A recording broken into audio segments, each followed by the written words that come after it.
Alright, Aaron, how's it? This is your favorite Laheim, and we are back with another FFX IV stream. We are on the live screen over here on my second oldest character ever, Yergalia Bisclavre, on Gilgamesh, on Ether. And, yeah. As you can see, we're in Limsit today because this is just habitually where I would log out for the longest time. Playing from, I guess, the end of Heaven's Word, basically start of Stormblood, basically all of Stormblood. When that was like fresh and new for the first time, I would just hang out in Limsa like everyone else did. Except I hated it. I hated being here. That said, it was just out of a habit that I kept doing it, and so therefore that's where we are. You can see everyone in the background, their wonderful outfits and adventures, brand new, starting out, and their quests here as well. She's cute. Oh, thank you for saying so. Her glams are the worst. So because they're an older character and I didn't focus, I was among my friend group. I was the person that cared a lot about glams. And then later on, towards Shadowbringers, I cared a little bit about glams, but mostly about getting through the content and the story, because this was my return to 14 after a small break after Heaven's Word, and I was like, let's focus on the story. Let's see what else this game has to offer. So my gear sets were like all over the place. I was basically a new player-ish with like everything an absolute mess, going through and, you know, swapping out gear and stuff like that constantly. So I didn't really have too many glamour sets. Didn't focus on that too much. Not also to add, like the glamour system wasn't as elaborate back then as it is now either. So and plus, who was I going to show it to? I kind of played solo throughout Shadowbringers, or sorry, through Stormblood the entire time. So I wasn't too concerned about it. That said, a lot of her outfits were things that I liked. And I'm like, you know what? Probably not going to do that for stream. Instead, we put on like antiquated gear, the AF armor from 2.0, 3.0 that I liked, onto her 5 jobs, which are in the stream title if you're curious. And that's something I like to do. I like to give my more important characters 5 jobs, one of each role. That'll be tank, melee, range physical, caster, and healer. I like to have like all my bases covered because I'm sort of like a flex player.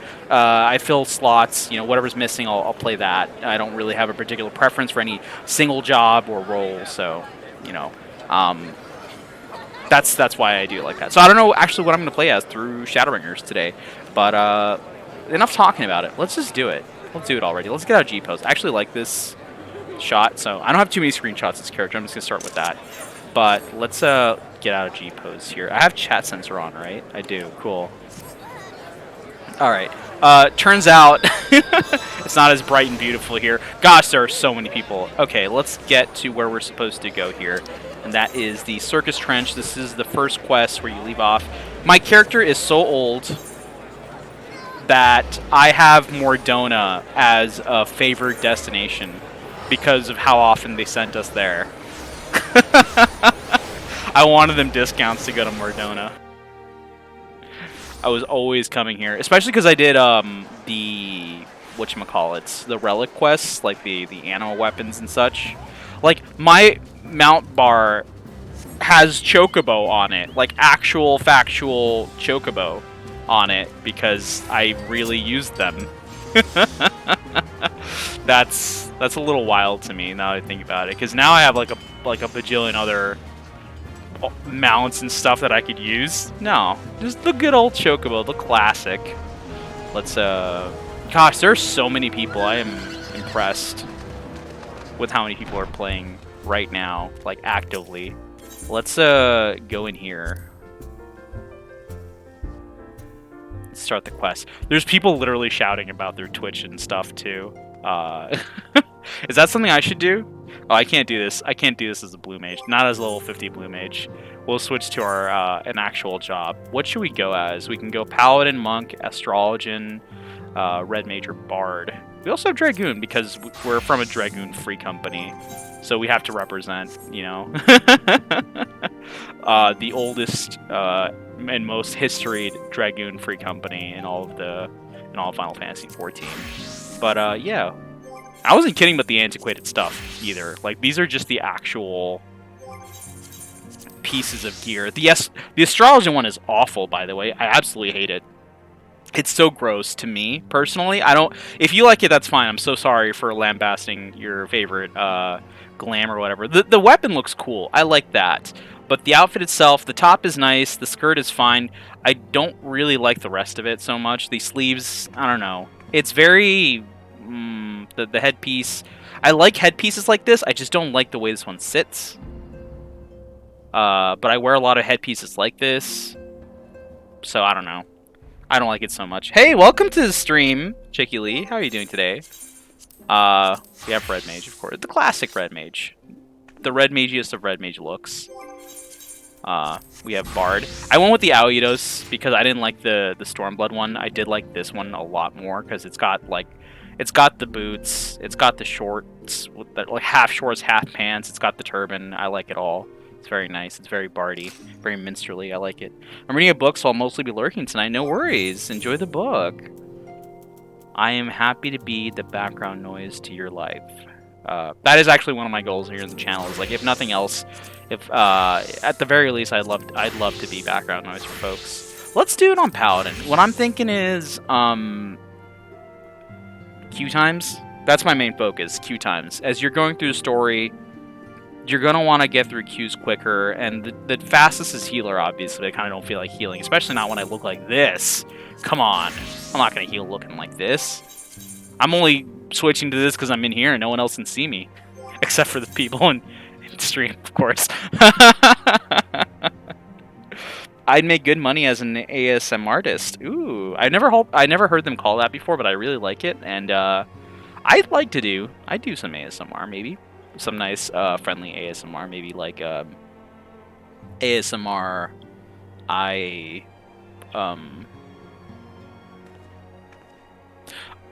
Sorry, my streamer brain, which is no thoughts, head empty, is going to weird places. So I'm just not going to answer that. There are a series of words that seem like they make sense together, but they don't. It's not lewd or anything. It's just dumb. It just doesn't make any sense. Polish basketballs, like, was one of them. Pollinate bees. Wash porcelain. Like...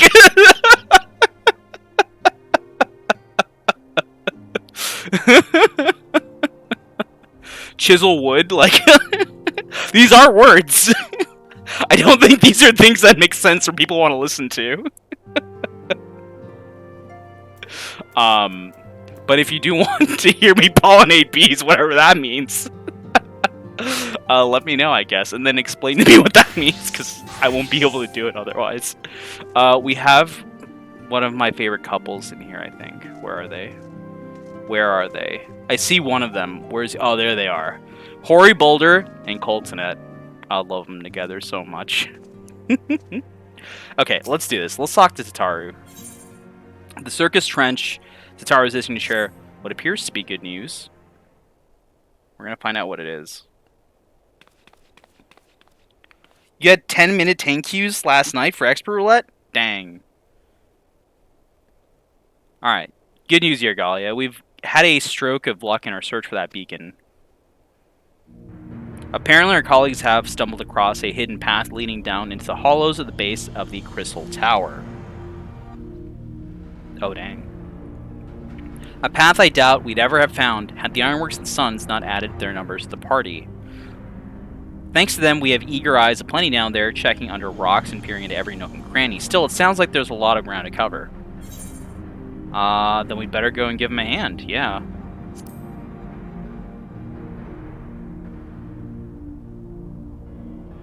My thoughts exactly. The sooner we find this beacon, the sooner you can travel to wherever it is this mysterious voice is coming from. And the sooner we can work out how to help our friends. We have to find a way to wake them up, and before the Empire comes calling again, meaning we have no time to lose. There's a boat in North Silvertier waiting to ferry people to the site, so let's be on our way. Reading the entire transcript of Bee Movie while eating honey is pollinating bees. You know what? That doesn't sound so bad. Like, I mean, I'd do that. I'd read that. And I'd eat honey. I like honey. So, yeah, if y'all want that, I'll do that. I'll read the whole script of Bee Movie. I mean, I've seen like people do what B movie, but every time they say the or something, and it gets like 5 seconds faster or something. If I could just do that with my mouth, I can pollinate bees like nuts, you know?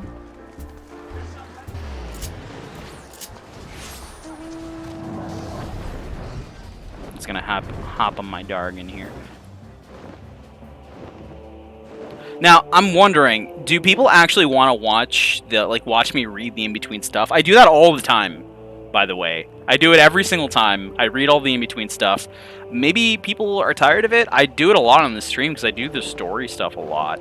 I could just this time skip all of the reading portions. I'll still watch cutscenes. I'll still play those, but the in-between text dialogue I'll just burn through real quick, just so we can make this quicker, because we want to do this as expediently as we can. I think that would be nice. That might be the goal here. You want me to read? Oh dang! I guess I'm gonna read everything. It's a lot of dialogue. That's why I'm bringing this up. My voice is so nice, though. If that's what people want, I'll do it. If people change their minds, that's fine with me too. I'll speed it up sometimes, but as long as there's a consensus of what folks want on the channel, I'm good for it. If you're going for speed, then don't read. Yeah, that's fair. It's just, I really want to catch this character up, because I have several characters to do through the story as well. I have several characters I need to play through Shadowbringers. I have several characters I need to play through Stormblood as well. I have a bajillion alts, if you aren't aware. I actually didn't realize that there was an alt limit until someone told me that I'm probably really close to hitting it, told me what it was, and I'm like, really? And I went to go check, and I was right there. I was at the alt limit. And I'm like, wow, I can't make more characters. I have to delete them again. I'll pay you $100 to do that with your mouth.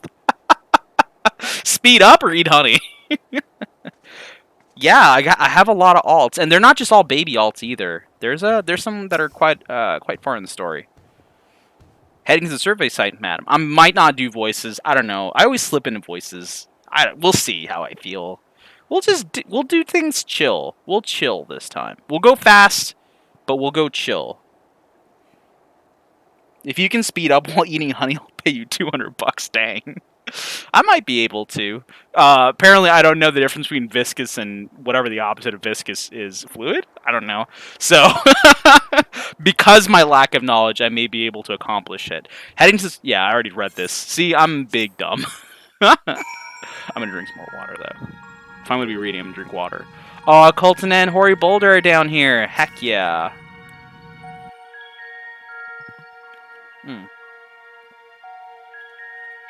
Wow is goob. I recommend 5 out of 5 would recommend water.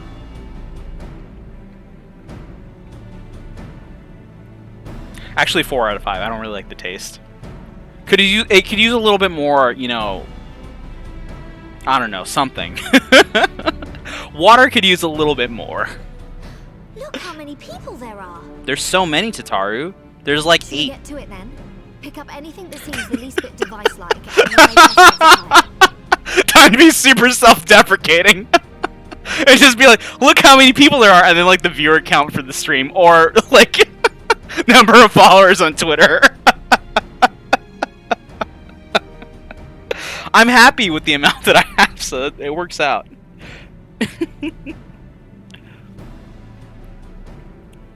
It's nice to see the beginning of Shadowbringers again. It's been too long. Yeah, it's been a while. Did you read the night away and distracting? Aww. I'm glad. I think. I'm sorry I'm keeping you from reading, though. Hero of the hour. Maybe you'll change our look. We found bugger all without you. No worries, buddy. I'll help you. Pigs, wedge. I love how bashful Wedge is around Tataru. We can hardly say no to a call for aid from the Scions. Jesse called it the chief of some other business. So we'll be working twice as hard to make up for his not being here. Thrice as hard, even. Thank you, both of you. I'm sure we'll find that beacon in no time. Oh yeah, it's gonna take me like 5 seconds to find it. I know exactly where it is.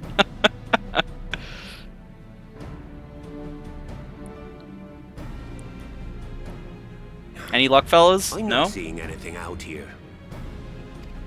Do you reckon you could squeeze in there, Wedge? And get stuck halfway? No, thank you. I feel like that's happened 100 I times could try if too. you like. Tataru, no! We couldn't ask you to do that. Oh, I'll be fine. I love the Receptionist, dialogue friends that's just get not their hand like dirty. in text here. They're just talking in the background. It's so nice. Don't mind me as I take 2 billion screenshots as well as we play through this because I'm like a parent. Babies first, etc. For all of my characters. It doesn't matter if I've done Sorry, this I meant to say, story 100 times. It doesn't matter if I've seen this cutscene before. It's this character's first time. Venture too far in. What's that you got there? Some kind Oh, of that looks promising. CD. Isn't that the Ironworks symbol? Counterfeiters? Whoa. Now I have you. You are right. What's happening? This is my mind on drugs. Stay with me. Focus on my voice. Let the I plans totally want Wedge and Tataru to be together. beyond 100%. become They're so cute. instant. This is baby's first interdimensional This travel. must be it. The device. Oh, this is supposed to happen.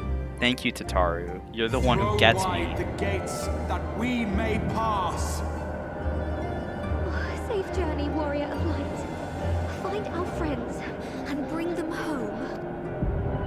See you in like 15 minutes, Tataru, because time works funny.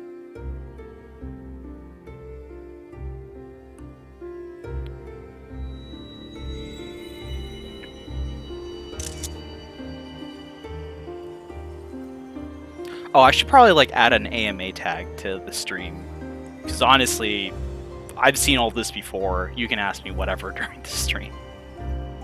No guarantee I'll answer you, or the answer you'll get is going to be satisfying. But, I suppose you can ask it, as long as it's not a bad question.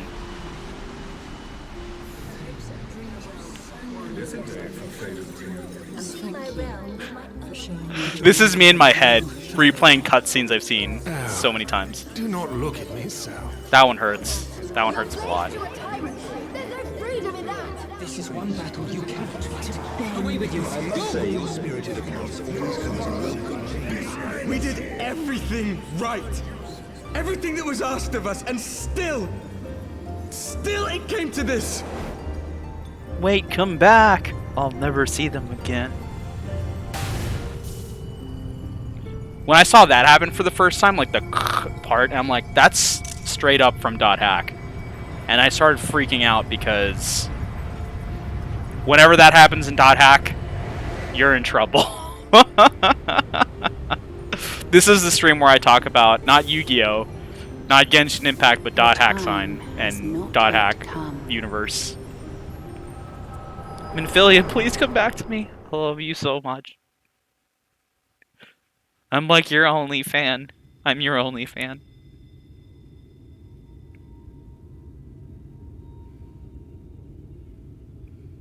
Oh, sup, Thancred? I haven't seen you in 2 weeks. You mean 5 years? Nah. Oh, who's this? Shadow the Hedgehog? Dang. That's legit my first thought when I played through this the first time. I didn't say it out loud during the stream, but that was literally what I was thinking because of the spikes and stuff. And I'm like, what just happened? Did we get blasted in the Sega?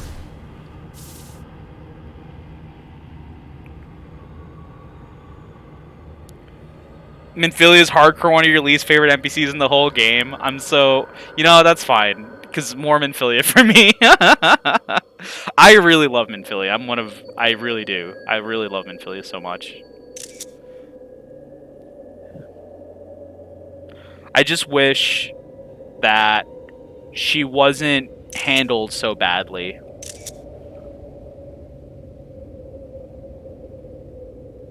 She does nothing except ruin everything? No way! She sacrifices herself repeatedly.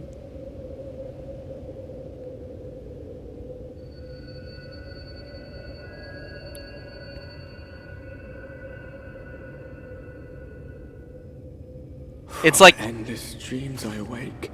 every opportunity Minfilia takes to sacrifice herself gets completely like blown away by someone else doing it instead, because they're like, no, we need to keep Minfilia. Like the story writer's like, no, we need to keep Minfilia around longer.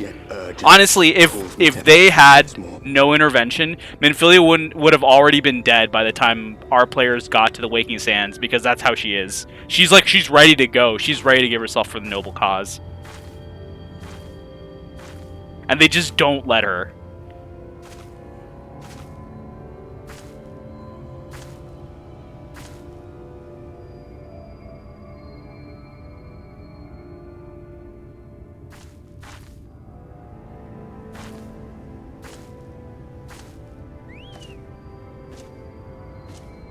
And then, like, when they eventually do, they built her up as this character that nobody really likes, and it's just like, that didn't mean anything for anyone. Everyone's just like, good riddance, honestly, because they're just so tired of going back to Waken Sands and having to talk to her. Rare to meet someone out here who's not a peddler themselves.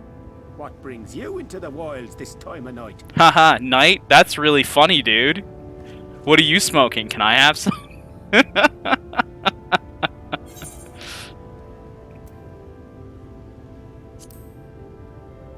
But it's bright as day.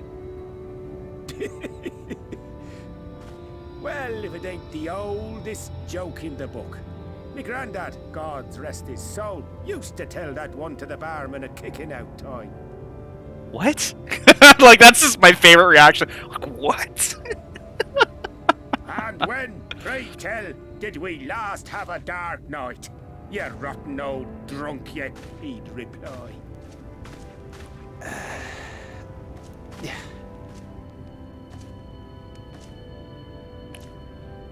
Big Minfilia makes herself into a damsel in distress. The writers do that. Over 100 It's awful. They don't let her defend herself. They don't let her fight for herself. They don't let her do anything. It's awful. They don't even let her be a miner, because that's what she is. She's a miner.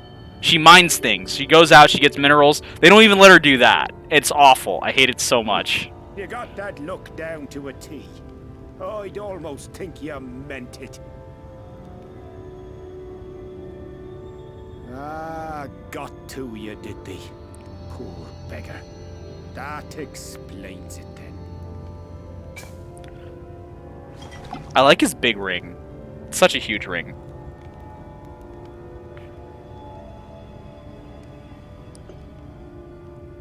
Well, I've roads to travel and wares to sell, but you best hurry along to the town. You know who loves Minfilia? Thancred. Thancred loves anything with two legs. In a heartbeat, honestly. Just head east through the trees and aim for the Shining Tower. You'll find the place soon enough. 'Tis the biggest settlement for malms around. Go on now, friend. They'll take good care of you in the Crystarium.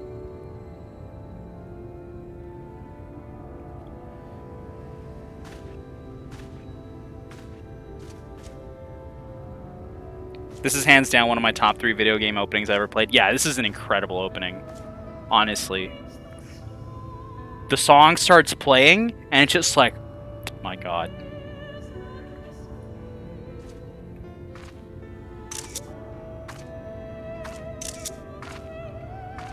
You can hear all the screenshot effects. It rises, the gleaming spire. Its tip threatening to pierce the blinding canopy.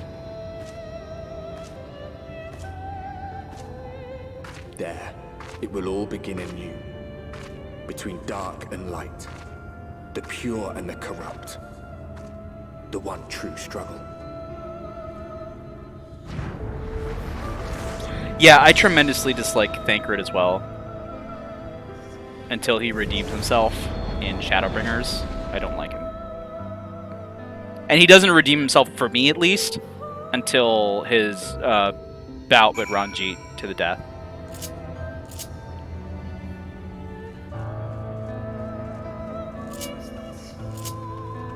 And really, that's at the point where he's, like, on the brink of death, you know.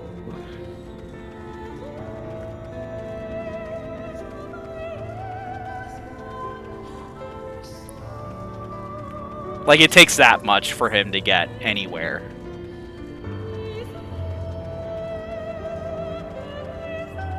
How nuts would it be if this song like always played in this area? I would love that so much. It's so much awe, like walking through and hearing this playing.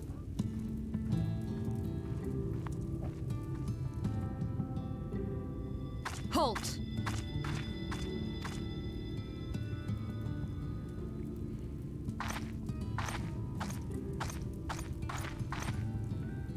Every face in this city I know. Yours, I do not. That's because I'm not in the city. This is the threshold of the Crystarium, stranger, and I am its gatekeeper. If you would enter, you will answer my questions. Okay. Bring it. From where do you hail?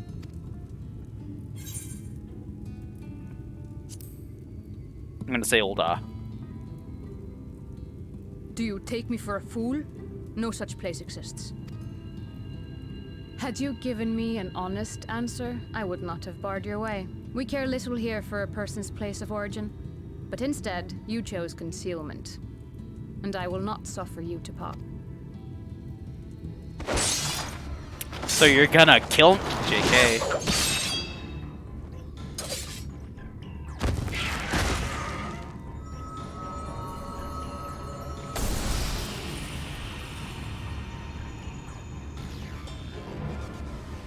This part sucked when I first watched it, cause you saw that ring and you're just like, ring and all.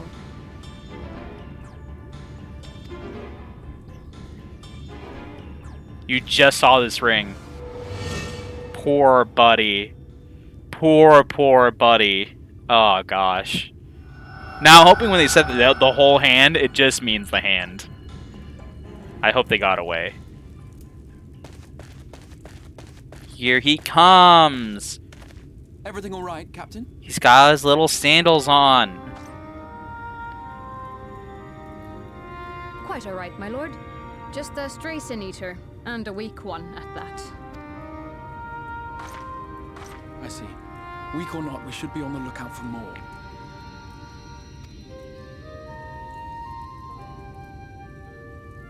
But I see you've met my guest. I will escort her to the Crystarium myself, if you've no objections. Another of your mysterious friends, is it? I should have known. Very well. I'll inform the others your guest is to be given the run of the city.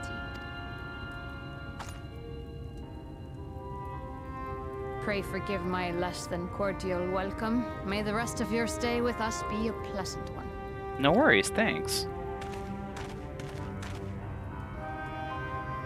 Come with me.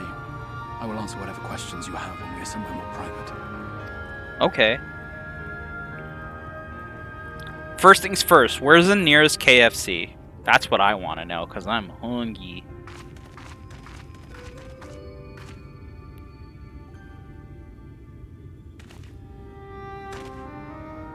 Right then, before we plunge into the wheres and wherefores, let me first thank you for answering my summons.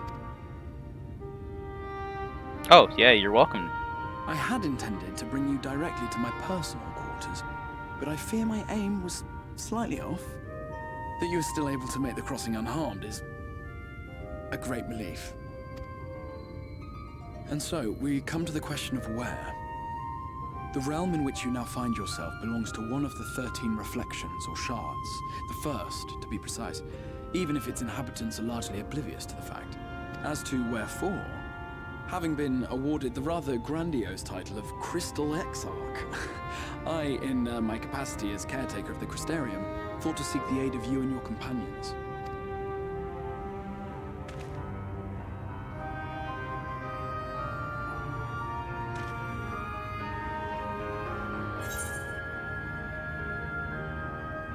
Do you have any idea how much trouble you caused? You didn't give me a choice, mysterious man. Why? So we did see Crystal Exarch prior to this. They had a little meeting with us, semi-introducing themselves to us, and they said if we wanted to know more about how to get their friends and stuff, we had to go there and to come urgently. Now we did have a choice, but it's the kind of choice where it's like, yeah, you didn't really have a choice. Do you care about your friends? Obviously, I'm definitely gonna come. That's... is a question with... That's just to explain to the other viewers. I know you But know. all shall be explained in due course, I promise you. Let us begin with the glaring skies up above. Yeah, I don't blame you for the hood. It's really bright out here. Here in the first, the world has been all but consumed by primordial light. Says the guy who would wear a hood literally all the time. It began a century ago, by this realm's reckoning. A luminous flood swallowing everything in its path. More than 9/10 of this star was lost. And the fortunate few who survived are hounded by abominations born of that catastrophe even now. Sin Eaters, we call them. The creature you saw earlier was one such monstrosity.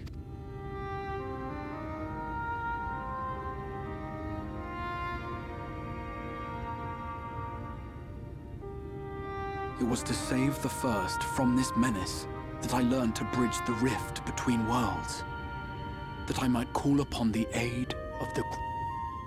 And though it meant depriving a world of its champion, I had to try. For in saving the first, you would bring salvation to the source as well.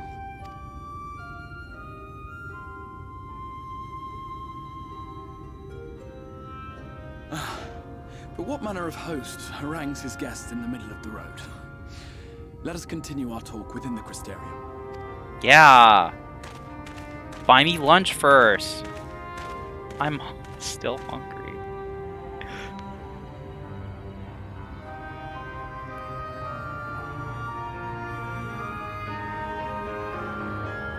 The Crystal Exarch is the Warrior Light's biggest imp. Yeah, 100%.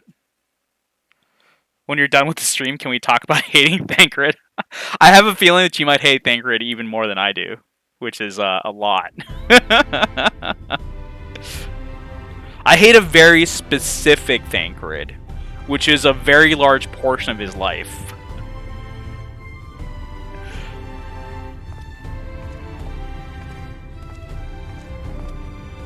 But, yeah. Bring back Papalymo and take Thancred. Yeah, I'm down with that. I do like Papalymo a great deal more. In a world all but resigned to oblivion. Although honestly, if we're setting up trades, then for me it's either Monbrita and Amphilia for or Ysael even for the trade here. Or Chiffon.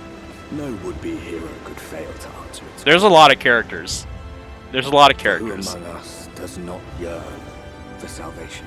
I really liked Monbrita a lot when they first showed up, and I was very upset when they did us like that. Because my biggest thing was like, why would you introduce a character that's so cool and like get rid of them so quick? Granted, at the time it wasn't quick because, you know, it was brand new content, it was coming out slower then, but still, it felt like not long enough. Here we are. Welcome, my friend, to the Crystarium. Give me the song. Shadowbringers. I'm gonna pop it. Don't look at my inventory. I know it's a complete mess. These are materia that don't exist in the game anymore. I have them. City of the First. The Crystal Exarch has a request for you.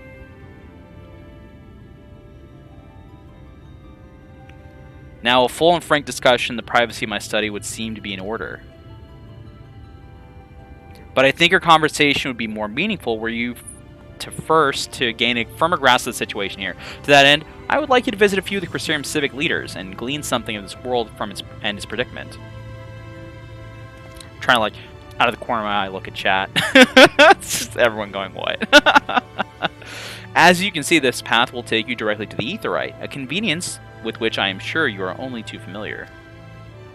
Being the rightful object of my summoning spell, you should in theory be able to reach all the way back along your etheric trail and find a connection in the source, believe it or not.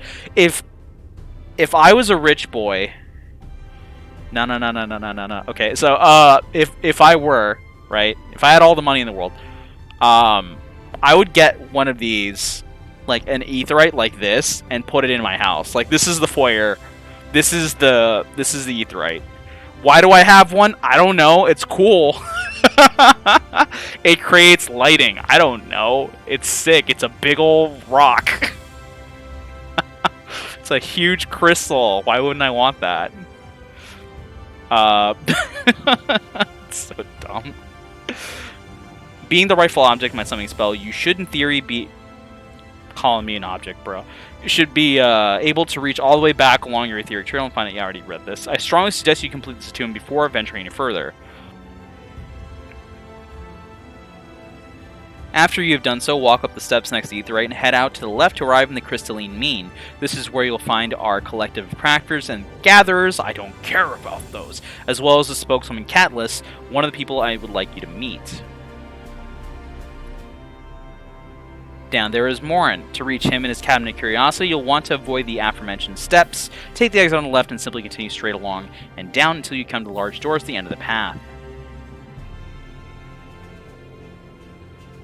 The third and final person I should like you to meet is Bragi, our man in charge of trade and distribution. He is to be found in the markets, which you can access from the opposite side of the Aetheryte Plaza. There we go. In seeking out each of my colleagues, you will visit the major districts of the city and hopefully gain a feel of the place. I trust my directions were simple enough. Yeah, got it. To the right and down where now? My apologies. I forget how confusing the Crystarium can be for newcomers. Not to worry. I'm sure you'll soon become accustomed to its twists and turns. In all honesty, the true challenge may be in finding the right way to approach its citizens. As you discovered during your encounter with the captain, the people of this world are unaware of the existence of other stars and will struggle to accept the truth of your origin. That being the case, when they ask whence you hail, as they inevitably will, I suggest you claim to share a homeland with the Crystal Exarch. There is an unspoken rule here about peering too deeply into that particular mystery. When you finish making the rounds, pray meet me in the large courtyard of the center of town. Until then. So I can't just straight up tell them, yo, Texas. Because they're not going to get it. I would love to go to, like, if they like the shards, another one of the shards, maybe like the Void or something. And there's just a region in it called Texas. I'd be so happy. It'd be a very large region, a very cool one too. But anyway, I'm a little bit biased. I'll go with you to your private study, Exarch. You ship Kendo with the Exarch for their size differences alone. That's a pretty good reason. I saw someone recreate the Crystarium area in their private home and it looked amazing. Wow, I'd love to see that. Oh, like their like in-game private home? That's pretty cool too. I like legit thought you meant their actual real home house. That would be wild. I like to think that the real world is one of the shards. Oh, yeah, that's actually a neat take. Alright, by focusing my chakras, I'm able to attune. Let's go up here first. The Crystalline Mean. We'll get these crafties, all these gatheries out of the way, because they really want us to go see them. I'm not a crafter, I'm not a gatherer, but we're going. We're gonna be a good lion. I should just pop sprint. What am I saving it for, huh? I still have like the whole like ancient mentality of I have to save sprint because I'm going to run out of TP, which is a resource that no longer exists in the game that I don't have to worry about anymore.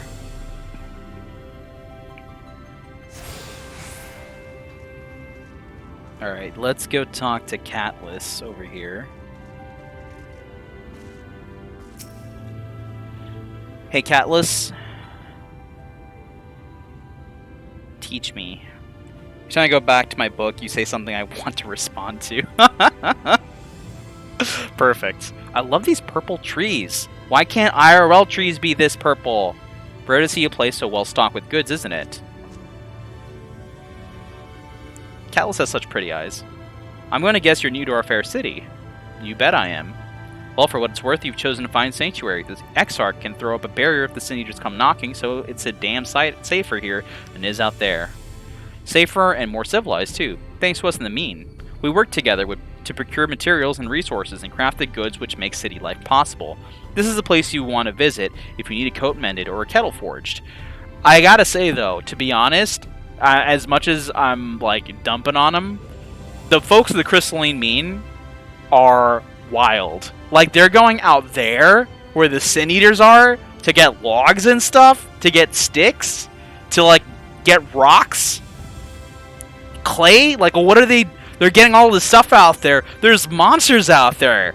They can't even fight. Like, that's brave. That's heckin' brave. Just don't go thinking it'll all be handed to you on a plate like those Yulmoran layabouts. Here in the Crusarium, we work for a living. Though I see you're no stranger to honest labor, you don't have that whiff of indolence about you like some folk I've met. Still, I can't quite pin your profession. Where is it you're from? One of the Exarch's countrymen, you say? I see. Well then, I'll work twice as hard to make you feel welcome. Our city wouldn't even exist if it weren't for him, and any friend of his is a friend of ours. It's really quite incredible when you think about it. They say his grand magic summoned the Crystal Tower into existence. Pull the entire thing out of thin air. It wasn't long before droves of refugees began congregating around space, desperate for shelter after losing their homes to the flood. And that's how the Crusarium began. At the Exarch's invitation, buildings started going up, and with the help of some curious relics brought forth from the tower, the place gradually expanded into the thriving metropolis you see today. The city stood here for decades now, yet the eldest among us swear the Exarch looks exactly the same as he did back then. He is indeed a man of many mysteries, but for all his secrecy, he has never yet let us down. So if he and you wish to remain silent about your shared homeland, then the folk here will respect your wish for privacy. I am, however, more than a little curious to see any crafting talent you might be hiding. If you want to contribute on that front, be sure to come back and visit once you had a chance to settle in. Just ask for Catalyst, and I'll find you a niche here in the Crystalline Mean. You can help us keep the cogs of the city greased and turning. Alright, cool. I will not do that, but thank you for the offer. Alright, let's go talk to our other friend here. What I'm going to do is I'm going to take the opportunity to quickly attune to everything as well, because that is going to be useful to do. This is just tips if you're a new player, is look at your map, your little mini-map here, look at all the little aetherytes, and just go run and attune to them. Real quick, it doesn't take too much time to do. I'm streaming, and I'm trying to get through this as quick as I can. I'm still taking the opportunity to do this because I know, over time, I'm going to be saving lots of minutes and seconds by doing this over and over. Here's one over here. There's another one down there, I know. Can we jump from here? I'm about to learn. Yeah, we can. What about from here? Yeah, we can. And this? Woo! All the way. That's a new discovery for me.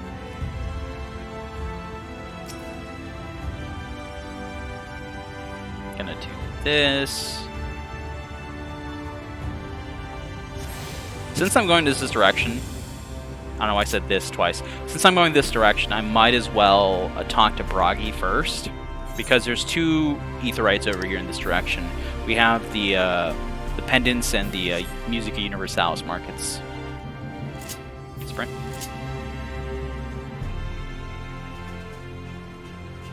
The names they come up with these places too are pretty interesting. The Quadrivium. That sounds like some kind of equation that I would forget about from high school.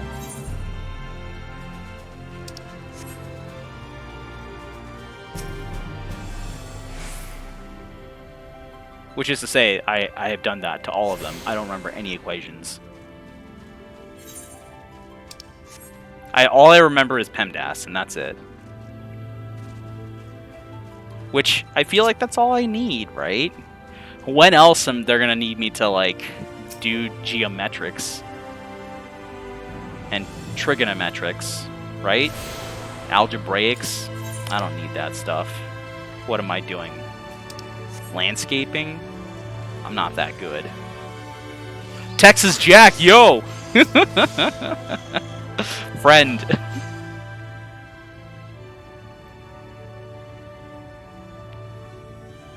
Gosh, I really love the architecture. It's very, very pretty.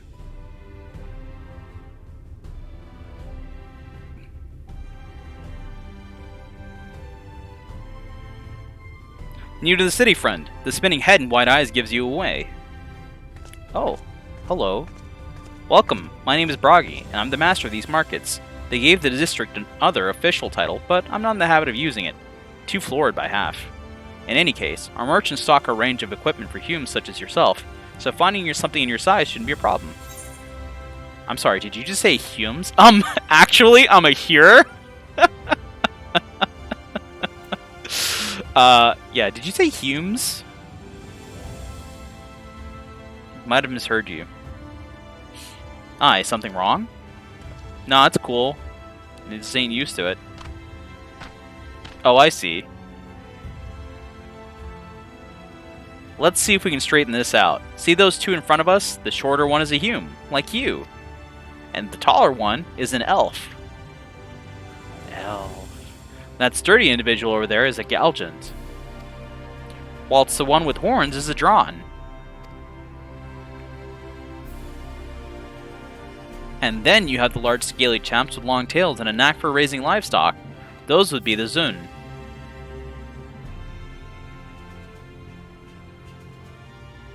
Which is apparently not the name you know them by. Now I'm curious to know which far-flung region you hail from. The same as the Exarch, eh? Well, that explains it. You don't get much further flung than that. We've had a few of your lot pass through in the recent years, and despite their obvious leaning, or learning, they floundered over the simplest things. But not to worry, should you find yourself confused by the local language or customs, I'll be here to answer your questions. Heck yeah. Where's that one cutscene that made me, like, really laugh? Like, really laugh the first time I saw it. I think it's coming up. I think it's after we talk the Exarch. But I kind of lost it at that one. I'm like, I can't believe they did this. This is hilarious. Like, that's some good self-awareness there, Square Enix. Good job. Alright, this one here. Oh, there's actually a second Aetheryte in this direction as well, right? Yeah, there is, to the left here. The Baldequin. Alright, here is the Aethernet Shard. Attune to that.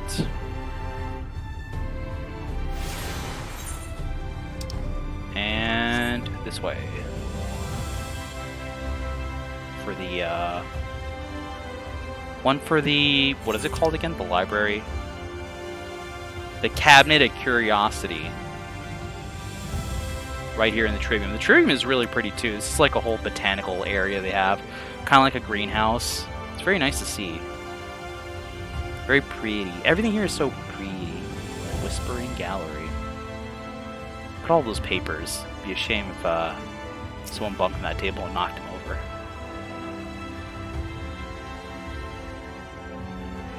Alright. All attuned to everything. You've attuned yourself to all the Ethernet shards in the Crystarium. Lakeland is now accessible as an Ethernet destination. Fantastic. Make our way up the stairs to go talk to our buddy Morin, a fellow lore fan. Talk to me, Morin. Tell me about this place. I need to know. Excuse me, miss. Are you recently come to the city, perchance? I'm quite familiar with the civic roles, you see, and, well, ahem. Why, yes, I am. What I mean to ask is, have you brought any books with you? A rumpled scroll, even? A scrap of scribbled on parchment? He'll take anything. I got this receipt from GameStop. My apologies. Literature is something of an obsession of mine, as well as a profession. Librarian Morn at your service, and this humble collection is known as the Cabinet of Curiosity. As your powers of perception have likely informed you, my colleagues and I are responsible for curating all manners of tomes, documents, and other vehicles for the written word. As horrific as the loss of life and land wrought by the flood unquestionably was, the damage to recorded knowledge was no less catastrophic. We few do all we can to preserve what wisdom survived. But tell me, what brings you to the cabinet today? Looking for any title in particular? Mayhap a spot of academic research? Oh ho! So, you have an interest in modern history. Splendid! A thorough review of recent events can often yield novel perspectives. I quite agree. If you would prefer something visual to accompany the account, then I think I have an illustrated history book for children somewhere. Just a moment and I'll fetch it for you. This is exactly my reading level. Thank you, Morin. You're really good at your job. Get me the pop-up book. That's the only way I'll read. Ah, and here we are. Would you like to pull up a chair? Make yourself more comfortable. On with the lesson then. Can I just, like, get some hot chocolate from you two, buddy? Because you're kind of, like, doing everything here. We can just cozy up, chill, under a blanket, and we'll just look at this book together. That sounds like a nice and comfy time. Alright. 100 years ago, or near enough not to matter, villains known as the Warriors of Light. Wow, villains slew the Shadowkeeper, the Steward of Darkness. In the wake of its tainted deed, light began to pour into the world, as if from unseen cracks. It pooled and swelled without cease, until the day an enormous, blinding wave rose up and swept across our star. We called this calamity the Flood of Light. Everything it touched was leached of life and vigor, leaving nothing behind but a luminous wasteland.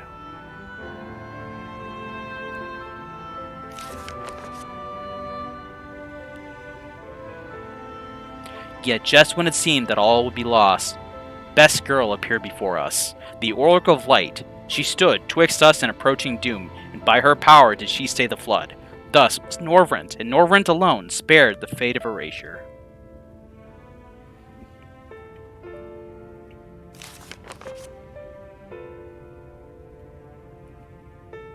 Tragedy would, however, arrive in another form.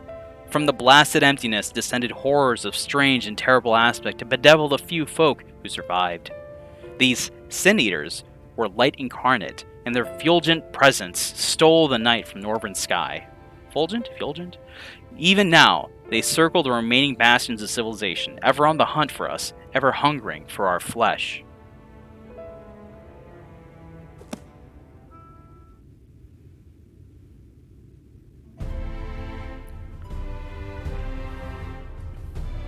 And thus did the world become what it is. Should you ever wish to hear the tale again, I would be glad to retell it for you. Or if you'd rather I speak of other matters, that too would be my pleasure. I should be glad for the company. I really liked Morin, and it is a big part of it is because we're both, like, you know, into the lore stuff. I feel like, you know, on my oldest character, Morin and I would just hang out all day and just talk.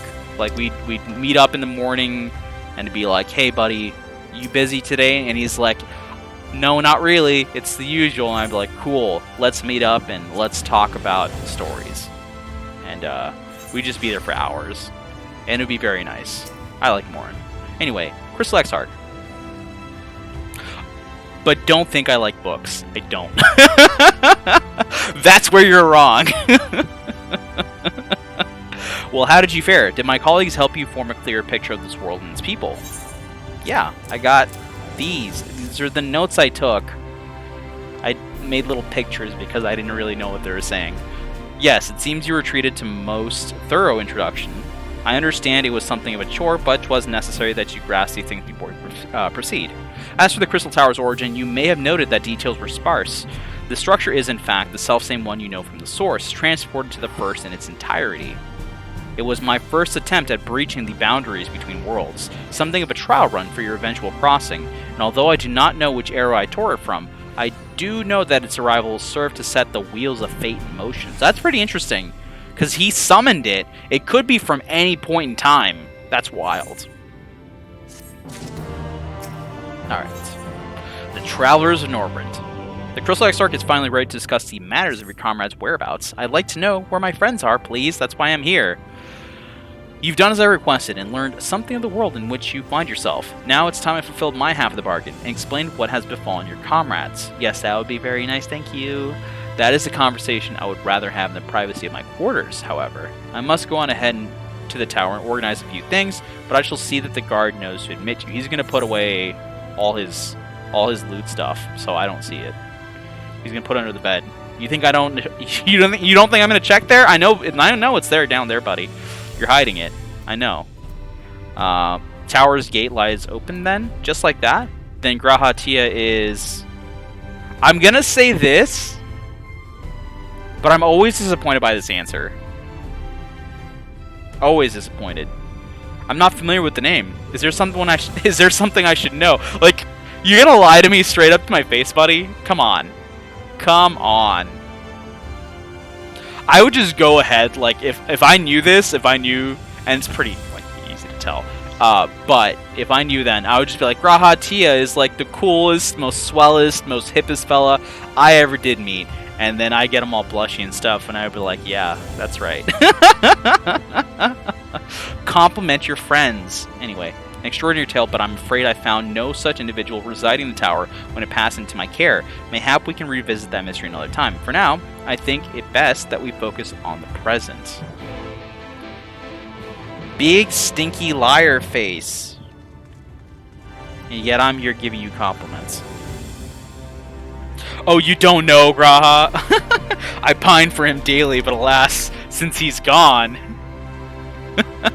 Guess I'll have to pine on someone else. Orianjay be looking pretty fine these days. Let's go in.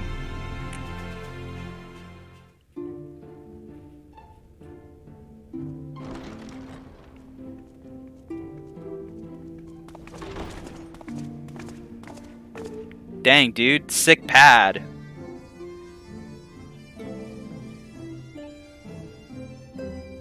You got any chairs, though? Because I'm tired. And I still want chicken. Welcome to the Ocular, my private study. We can speak here without fear of being overheard. I have much to explain, but the truths which I must touch upon in doing so would cause only distress and confusion to the people of this world. See, if I had a face cam here, when he said we can talk here without fear of being overheard, I would make a face at the camera, just be like, uh-huh. Now, I am sure you are desperate to know the fate of your fellow scions. I imagine if the Warrior Light said that, the XR would just straight up rip off their robes. Yeah, probably. Also, Oriandra always looks fine. We didn't know what he looked like under all his, like, goggles. To put it simply, they are here in the first. Their arrival, however, was not as recent as you may imagine. Here, time flows at a different pace from that of the source. In the space of a single hour in your home world, an entire year might pass in the first, and the reverse could also be true. The pace fluctuates without rhyme or reason, and it cannot be predicted. We did when he betrayed us the first time. Yeah, so I had a feeling that it might have been him, but at the same time I was like, no way that's him, because that guy looks real good. Look at his pretty eyelashes. That said, we seem to be entering a period of near equivalence, and thus, for the moment, you need not overly concern yourself with the passage of time. That said, I did remember the stuff that Mombrita had said about him, and I'm like, because when Mombrita was doting all over him the first time, and like, you know, hinting at the relationship, I was just like, why Orianjay? Like, I don't get it, but okay, sure. But, oh, I get it. I definitely did get it later. While Thancred's count stands at 5. Pretty much. That was my reaction. It was like, who is this man? Even our more recent arrivals, Alphino and Alize, have lived in the first for almost a year. Exactly. My intention had been to summon only you, but the art of reaching across worlds has proven exceedingly difficult to master. Thus it was that my fumbling hand closed upon those to whom your fate is most closely bound as well. Hey, congrats on 80! On your Dark Knight! You know what you gotta do now is you gotta go do those role quests so you can get the super special awesome secret role quest ending for the level 80 capstone event. That's a really good one. Also, you get to meet one of the cool buddies! You get to meet Grandson that everyone's always raving about. I really like Grandson too. So you gotta definitely check that out. If y'all haven't done the role quests in Shadowbringers, I highly recommend doing them. I recommend doing all of them, but the ones that I enjoyed the most are the healer and tank ones.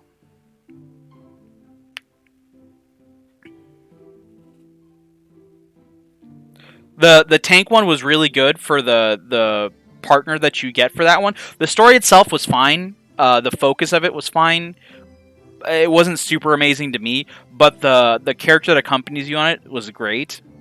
The healer one, I very much enjoyed both. The person that accompanies you as well as the focus of the quest was both good in that one. Consequently, while you Also, yourself congratulations, will be more able to naked pass between Thancred. worlds with relative freedom, they will not. Much as it grieves me, they are stranded here, unable to return.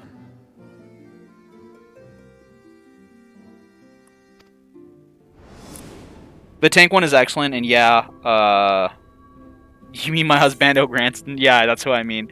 My sweet perfect husbando who I just want to take away his pain, yeah. I heard the healing one is the best. I'd say, like, if I did this before in stream too, was I did like a little ranking of them. And yeah, I'd say overall the healer one is the best. Because both sides, because there's two aspects. There's the partner you get and the story focus that you're going after, which is the Warrior of Light who you're learning about. And in the healer one, I think both are good. Whereas in the tank one, only the partner is good, and the story one is fine, I guess. Like I didn't enjoy it personally. What other ones? The ranged physical one, or I guess the physical one, because there's only 4. Was I liked the story focus? I didn't like the partner so much until the end, and even then I didn't like them so much. And then in the caster one, they were both kind of meh to me. Like, I did like the characters, but I didn't like them so much. So yeah, there's that. Yeah, like, Lurie kind of sucks. Like, towards the end, I do like his, kind of him learning and growing and stuff. And I really liked his interactions with, their caretaker from childhood. I really like that. That was probably my favorite part about him, and I really respect him for making the decision that he did to look after them. Like, I thought that was a very mature thing for a person like Lurie to do. So I did like that, but the rest of it was just like, that's terrible. But I get that's the point though. It's like it's a character that's learning, they're growing. You got to start from the bottom to make it, higher. I read an amazing fic of Granson recently, but it's loot. Gotcha. Alright, let's, what have they been doing all this time? That's what I want to know. What they've been up to.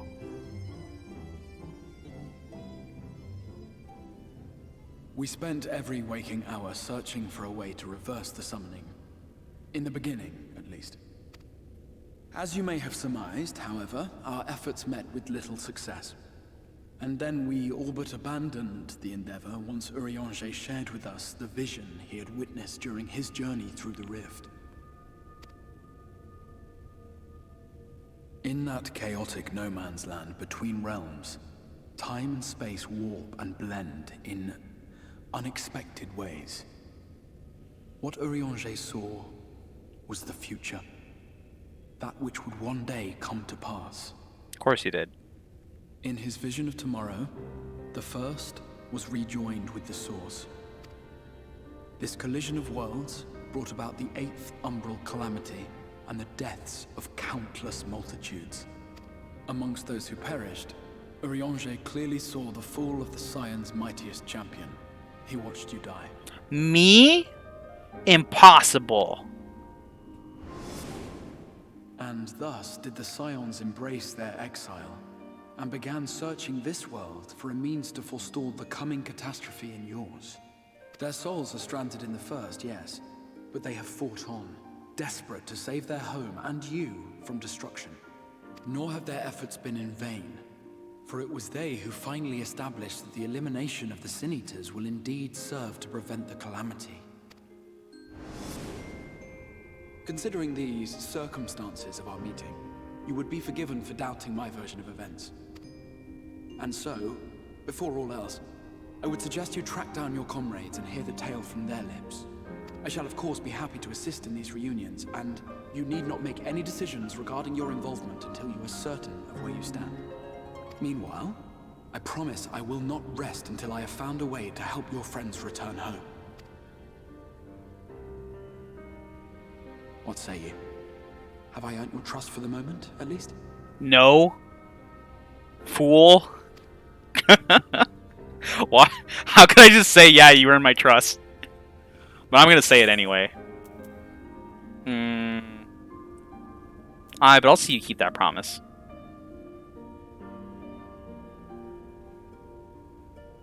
Excellent. You will not regret this. With that settled, we shall have to see about getting you ready for the road. I just want, like, a you will not regret this, and then, like, a scene, like a montage of times I've regretted this.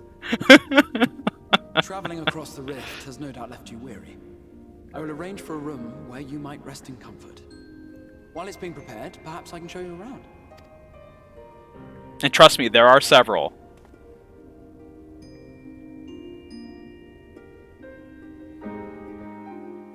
What I don't understand is, on this armor that I'm wearing right now, the level 70 artifact tank set, why is there clipping? I don't understand, like, whatsoever. Who was this armor designed for? This is a here Midlander. Why is this clipping? Who did you design this for? When the entire outfit is clipped. I understand maybe the model wasn't your intended one, and that's why it's clipping. But like on the most basic of characters, how dare? Whatever. The Crystarium boasts a number of residential districts, but I have been informed that a room has just become available at the Pendants, which, as it turns out, is perfect. Our path there will take us past the markets, and I was hoping to give you my own introduction to their wares. Come along. Clipping makes me a little bit unreasonably angry. Just a little bit. Yet it is still unreasonable. So let's go to the Musica Universalis markets. Because it doesn't make sense to me. Man, imagine a world where things didn't clip. Not I, the 6/7 Femro.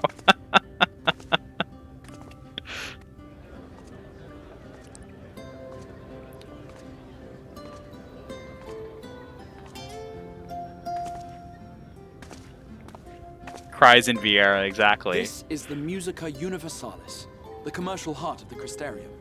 What you might need to prepare for your journeys can be purchased here. I think SC's just trying to say, like, look, it clips for everyone. Everyone's shoulder pauldron rips right through the center of their shield, and their shield rips right through their cape, and their sword also rips through their cape. Oh my gosh.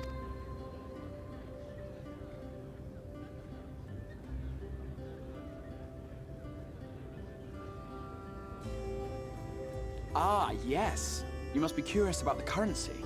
Fear not. The gil you carry will serve you well enough.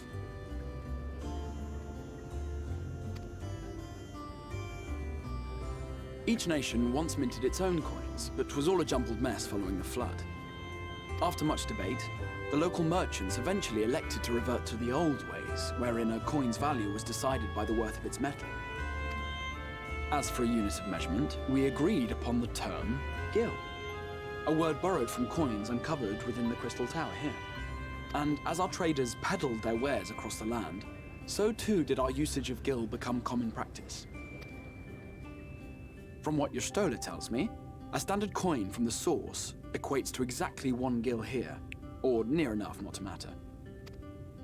Our way of life has benefited greatly from the artifacts we recovered from the tower. Oh, here we go. This is the scene that made me like lose my mind when I first saw it. Some of which may be familiar to you. Here we go.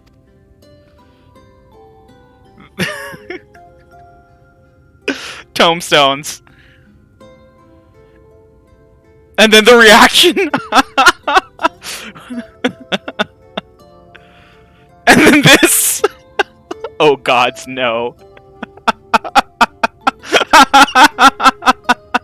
But I fear it would not be practical for us to provide everything to which you are accustomed. You shall need a means to access the commodities of your home world. I love that so much. A Van Kerm Sin? Yes, I'm here. Of course I'm here. What amusements do you have for me today? Ta-cha! My dear Feo Ul, paragon of pixie kind. For you, I have the most vital task.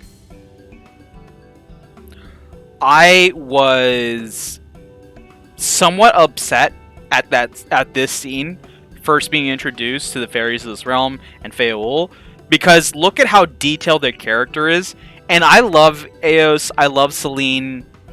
I just wish we got more fairies that were like also this detailed, because I think that would be kind of sick. But also, I like their simplistic design too. It's also very cute. But like, we can do edgy glamours now. Just give us the option. Give us more options. My family's mostly Irish, and I have visceral reaction to the scene. Yeah. Yeah, Feaul goes by they, them. But, yeah. And we have need of a means to ferry things back and forth from her home. This is a little convenient tool that Feaul could just do this. I'm about it, though. You came from beyond, didn't you? From beyond the rift? Sure did. How wonderfully exciting! What a brave and reckless and marvelous thing you did! You've the heart of a pixie, you do.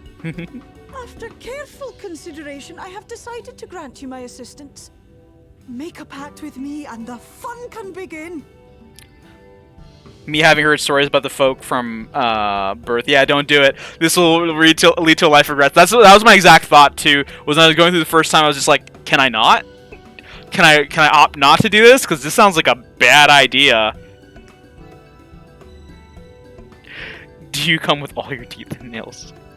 Oh, this will end poorly. But answer me this, traveler. Did your garments come with you when you crossed over? Your teeth? Your nails?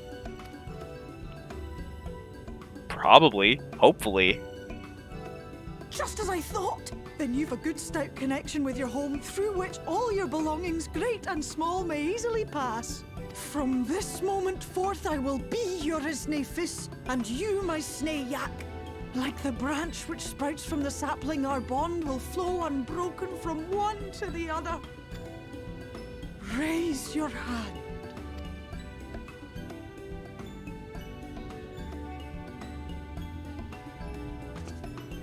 Outstretched arm of power!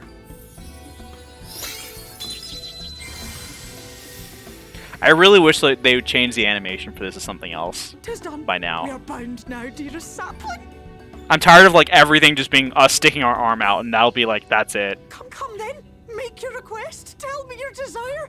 I wish to visit this world of yours. When they said visit this world of yours, it doesn't read as excitement to me. It reads as malice. And so when I first did this, I was freaking out. I'm like, what are they going to do when they get there? I was like legit worried. I was like, oh my god, do I need to like write a letter across space and time to Tataru and be like, I'm so sorry for this? But yeah, send a message to Tataru and be like, yo, watch out. Consider it done.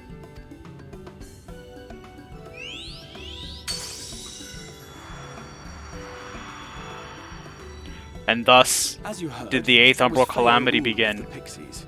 Their kind possess an affinity for magic akin to that of arcane beings. They rarely show themselves in populated areas, but Feo is insatiably curious even by pixie standards, and seems to have taken a liking to the Crystarium. Right, we were going to organize a room for you, weren't we? Come along.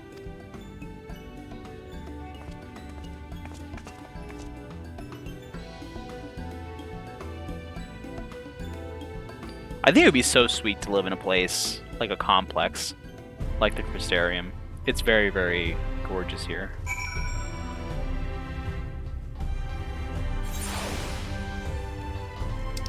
Alright. Let's go. See, this is why I attune to everything. Because this will make it quicker to go places. Jello shots.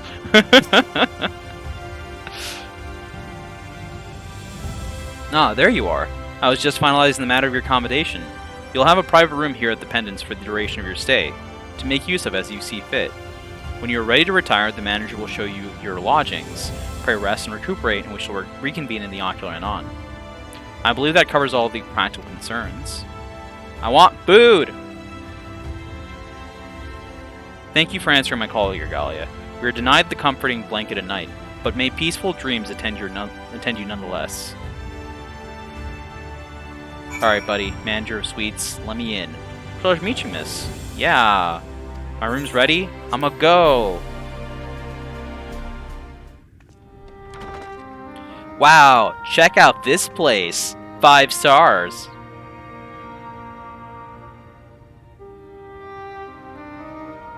It really is a very nice room.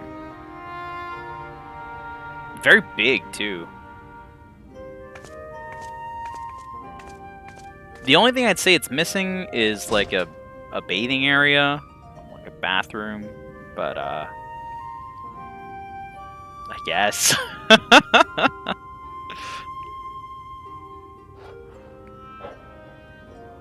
Who said that? What the heck are you? Are you from Kingdom Hearts? Oh, never mind. I've seen this before. I know you. You're the warrior of light from the source. And you're that one guy. And who are you?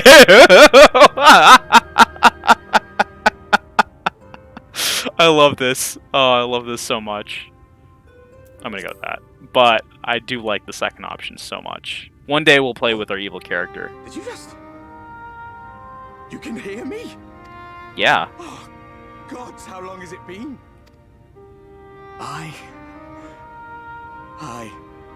That was what I called myself in your world. The Warrior of Darkness. My real name is Ardbert. I used an alias in the source. A daft one, looking back. That's a daft alias. Us, the Warrior of Darkness, much later. And I who caused the flood.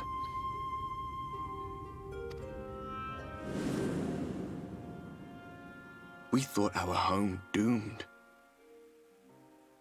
And so we listened to the Ascians. Let them guide us to the source. And try to hasten their goddamned ardor. I remember when we fell. Defeated by you and yours. I remember our audience with Minfilia.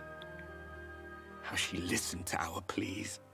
And returned our souls to the first. See, this is Minfilia doing cool stuff. They needed more of this. The flood was poised to swallow Norvrant. Minfilia and my friends, they surrendered what little they had left to hold it back. Just faded away. Leaving me to bear witness. They, like, literally saved this whole place. Well, Tell enough me, of do you know it. the year? How much time has passed since we caused the flood? Like some 100 or so. 800. 100 years. Yeah. 100 long years.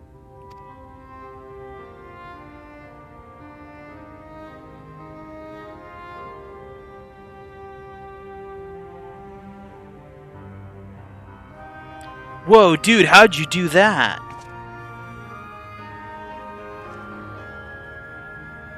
My hands find no purchase. My gestures catch no eye, and my pleas, be they whispered or screamed, reach not a single ear. I am a shade, cursed to do naught but drift. Honestly, that's a very terrible fate to have.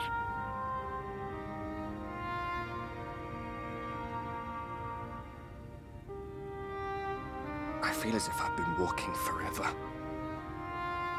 I hardly noticed when my mind and body began to fray at the edges. Then bang!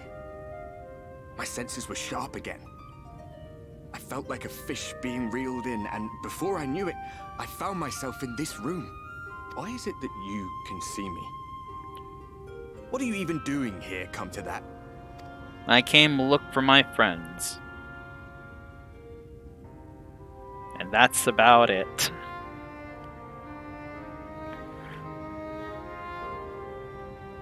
You were summoned to save the first. Oh yeah, that part too. Waste of time. This world is beyond saving. Waste of time. Like those who tried to save it. Muddled as my mind may be, I've not forgotten that. But if fate has brought me to you, the one person in this God's forsaken world who can see and hear me, then perhaps there is a reason I endured. If I can find out why I was left behind, then maybe I can bring this journey of mine to an end. Well, I'll be watching, Warrior of Light. But do me a favor. Be careful out there. This world has had its fill of heroes. Okay, bye.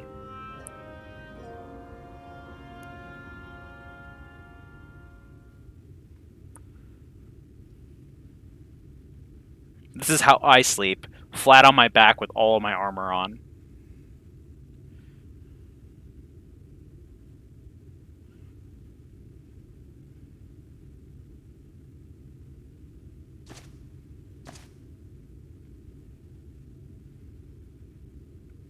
Wow, what restful. I can't even say it because it's not true. What restful sleep. My body is fighting against me on it. Alright. It's probably because it's a phrase that's not familiar to me. I've never woken up and said, what restful sleep. I was about to say sweep, my god.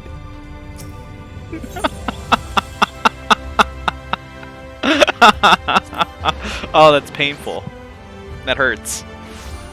Okay. Let's go up here. Maybe one day I'll be able to get some restful sweep. And then I can start saying it correctly. I'll learn. Hey Chris Laxark. What up?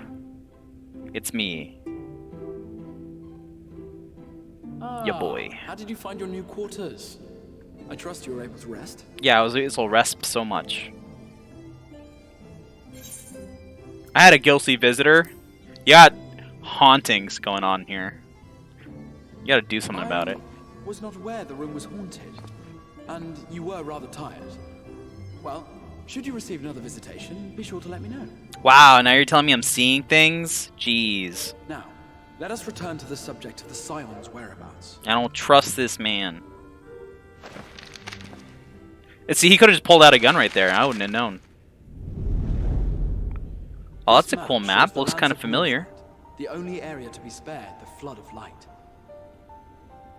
So, this is Norvrantian script, the way this is written, and it's a variation on Eorzean script. It's very similar, and both Eorzean and Norvrantian script are just variations on English script, so you can actually make out the words if you try hard enough. So, like here, I believe this is Norvrant. I'm pretty sure this says the Crystarium. And so based on that, you can like piece together letters and figure out what everything says. Like that says Yulmore, I'm pretty sure. So, interesting.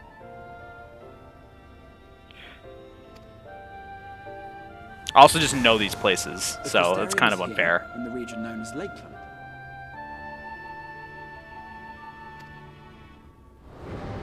That's Lakeland. To the north is the fairy kingdom of Ilmeg. That is where you'll find Urianger. Raktika. To the east lies the once prosperous civilization of Raktika. Your Stola is stationed there, in the heart of the forest. Alas, neither location can be reached without considerable difficulty. Or story progression. As such, I would suggest you first seek out one of the twins, each of whom is stationed but a short flight from the Crystarium. Alphino is on Calusia, an island off the western shore. It is home to a city called Yulmore, where the rich and privileged while away their days in idleness. How nice. For his part in furthering our cause, Alphino journeyed there to meet with the citizenry and forge alliances. From what I hear, he has since kept himself busy gathering information around the main settlement. Alize, meanwhile, traveled south to the arid wastes of Armorang. They lie upon the very edge of the inhabitable world, where the flood of light was halted. Those who dwell there live in constant fear of attack by the Sin Eaters. In contrast to her brother, Alize felt that her energies would better be spent learning about the enemy, and thus she sells her services as a guard, both to hone her skills and gather information on our foe.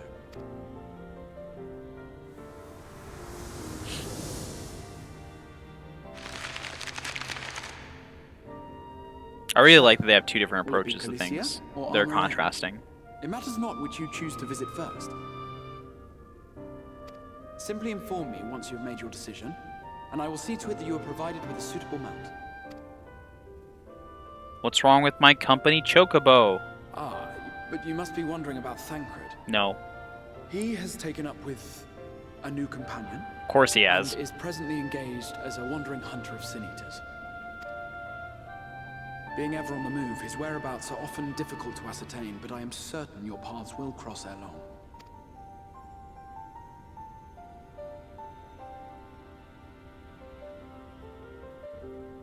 Okay, so who are we going to go after first, Alphino or Alice? Since we're doing somewhat character themed, some character based, my character here cares about action and doing things instead of spending time and thinking about it. So they very much get along well with Alice more than Alphino. So she's definitely going to go after Alice here. Whereas my first oldest character likes to think about things and plan them out carefully, which makes them more like Alphino. So they'll definitely want to go after him first, which they did, because they had already gone through this. Ready to depart for Armorang, Alice will be overjoyed to see you safe, and I know she was particularly concerned for your well-being. She impressed upon me how regrettable the timing of her summoning was, repeatedly. Don't worry, we got that taken care of. I only hope that my part in sending you to her will garner me some measure of forgiveness. Here, this is a letter of introduction addressed to a man named Cassard, the master of a merchant caravan. There are few who know the ways of the desert as well as he does. Find him at the Amaro launch, and he will see that you reach your destination. Alright. And, we'll just go ahead and pick up the Alphino quest, too, just to get that out of the way. Yeah, you'll visit Alphino, sure. As I mentioned, your destination is an island off the west coast. You'll need a mount capable of making the journey. Here's a letter of introduction presented to Zemgen Mai, the master of beasts in the Temenos Rookery, and he will aid you. When you see Alphino, be sure to pass on my warmest regards.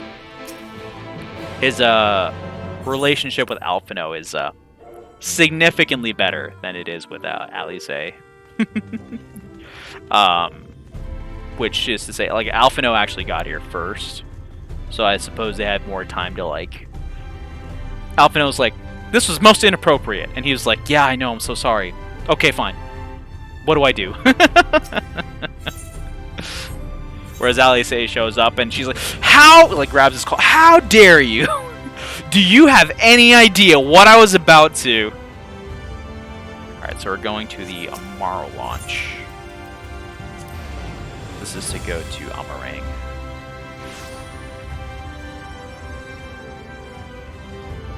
I'm sure she had to be held back by Lena or something from just straight up beating the Exarch to a pulp right then and there.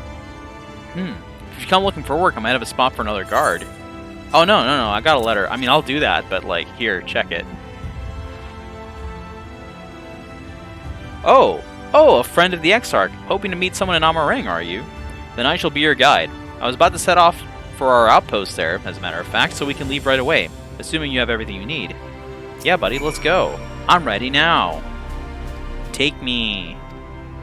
Alright, I have my ether compass. This is my favorite part of the game, y'all. I love whipping out my ether compass and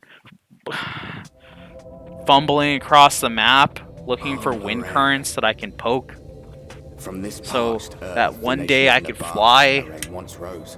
I'm like a really sad bird in that regard.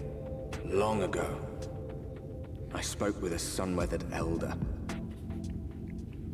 He told me Armorang meant majestic land in the language of his people.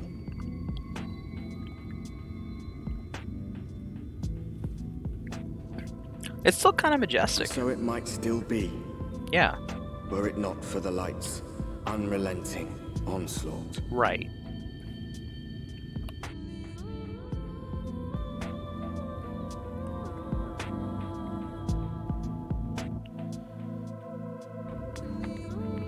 Alright, casters, let's talk. Oof. Big oof. No matter how many times I come here, the cold never fails to catch me off guard. The sky may be as bright as in the scorching hours of day, but it gets brisk enough to make you shiver. Now, the Exarch's letter said I was to take you to the inn at Journey's Head, which is where this Alizé friend of yours is staying. But that's a fair old distance, so I propose we make a stop in Mortsut to break up the trek. Allow me to tend to some business, and you to enjoy the local hospitality. Sound good? Good. Alright, you lot, I'm off, and I better not see the goods covered in sand when I get back. Right, we head southwest, straight as an arrow. Yeah, so the time that we arrive here, as you can see up the top at the Eorzea time, this is at night, and so it is cold at night. It's interesting to see that the effects of the light on the world has no bearing on temperature. Like, yes, it is light. I forgot I can't fly. I got on my mount, ready to fly. What a fool am I. The effects are only as far as luminosity and not temperature. So it's bright, but it ain't hot. Not in the nighttime, at least. The heat from the sun still works the same. It's back there, somewhere behind all that light, still. Or 12 to the west. It'll be fun. It'll be fun. I'm gonna have to attune to all these things again. Stop here a moment. This is your first visit to Amarang, is it not? Nope. Before you cross the River Sand, you need to turn around and feast your eyes on that. Alright, let's feast our eyes on whatever this is. I know what it is.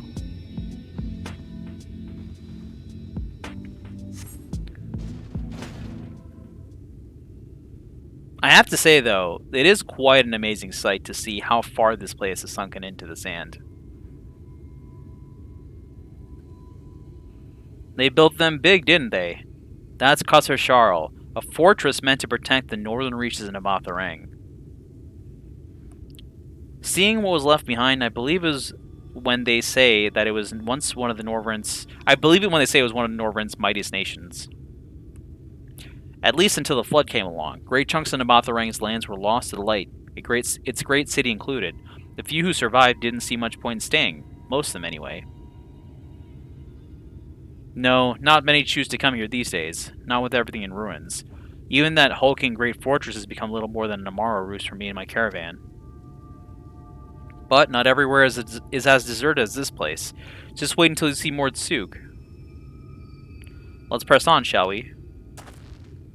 This is also sort of like parallels how Yirgali started in Ul'dah, and this place is a parallel of Ul'dah, which I think is just neat. It's just a neat little thing. There's a little ether current down there. I'm gonna go pick that up right now. Since it's along the way, I might as well.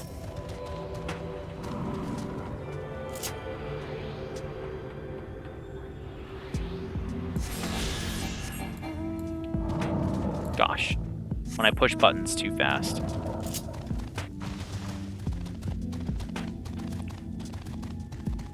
Also, I love the song here in the in Amarang.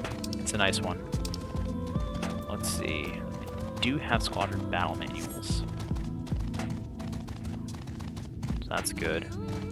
There's another one up on that giant skeleton over there, so I'm gonna go pick that one up too.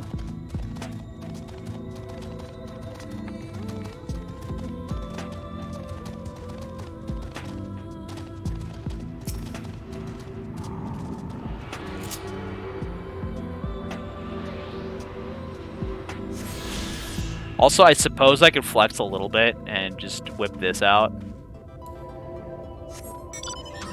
The Regalia I have the Regalia and Regalia.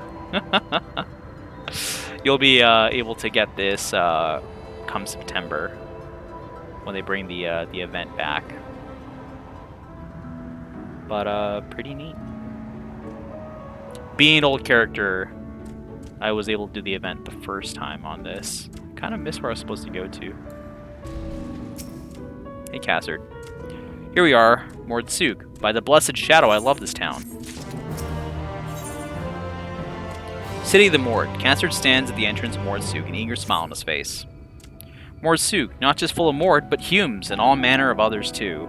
It has long been a refuge for folk displaced with the blood, so the population is nothing if not diverse. Oh, have you met a Mord before? They might look to be shifty little blighters, but a more welcoming lot you could never wish to meet. Speaking of which, we should pay our respects to Master Gengen. I'll go ahead and let him know we've arrived. Let's go tell them we've arrived.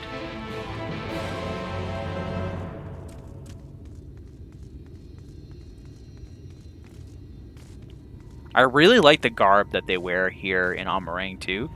This is some crafting gear, but I just really like the way it looks. It's very nice. I like the colors and the patterns and stuff like that. The way it's all flowy and stuff when it sits on you. It's pretty.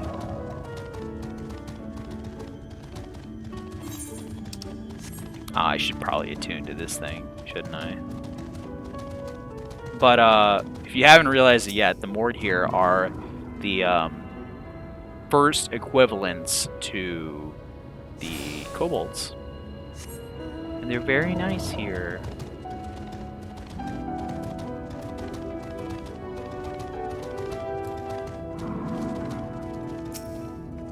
Hey, Gengen. Well, the kobolds on the source are also nice. It's just not in good relations with,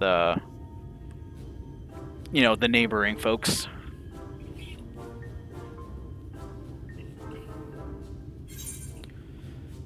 That's a kobold!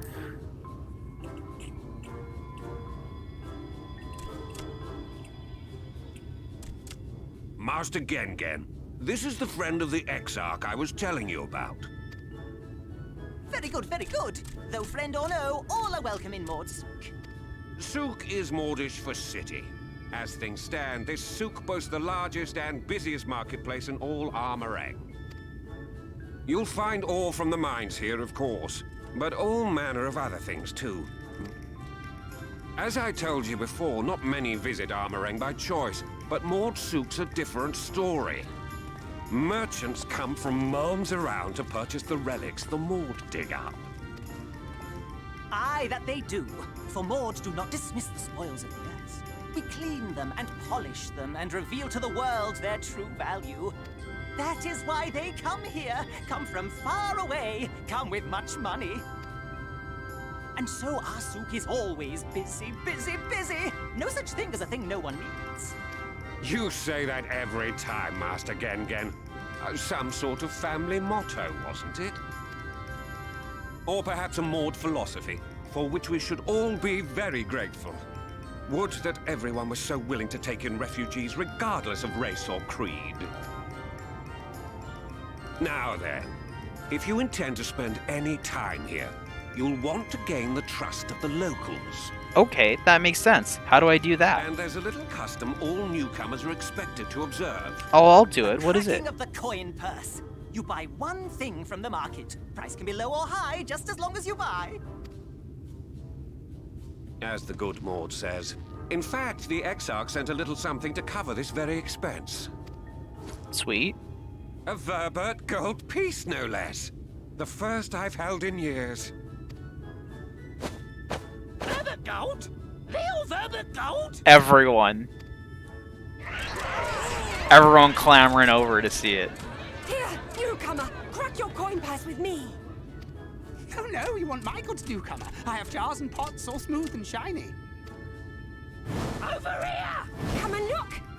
You buy, you buy.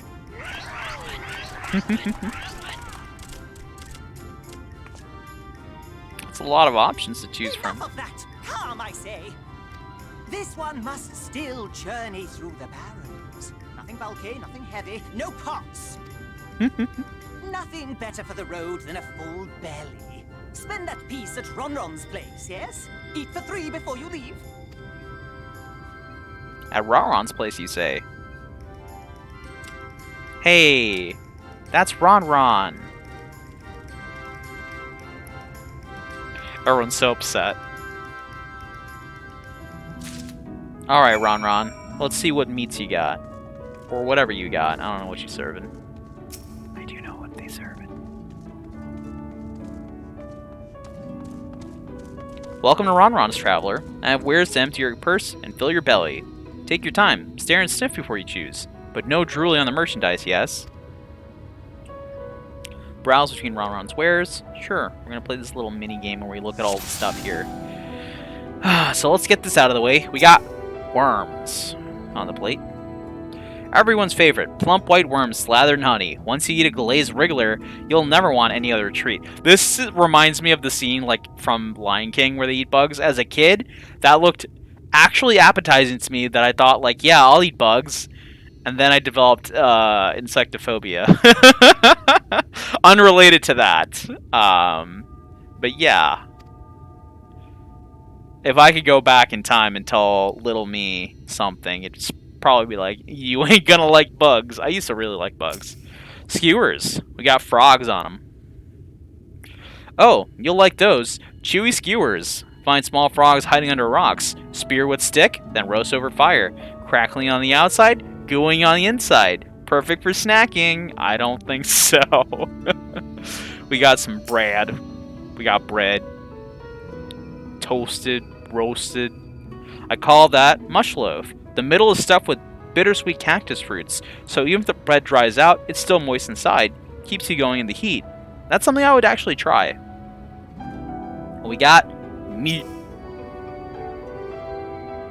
That's my ever-burning bounty, made with the best parts of the lizard, cured with special spicy spices. The spicy spices? Spicy spices.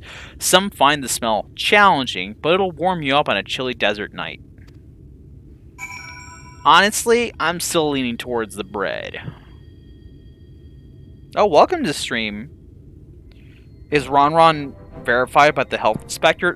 Clearly not. I think Ron might be the health inspector, in fact. They all look tasty, yes? Which to choose, which to choose.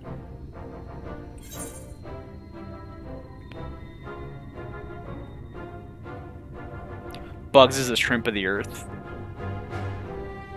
Yeah, I suppose so. Mush loaf, ever-burning bounty, chewy skewer, or glazed wriggler. I'm about to eat a bunch of carbs. Give me that mush loaf. We're carbo loading. Ah, very wise. You won't wither on the sands with a gut full of cactus fruit filling.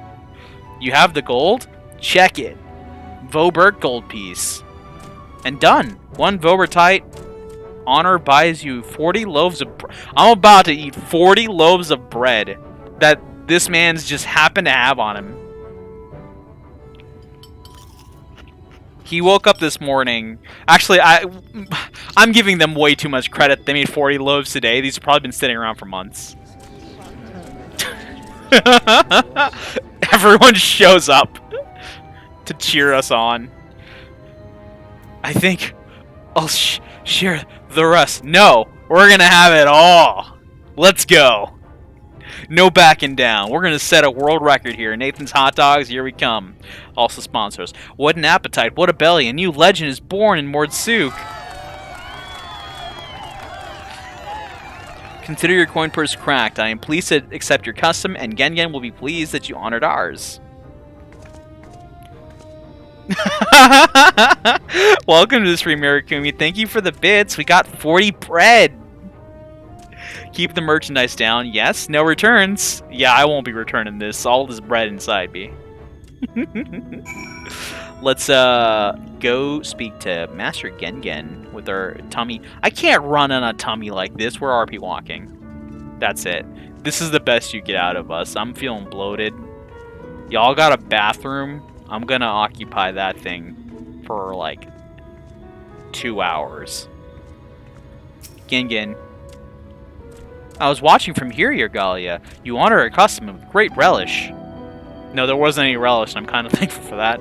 You will always be welcome in Mordsuk. If you need anything in Amarang, we're here to provide. I've had enough.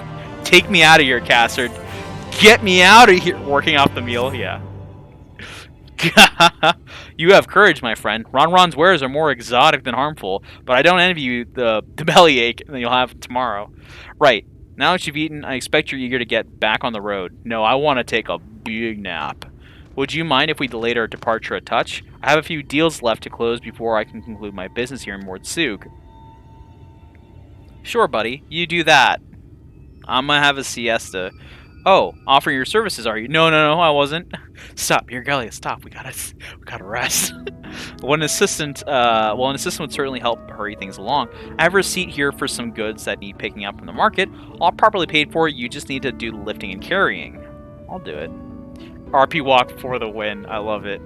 There's a character that I have in Alt that I am just RP walking all the way through the story on, just because I want to do something different.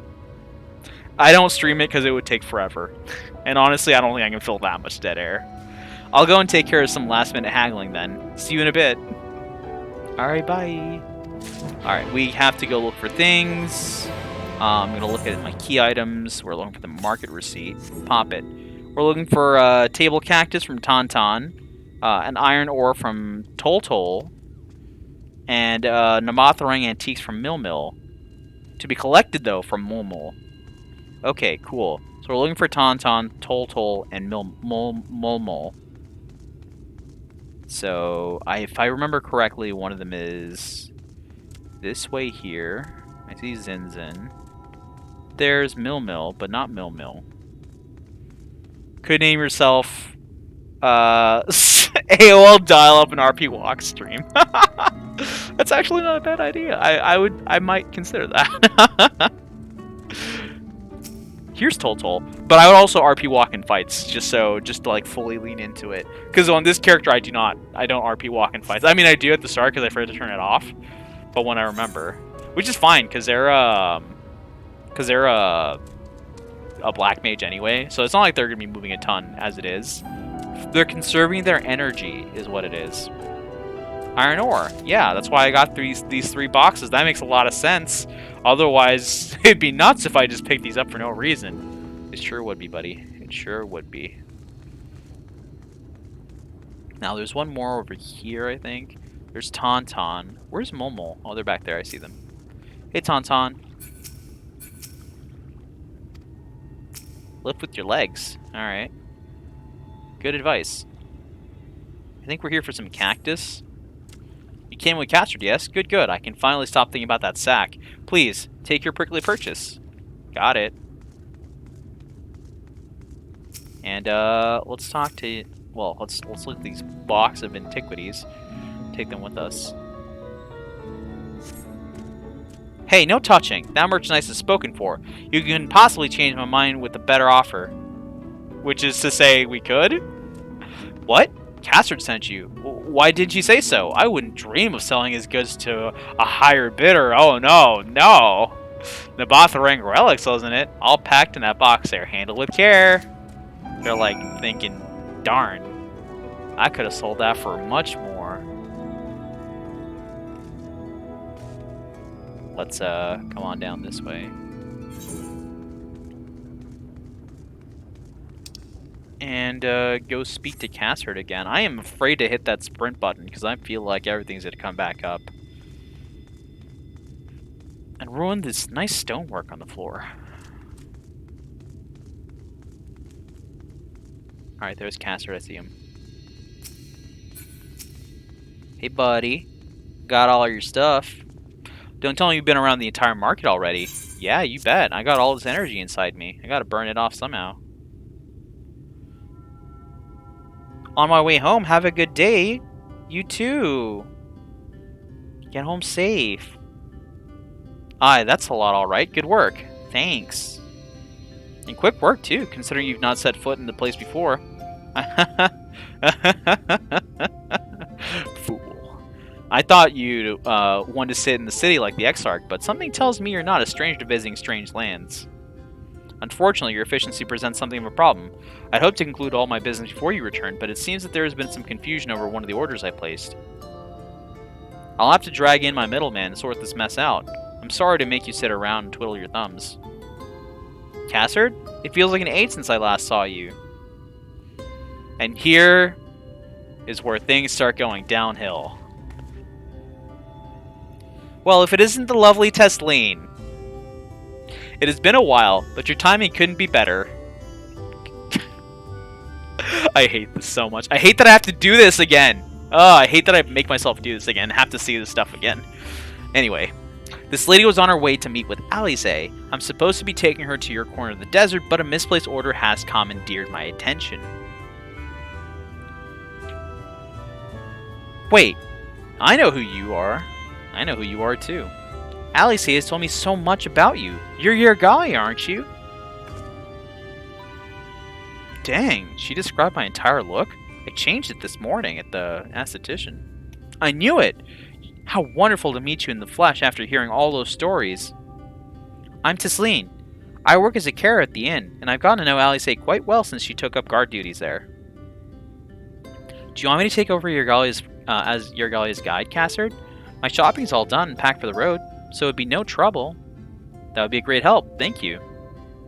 Well, it looks like you'll be able to head straight out after all. My caravan and I will be in the area for a while yet. Seek me out when you've had your fill of Almerang, and I'll send you back to the Crystarium. Alright.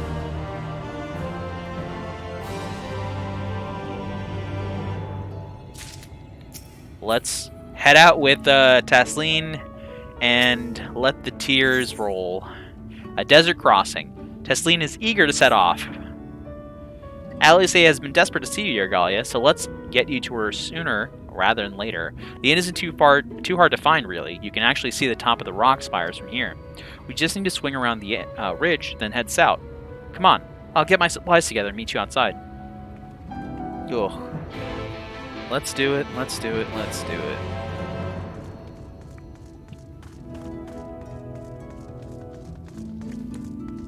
Something that I am not looking forward to. I'm gonna go ahead and pop one of these while I'm at it. Just because I have so many.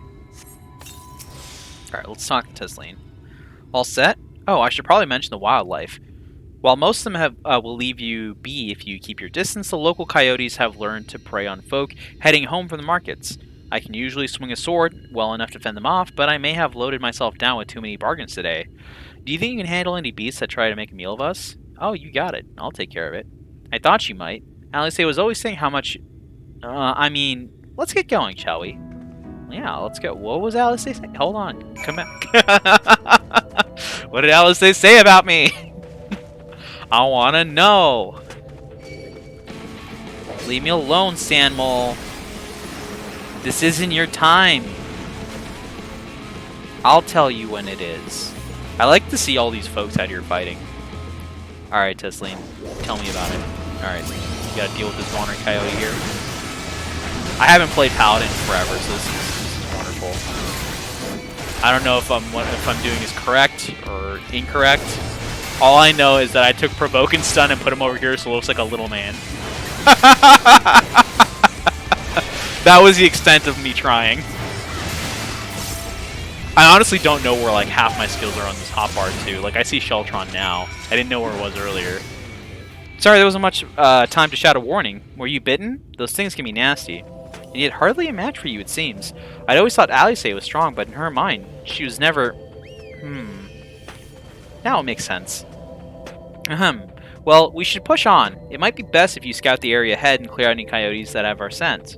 I'll wait for you here so we can fight without any distractions. Sounds good to me. I really want to know what all these secrets about Alice are that you're keeping from me at this given moment. I'm about to grab this Aether Current. My dragon can't get over the ridge! What is this? Its head peeking out there, though. It's quality. I know the chat sensor is there, so you can't really see it. Alright. How about now? There we go. Took that far. Let's grab it.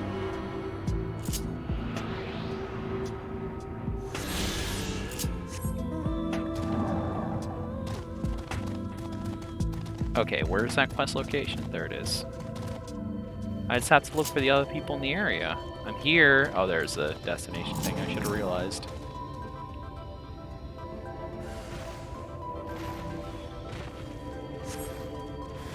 It's a hostile presence. Let's go.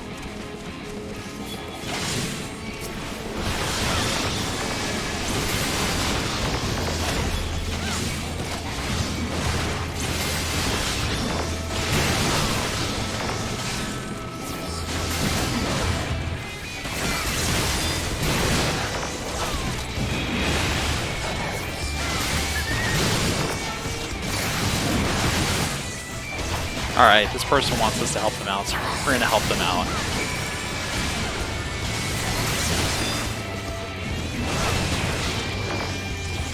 We're gonna be a good sport about it. Alright, all taken care of. Let's head back to Tesleen here.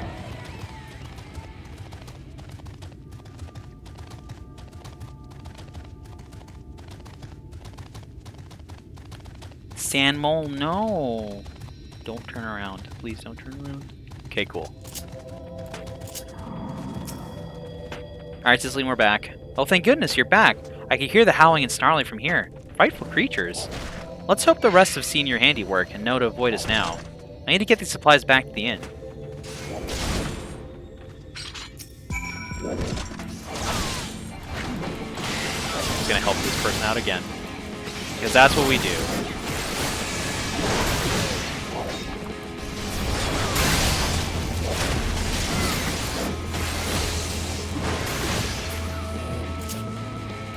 Let's hop on the Regalia. Get out of here.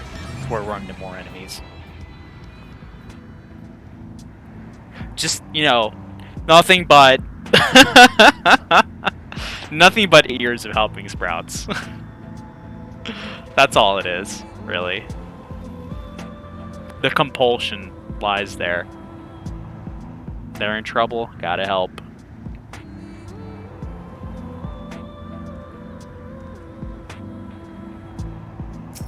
Not that they were actually in any trouble. It was just taking them a little bit more time, but I felt bad. Anyway, Tesleen, here it is. This is it. Thanks to you, I didn't have to drop my shopping even once. Come to think of it, I'm glad I didn't make the trip alone. It seems you ended up escorting me. I'll have to repay the favor somehow, but first let's head inside, shall we? Let's do it.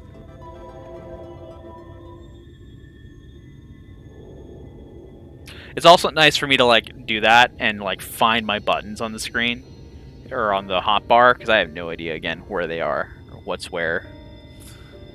Oh gosh, here we go. Looking at all the folks would have been infected. Welcome to the inn at Journey's Head. You might be our first visitor from the Crystarium since Alice arrived. It's not much, but it's home for the afflicted and a handful of carers. The afflicted. You don't know? I don't know anything. I don't think I've ever met anyone besides Alice who was so familiar with their situation here. Most of the folks have grown up knowing someone who knew someone. I might leave out something obvious, but so it may be best to have Alice to give you the full explanation. Yeah, that makes sense.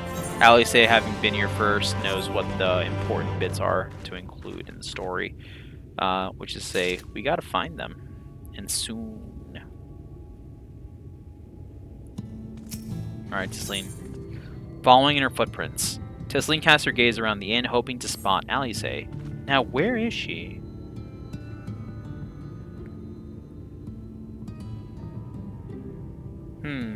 I think she might be out on patrol. You could wait, I suppose, but why not go and surprise her? She usually takes a look at things from the watchtower first, so you might be able to catch her there. It's not far. Head out the south side and you'll soon see it. I'll stay behind in case she comes back while you're gone. Tesleen is incredibly cute, which is also what annoys me about what happens later. They're a very nice person, and I'm angry about it. I'll be angry about it forever. Oh, there's another ether current over there. Let's go and pick that up.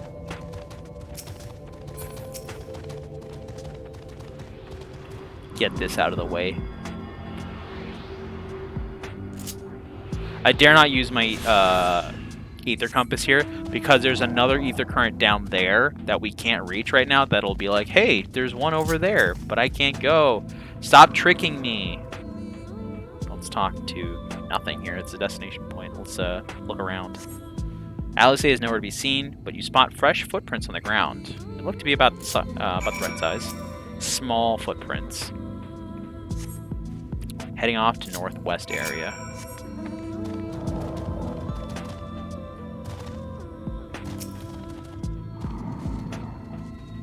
Now where do these go? Northwest.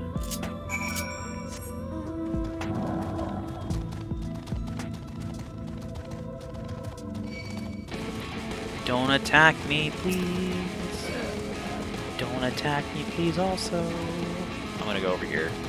Leash them. There we go.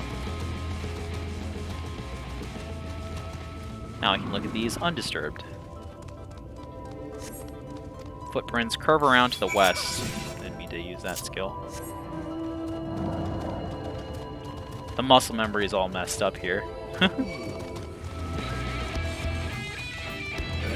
might as well aggro these and run over here. There we go.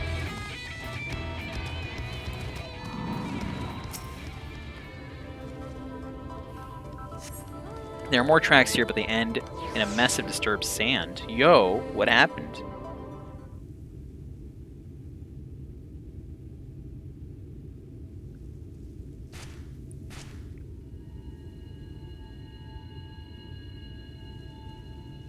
Gee, look at that big old wall of light. Just some big, hard light. Oh, what's that sound? A Sin Eater. Get back here! That voice sounds familiar. Whoa, Alice, did you just jump from the tower? You're about to break all your bones. Oh, you didn't somehow. That's pretty good. Hey. Nice moves.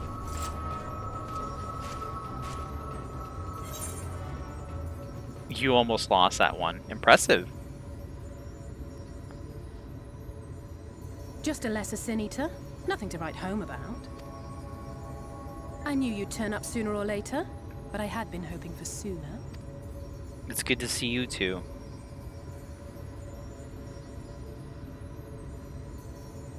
She's trying to hide her how happy she is. It's so good. It's so cool. How are you? I'm Goob. How are you?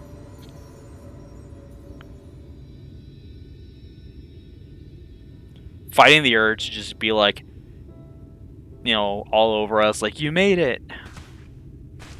We fought them to a standstill then. Yeah, the Garleans? Yeah. The Exarch did say that the Empire seemed to have drawn back when he last looked in on the source. But without knowing for sure how fast time was passing there, I couldn't help worrying that a lot might have happened since then. I'm heartily relieved to hear that it hasn't, just as Alphino must have been. As you can imagine, both he and Urianger were desperate to hear the news from home when I arrived. I haven't actually seen Thancred and Y'shtola yet, but they will have heard all the latest developments from the Exarch by now, or should have at least.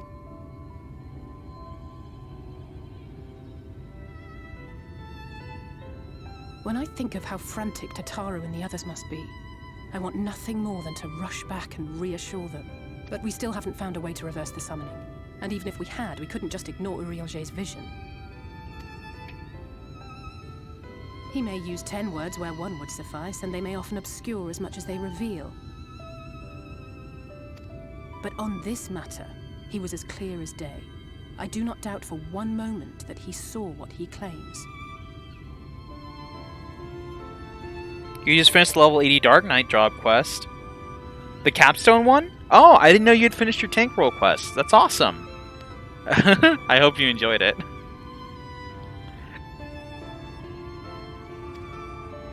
Nor how difficult it must have been to speak about them. The 8th Umbral Calamity and your death aren't exactly... Or do you only have to do the idle one roll quest? conversation. I don't actually remember. Oh, you've been doing them just as you got to them? Yeah. It's really good. Dark Knight, story, best job. Best job storyline. Hands down. Like, all the way through, it's good. There's some of them that are nice at certain expansions or at certain points, but Dark Knight is good all the way through.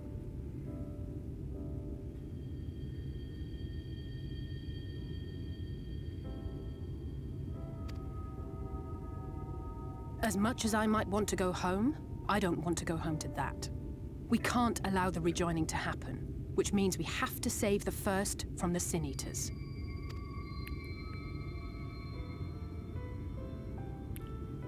See, That great Crow did wall it. of I white kept telling that Crow runs forever. with the They flood. did it. Now it's your turn. If you haven't done the Dark Knight storyline, you have testimony here. I've been saying it forever. Everyone should go do the Dark Knight storyline. It is the most personal storyline, and it is the best one. 100 years ago, the balance in the first tipped decisively in favor of light. From that moment, it rose and swelled with each passing day, and then, without warning, it burst forth like water from a broken dam. A colossal wave of pure light, drowning everything in its wake. For the most part, living things are composed of ether of various different aspects, but when exposed to such a flood, their etheric harmony is shattered, and their natural form breaks down. Then they either perish, or are warped into mindless abominations.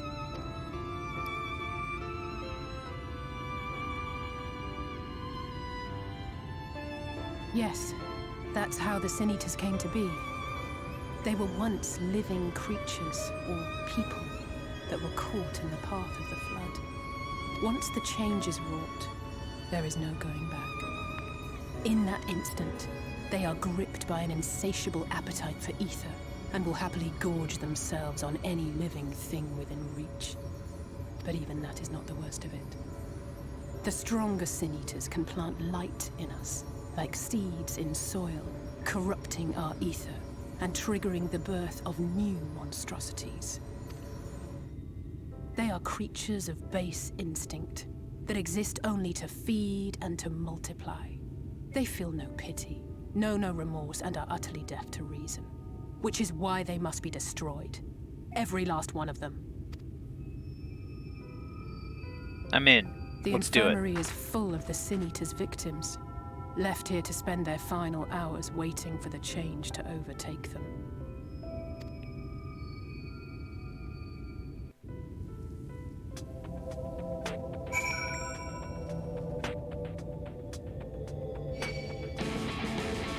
Ancient Lizard, how dare you? I'm not done talking to Alize. Here, come take a little walk this direction. You'll regret it. See? Knew it. Coward. Alright. Alize, this is a matter of time. More for some, less for others. Those patients will all become monsters in the end. And, to add insult to injury, the afflicted are feared, shunned, cast out of society, and exiled here to the edge of the world. The only good thing I have to say about this hellish place is that it has served me well as a training ground. Cicely and the others have also been kind enough to share their knowledge as Sin Eaters, which is knowledge I can now share with you, while you help me finish my patrol, of course. Hey, we're level 71, and this lizard wants more. Alright, let's just take care of this now.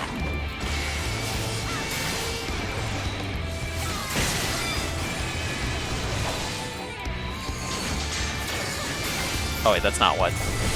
That's where I usually put my stun, but that's where I have my passive arms of this character, which I need to fix.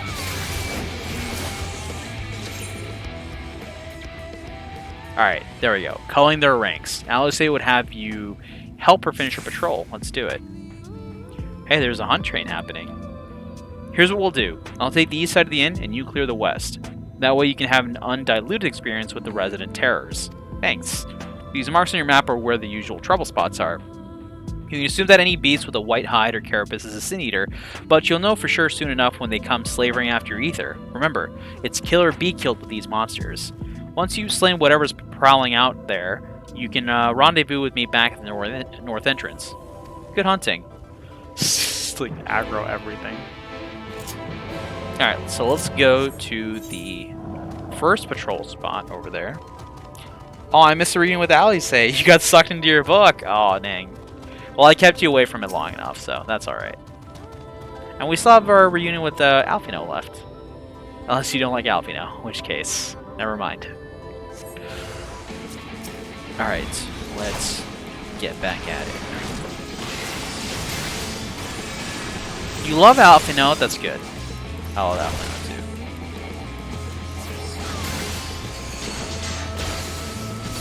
I ain't here for your tender love and forgiven cowardice. I'm just here for blood.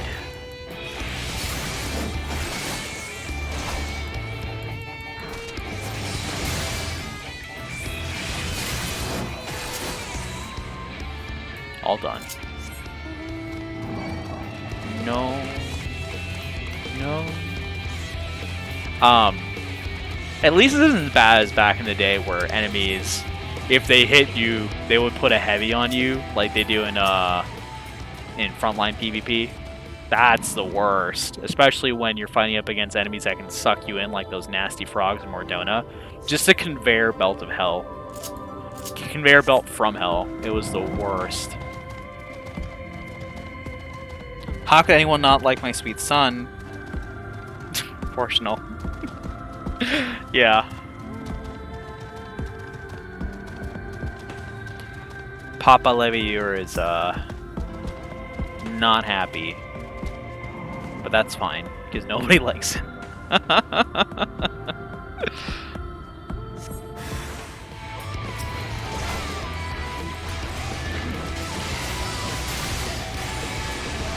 No one cares what that old man thinks.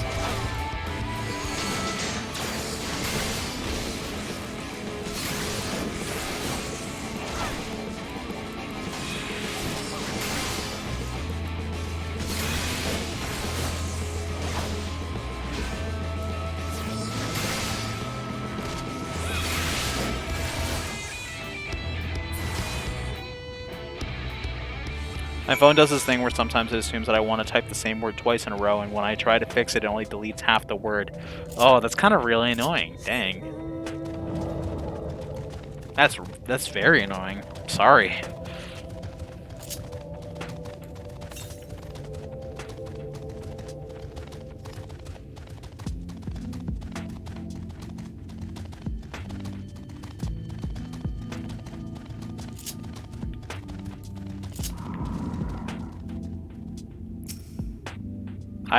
I turn off autocorrect on my phones and stuff when I get them. I do leave on word prediction sometime, just because I think it's funny, but I definitely turn off autocorrect because sometimes I be using words that aren't real, because I do a lot of fantasy stuff. Oh, I should be reading this dialogue. What the heck?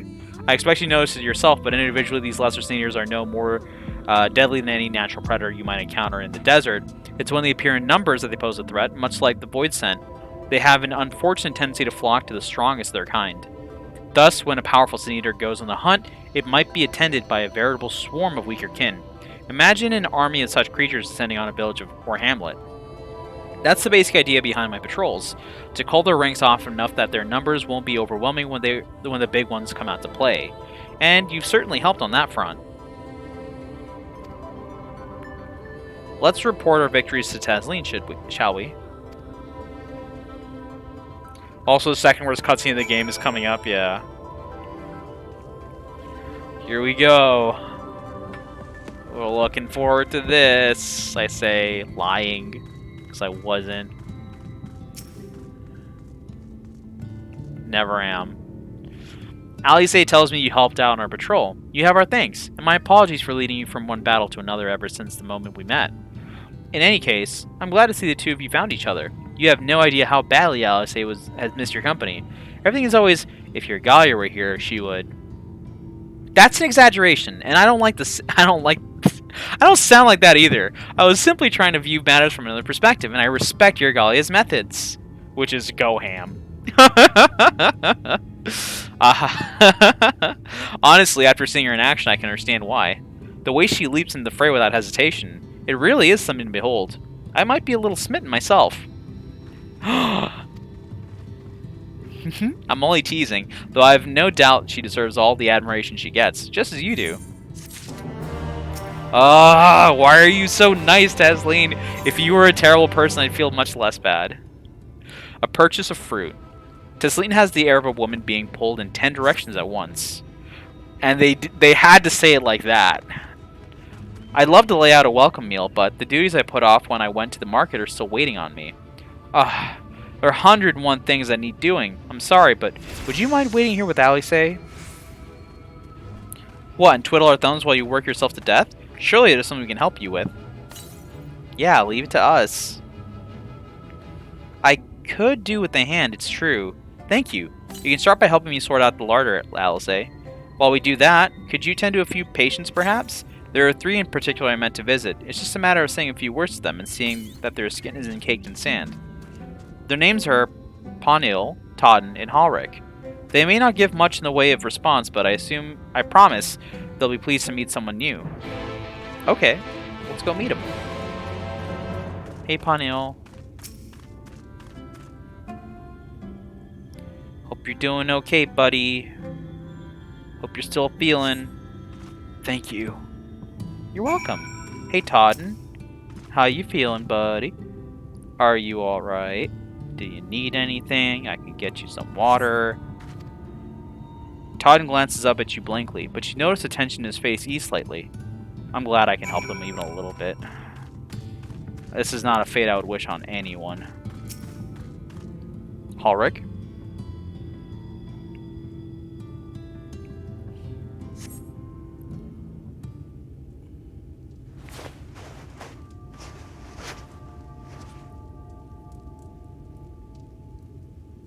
Halric remains utterly still as you wipe the sand from his cheek.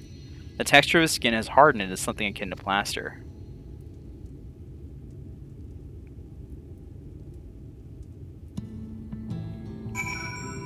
Buddy. Wait! I didn't attune to the aetheryte. Gosh, I felt like I didn't have to.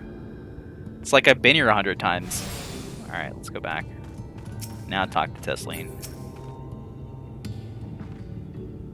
You seen the patients? How were they? Someone just shouted many W's. Which means they accidentally hit forward on their keyboard into chat. Just freaking out. Oh, it's so funny to see when that happens. Good, that's good. I knew they would enjoy meeting you. I'm concerned about Halric, though. I'll have to speak with the other carers, but I think his time may be near.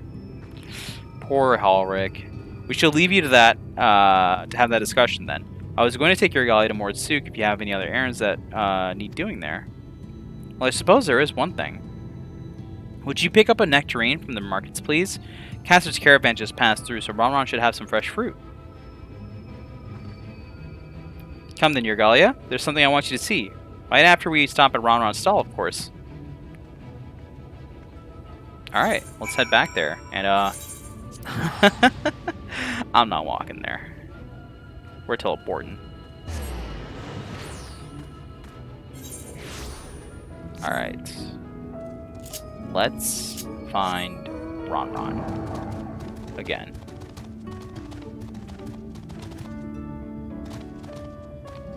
Hey, old buddy, old pal. Oh, bearer of bugs. We're here for some fruit. Oh ho, back again, are you? You need a taste of Ronron's wares? No thanks. Actually, we're looking to buy a nectarine. Do you have any in stock? Oh yes, nectarines, peaches, grapes, fresh and juicy. Given how richly you cracked your coin purse with me, I might still owe you food. Here, take this one, free of charge.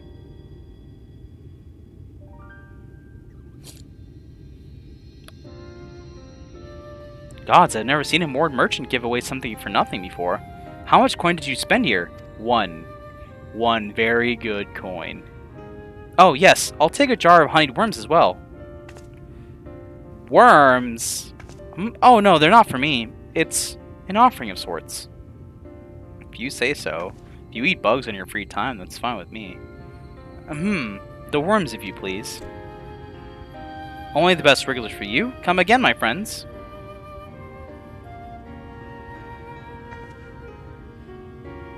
Right, that's our shopping chores taken care of. Let's head up past the aetheryte to the main tower. The view I want to show you can only be seen from its very top.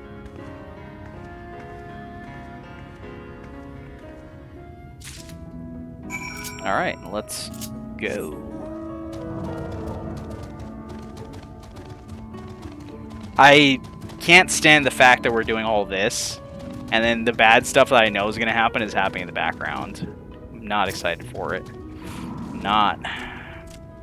Here are your precious worms. That buys us a trip to the top of the tower, does it not?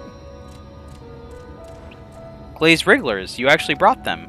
I really shouldn't let you, but just this once, alright? Only once. Never fails, shall we?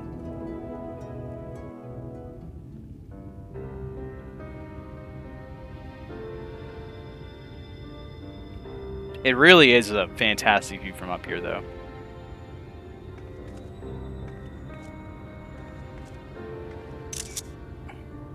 Look, over there, where the wall is broken.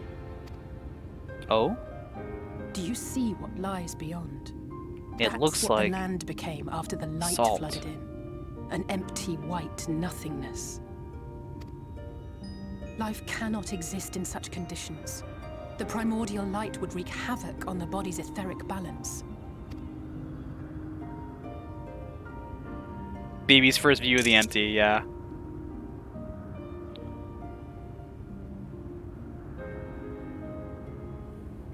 That nectarine you bought. It's Halric's favorite fruit.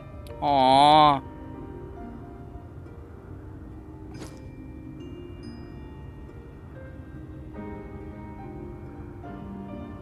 Most of the patients, Halric included, survived the attacks of powerful eaters, but their fate was sealed all the same. The monster's corruption has entered their bodies, and their very essence is being subsumed by light. The twisted state of the world itself just makes matters worse. Under normal circumstances, a person's ether naturally tends to equilibrium, but for these poor souls, the opposite is true. Sooner or later, every single one of them will turn.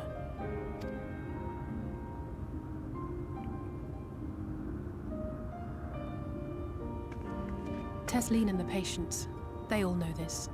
They know what has to be done before the change goes too far, before the eater within takes over. The preferred method is mixing poison into their favorite food.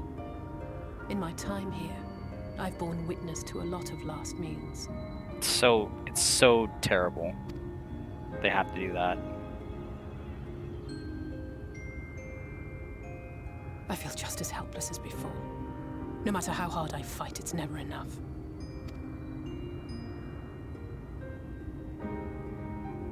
But it's a war I mean to wage, nonetheless.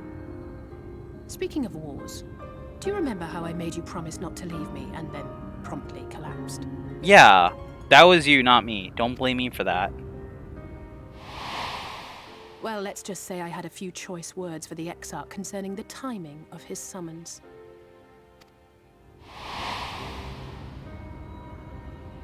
But even if the fault lay with someone else, I couldn't shake the feeling that I'd abandon you on the battlefield. So I swore that I'd make up for my absence there by making a difference here. And that's what keeps me moving forward, even when things seem hopeless.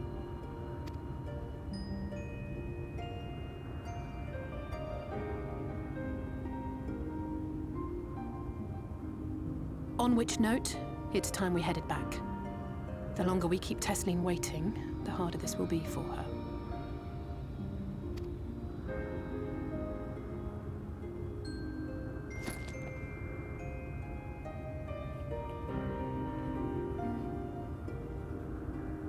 I don't want to cry about this all again. Just have to remember the post Shadowbringer stuff.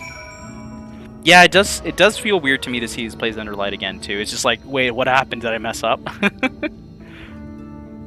This whole part of the story was hard to watch. It wasn't that long after my mom was in hospice. Yeah, that's very rough, and I get that. That line right there about moving forward. Yeah, that's sometimes all you can do. I'm glad I was able to show you that. When it comes to understanding the catastrophe which befell the first, one glimpse of the empty wasteland beyond the wall is worth more than an hour of Oriange's lecturing. And I need you to know beyond doubt that Tesleen has no other choice. The nectarine will be a kindness. It isn't just the threat posed to others. When a person becomes an eater, the pain appears to be excruciating. The carers are truly fond of their wards and would spare them that suffering. It is their way of fighting back against a fate worse than death. Alright, let's do this. Go back And let's hand this nectarine over.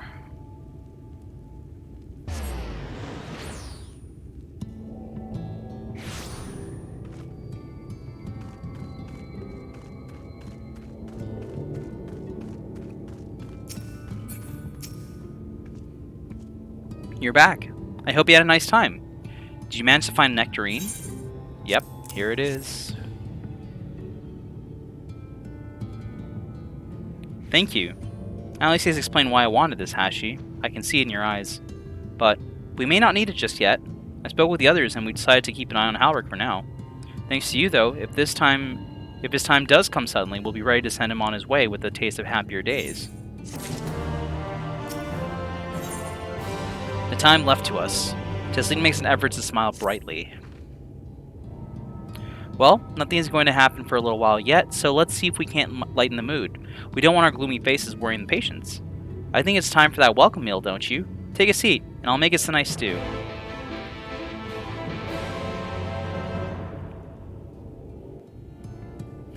Try not to cry already. Oh, it's not easy.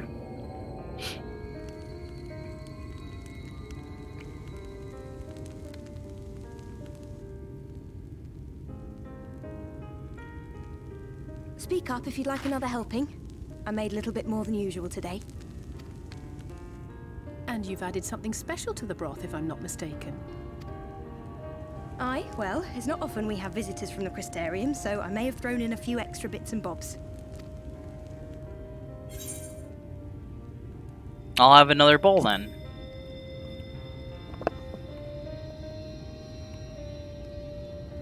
That's what I like to hear. Give me a moment to warm up the pot.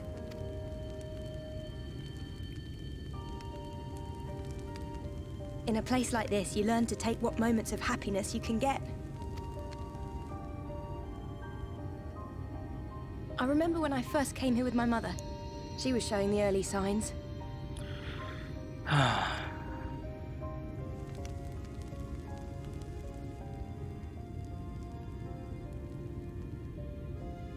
I knew there was no way to save her, but I just couldn't face what needed to be done. That's the way of it for most people. Why they travel from arms to stay here.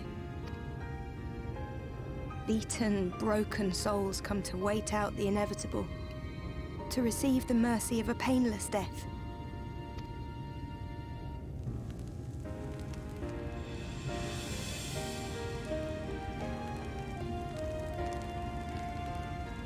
When my mother finally left this world, I was mad with grief, but also thankful that her passing was a peaceful one.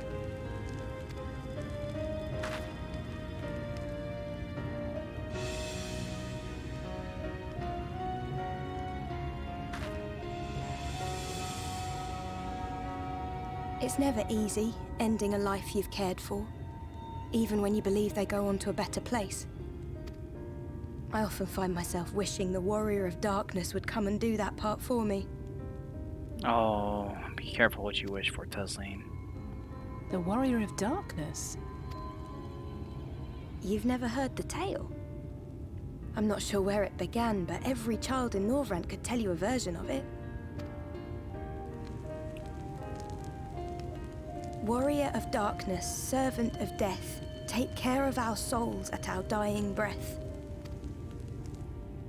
Let sinners and eaters of sin go with thee, that all may return to the sunless sea. Well, that's the version I was taught anyway. It's just an old bedtime story. He's certainly never deigned to visit us here. Which is a good thing, surely. He sounds rather ominous. Do you think so? I always liked the idea that he treated every soul the same, even the Sin Eaters.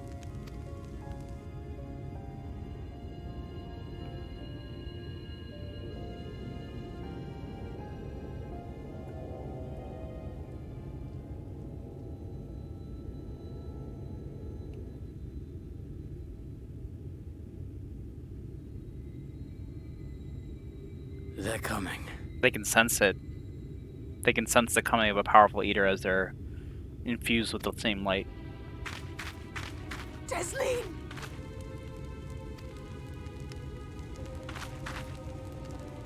Have you seen Halric? I swear, I only took my eyes off him for a moment.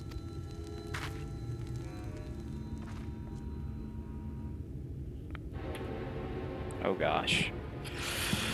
Okay. I can do this.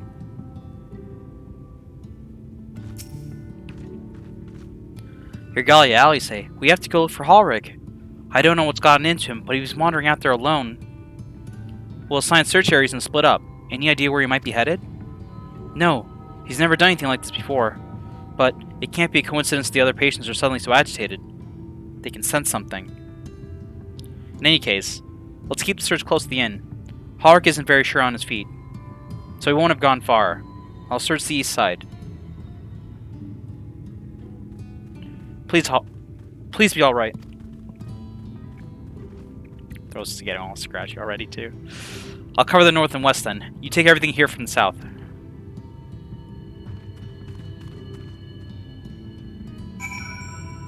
Alright. Let's go and find Halric. This book I'm reading is making me cry, and this part of the story is making me cry. You're a waterfall of tears. I'm here for you, even though I'm almost just close to stream.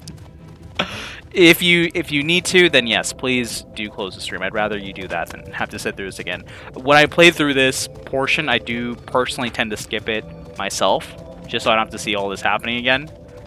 Even though sometimes when I'm trying to skip the cutscene, I don't skip it quick enough, and I do end up seeing a few stuff. But yeah, on my own time, I do skip it. But for the sake of the stream, I will not skip it.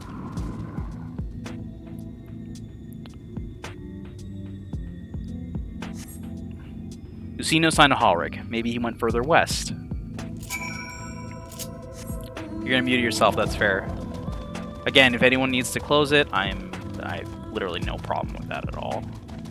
I mean, yeah. If you need to skip it, you should. No, I can handle it.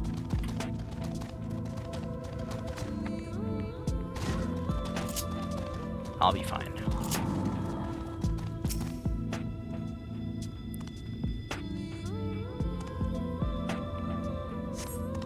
You scan your surroundings in search of Halric and suddenly find yourself under attack. By a scorpion, of all things. Now, I could try and make this whole thing funny, too, but I don't want to take away from the gravity of the situation either, because I feel like that's disingenuous to the story and what the creators were going for. Which is very odd, because that is something that I do on the regular. My personal means of coping is through humor. It's how I deal with things, how I deal with heavy situations is through humor, which often comes off as ill-timed and inappropriate, but it's almost a reflex. So if ever you're telling me something very sad and I say something very stupid, that's why.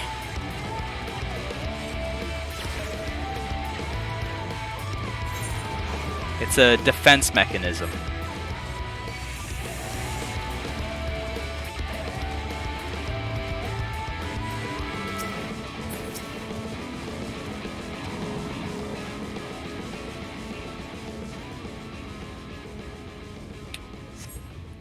Alright. Cutscene time.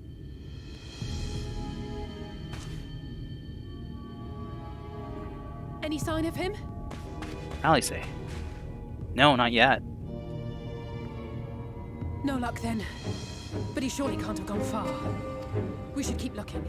The Sin Eaters are out in force, and if we don't find him soon, you can be sure they will. Yeah. Wait, what's that?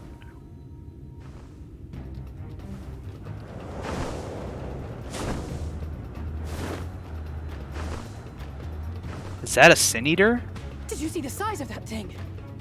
It must be one of the nasty ones. Wherever it's going, it can only mean trouble. After it!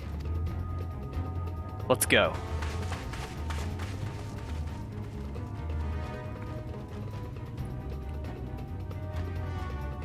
I will say this upcoming scene makes me cry, but it didn't give me nightmares like the scene after Balzar's Wall did. Yeah, that one's very rough. There it is! Is that... Halric! Oh no!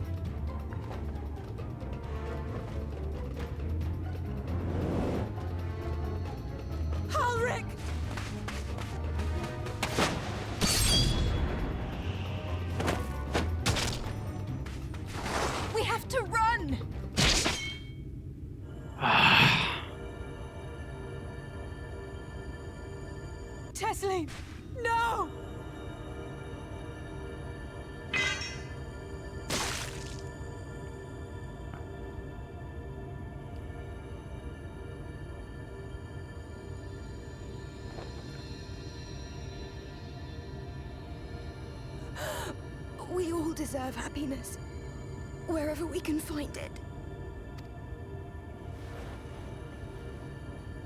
The time left to you is precious. No one should die in pain. Mother, I...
Well, there's that cutscene. I'm sorry for anyone that watched that with me. I want to go to Holminster Switch right now.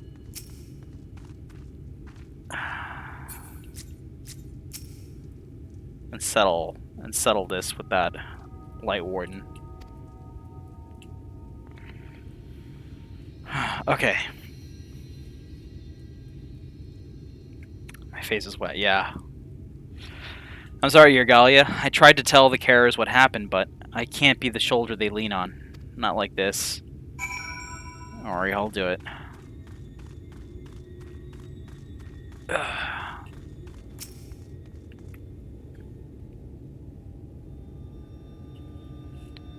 It's just so unfair. Tisleen was always so cheery with the patients, telling them not to be scared, that there wouldn't be any pain. Of all the people in the world to suffer such a fate.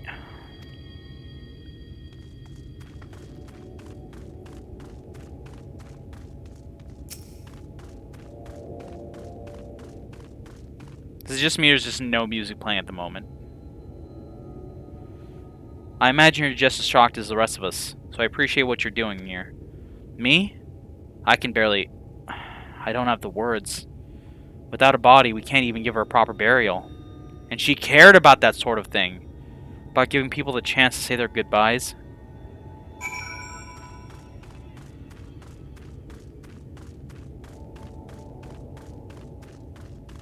Just the sound of, like, heat. Yeah. Yeah, I know exactly what that sound is, and, it's not good. Holrick is as unresponsive as ever. He stands motionless, staring up into the sky where the Singers made their escape. That's the other thing that I felt, like, awful about. That, you know, Tisleen, in that moment, was staring at a face that couldn't show expression. I know Holrick is in there. I know Holrick can feel all that stuff deep down inside. But to not be able to give Tisleen a reaction of face, something to calm her, that's hard. just a blank face is very difficult.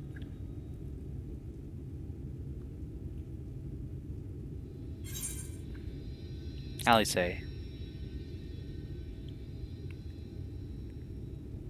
Thank you. What you're doing, it means a lot to them, to me.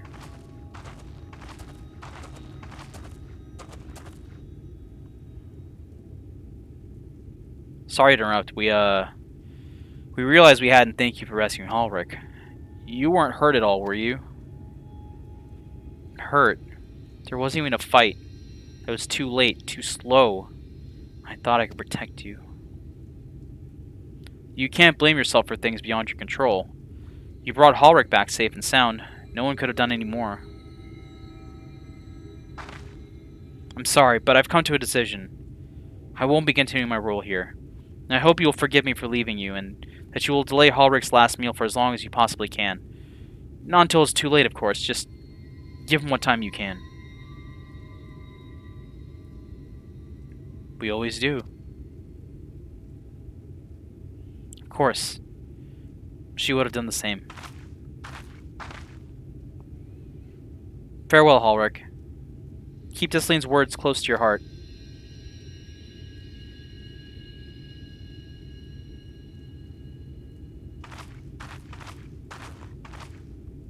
Wait, you're leaving this very moment? I understand how you must feel, but surely this is a bit hasty.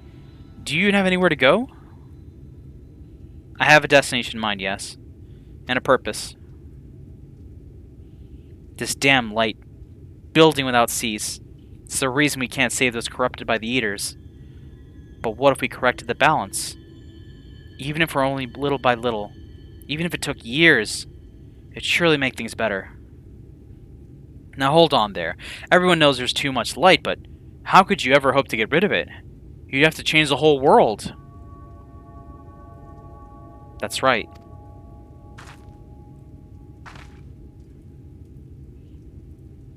We should return to the castrum.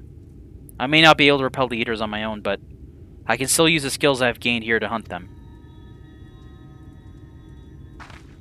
Or hurt them. Oh, you have little faith. Just wait and see.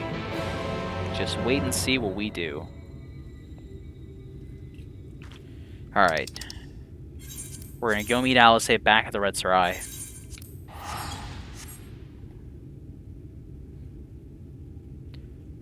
Someone in, just to lighten the mood a little bit, just someone in chat went ham,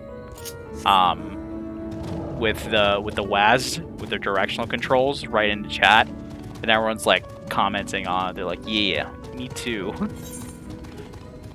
And it is pretty funny to see, which is nice after what we just saw. I'll take anything. I'll take really anything. But here we go back to the Red Sarai. After this, we're gonna have to go look for Alfino over in Calusia and see what he's been up to. Which things over there are also bad. Just kind of in a different way, and probably not as directly painful as this. I'm gonna enjoy hearing the Shadowbringers battle music forever now, because that's what's gonna happen from here on out. Every time I aggro something, I'm to the point in like most of my characters, a lot of the characters I play often, that I just don't hear it. But then here I am, doing this again. Forgive me, Yergalia, I couldn't stay there a moment longer, but I was serious about what I said. While the men and women at the inn battle against the Blight with kindness, I must fight in my own way, with steel. Miss Alice, is there anything I can get you? A gun. You're swift as tomorrow. I need to return to the Crystarium immediately. As you wish.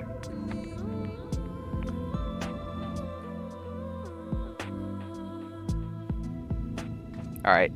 We're back at the Crystarium. Let's talk to Alice. Ugh. Remind me to wear goggles if we ever fly over Amarang again. I barely gotten the sand out of my eyes. But the wind did help to clear my head, at least. I think I'm ready to meet with the Exarch. We need to talk about how we're going to wipe the Sin Eaters out. shall we? Alright, we got Speak to Alice and the Ocular, which means we're going to continue in search of Alfino from here. So to do that, we're going to head to the Temenus Rookery, from which we can set out to Calusia on another Amaro, which means we have to talk to Zemjin there. I actually don't know how far we're going to get tonight. I mean, we got the first portion, and I'm thinking like maybe we can get to at least... This is probably wishful thinking of like a grand variety or of a grand sort, but I'm hoping we can get to at least Holminster Switch. I'd like to get there, but I don't know. We'll see. Let's go this direction here. Zemjin hello, my old friend. Your face is unknown to me. What business have you at my rookery? Check it. I got this letter of introduction.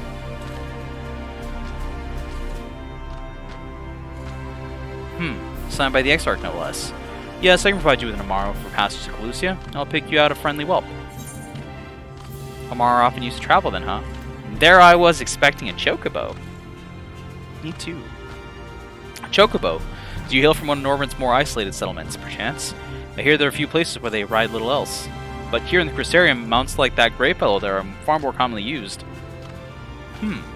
Seeing as you're plainly unaccustomed to riding Amaro, I think it best I accompany you on this flight myself. Any zone worthy of the name could do it, of course, but the Exarch sent you to me. Ensuring you arrive safely is my responsibility. Gather your things and meet me at the Amaro launch. One of the junior tamers will attend you while I ready the mounts. Let's go find this junior tamer of which they speak. Where are they at? They are at the Amaro launch. You said that too.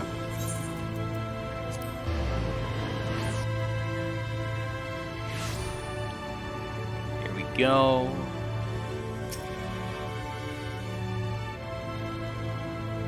You want to fly in Amaro to Calusia? Well, I suppose Master Genmai is going with you. Wait here, please. The Master should be along with the mount shortly. Yeah. Let's go.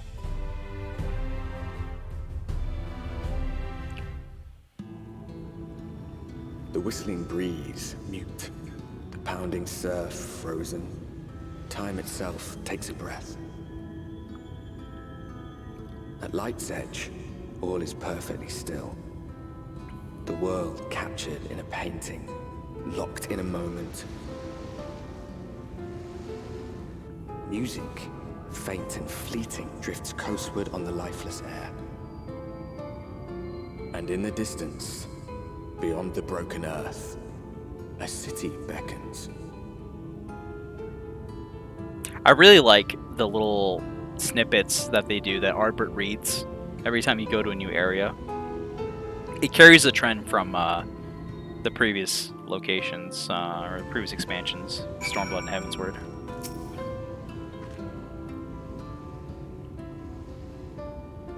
We are arrived. This is Crackshell Beach on the eastern coast of Calusia. You should be safe here for the present. Compared to the mainland, Sin Eater attacks are far less prevalent, and the native beasts are not any more dangerous than elsewhere. It is the people you should be wary of. Ain't they always?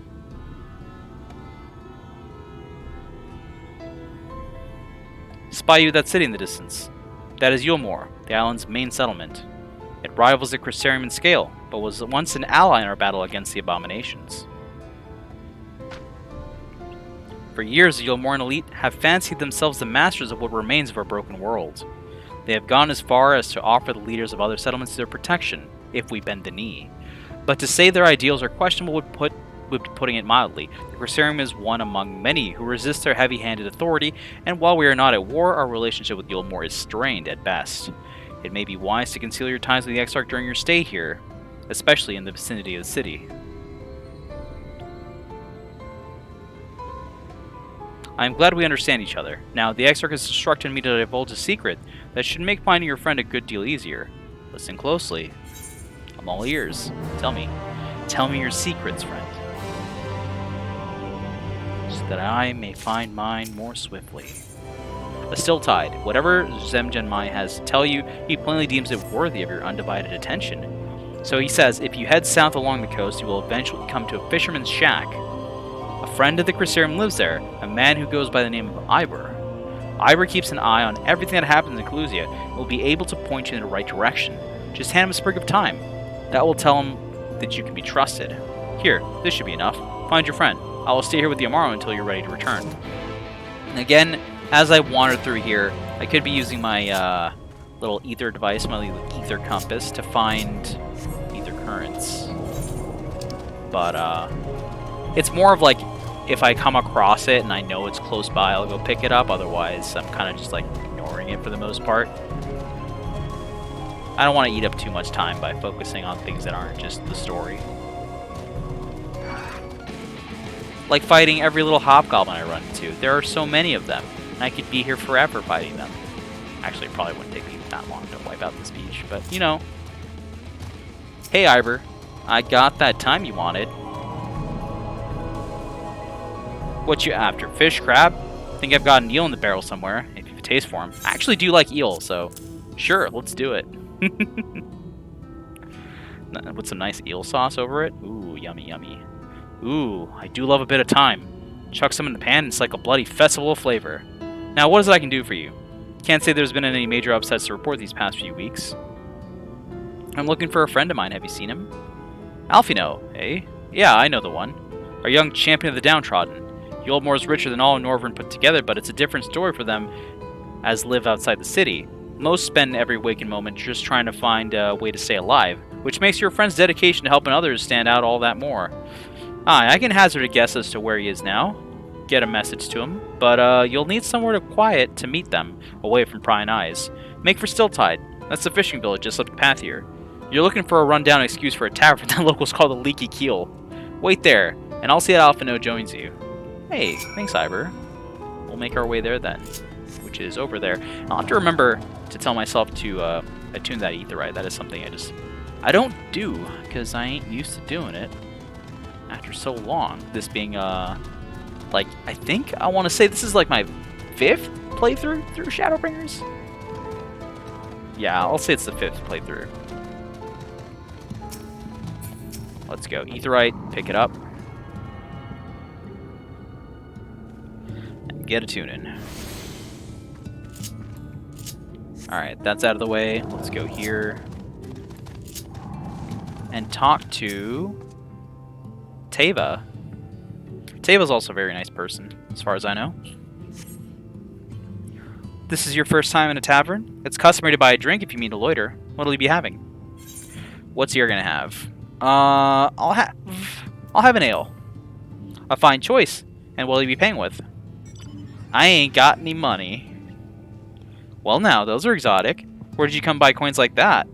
I'm sorry, dear. I don't doubt they have value, but I don't have a touchstone to test their purity. And I'm not about to go begging for one from the neighbors, so we'll just have to come to some other arrangement. Oh, here's an idea. There's a common to the north where we grow our vegetables, but lately the pests have been eating more than them that we have. What do you say we do a little bit of extermination work? I want you to squash any vermin you find, then visit the caretaker and give him an earful for me for sleeping that job.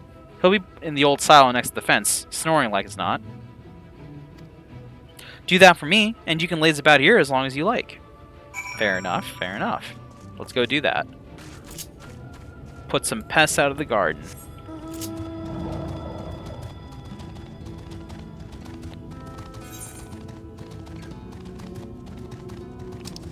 There's an ether current up there. I'll pick that one up. Sorry, Whiptail, not today.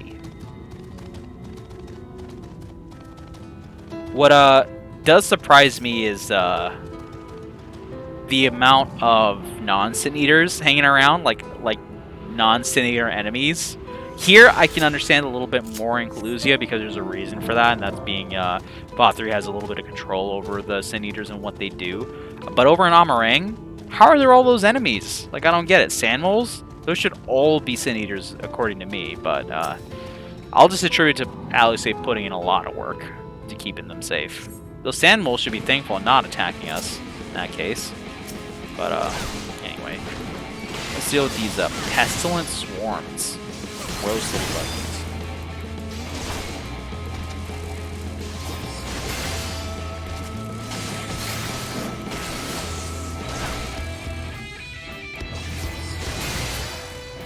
That's down. Any more? There's another one back there. I wonder if wonder if these will go quicker on Monk. Not that I've any idea where any of my skills are on here. I'm looking for them all. Let's try it though. 2 of them, huh?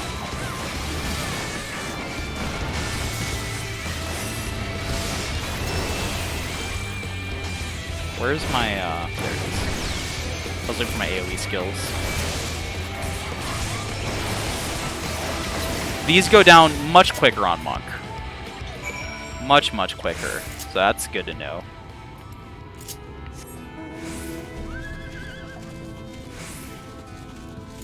Start knocking on this person's door. No response. Maybe you need to knock louder.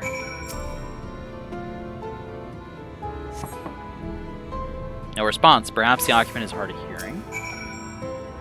We're knocking again. There we go. Knock, knock. Still no response. That's so weird.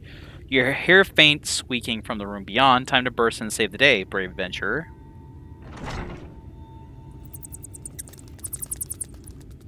No one is home, and judging by the lack of furniture, they haven't been for some time. The gnawed scraps of vegetables on the floor suggest rats have taken up residence in their absence. So really, to me, that means one thing. That, said person in the silo may no longer be a person. Yeah. Not great. Anyway, let's go report the news back to Teva. And get our drink on until Alphino shows up. Because Lord knows we can use it after what we just witnessed. Again. Welcome back, dear. What did that good-for-nothing caretaker have to say for himself? Absolutely nothing. Gone. Well, so let's join the rest of the hopefuls. That's a optimistic point of view. In Gate Town, outside Yulmore? You don't have a clue what I'm talking about, do you? And here I was thinking you were another dreamer. Well, never mind all that. Take a seat wherever you like, dear. You've more than earned it. I'll even throw in another drink on the house. Hey, I got 2 ales. I got 2 hands for 2 ales.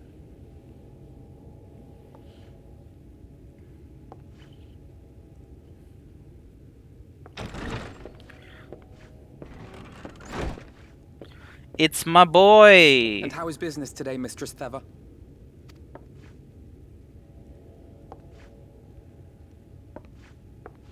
Oh, frenetic. Look, I have a new customer. I've been the only one here all day. I showed up at 6 a.m. And it's noon now. Good to see you, my friend.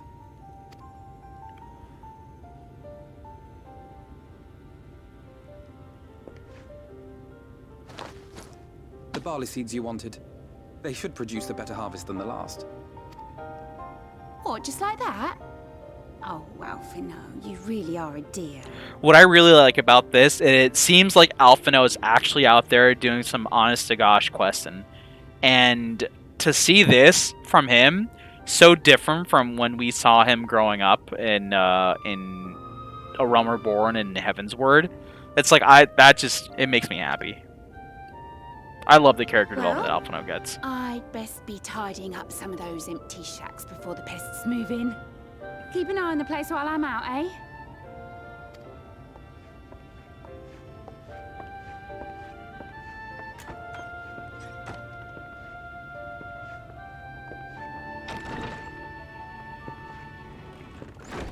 It seems an age since last we spoke. Not since the prisoner exchange in Doma. And Yotsu. It has been even longer for me, of course, if you count the days I've spent here. But the time has only added to the relief I feel seeing you safe and well. I missed you too, Alphino. Me? I was more worried about you. True. I was like, how's this boy gonna survive out here? Alize said much the same thing. I don't think I've ever had such a scolding.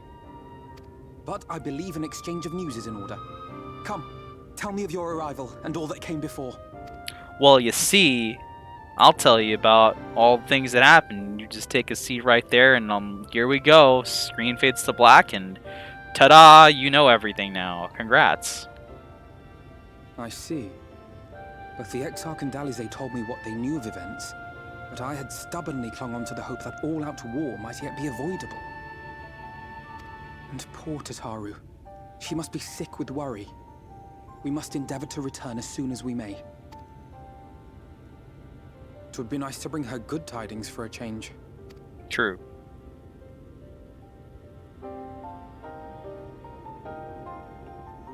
But before we bid this world farewell, we must first ensure that it is not rejoined to the source. We must prevent the 8th Umbral calamity.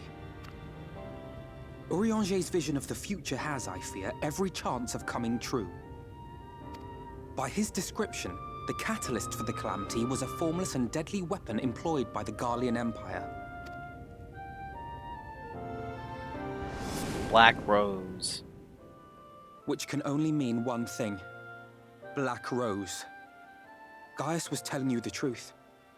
When we were on the trail of the Ascians, we saw evidence that the gas was being manufactured once more. Gaius was adamant that the project had been scrapped. But so long as there are wars to be waged, there will always be those determined to win by any means. And thus simply destroying the existing stores of Black Rose would do little to alter fate's course.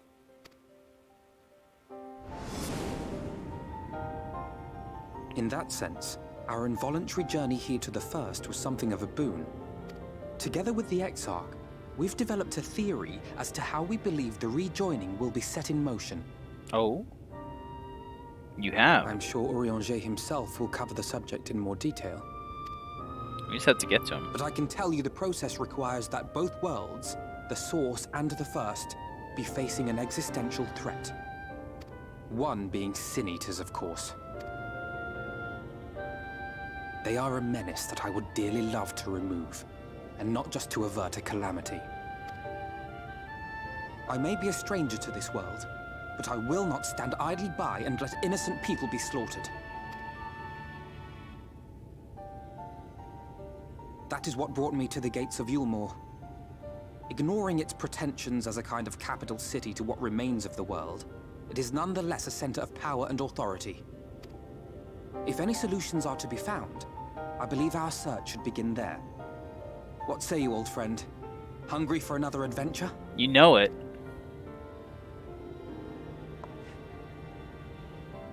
I am an adventurer, after all.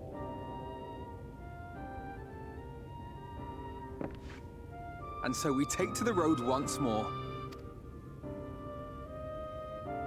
I'm gonna get sucked in my book again, so if I miss the rest of the stream, message me when you're done. Oh yeah, no worries. I'll let you know. We can trash talk Thancred. I'm probably gonna go eat something afterwards, because I am very hungry. But, I will let you know. I'm probably gonna... I feel like I'm gonna end up defending Thancred more than anything else, which is, not in a position that I want to be in. Open arms, close gate. Alphino is ready to take the road once more. Assuming you have no objections, let us make our way directly to the city outskirts. If we time our arrival just right, you may be lucky enough to see why I have yet to set foot in Yulmore, despite my best efforts to do so. Come, from here we must head west, and then across the small bridge. Let's do it. Let's go. We're gonna stay on Monk here for a little bit. I kind of like it. As far as queuing for stuff goes, that's gonna be more of a tank thing, but I think just exploring around Monk is fine. Because it's nice for taking down those enemies what need to be taken down quick. Not to say a tank couldn't do it, it's just not as much damage overall. I could also be doing this as like Red Mage or something. I was trying to switch, but I'm in combat now. Thanks to this Maltash. There we go. Couple seconds. Red Mage. There we go. Give it a try. Alphino. Calusia seems peaceful, does it not? Almost familiar? I had a similar impression of the Crystarium. Even in this distant world, people are much the same. To think that whenever calamity struck the source, a reflection such as this one, with all its culture and history, was being erased from existence. No, get away from me! Over there! Quickly, someone's in trouble! Oh, Alphino, you've grown so much to leap into battle and a rescue like this. I love it. I love seeing it. No, Aguna, leave me alone. There they are. The Manic Madame. Oh, thank the fates. Look out! Come here. Save you. Let's see if I remember how to play Red Mage. It's been a while. Gotta use acceleration. Gotta.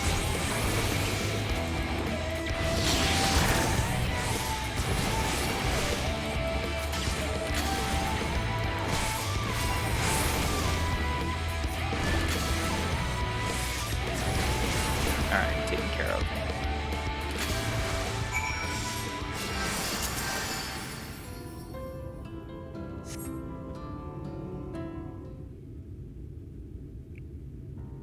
My poor heart.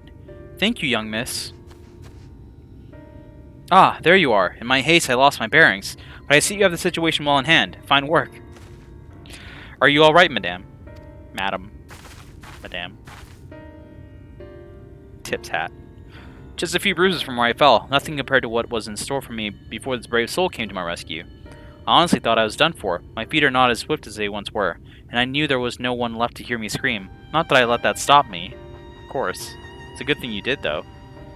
I should probably leave my old house behind and queue up beside those outside Yulmore. Doubt those fancy lords and ladies would welcome an old crone like me. Still, even a shack near the gate has to be safer than staying here. One would hope. Either way, I suggest you avoid wandering alone, lest you make the Sin Eater's task any easier. Thank you again. You saved my life. Now, I'm sure a strapping lass like you has little to fear, but I wouldn't linger long in this place. There's naught to be had here but cobwebs and memories. Bye, ma'am. Take care. Be safe. It says, as the lady says, many parts have abandoned their homes to live in Yulmore Shadow. Should the Sin Eaters descend upon this region, there are precious few with the strength to fight them off. Speaking of which, have you been told the monsters? Yeah, at least they told me all about them. Ah, yes, Alisay would be well qualified to speak on the subject. Compared with Amarang, Colusia is almost a haven, but as you saw, we cannot let our guard down. Had you arrived but a few moments later, the Sin Eaters would have claimed another victim.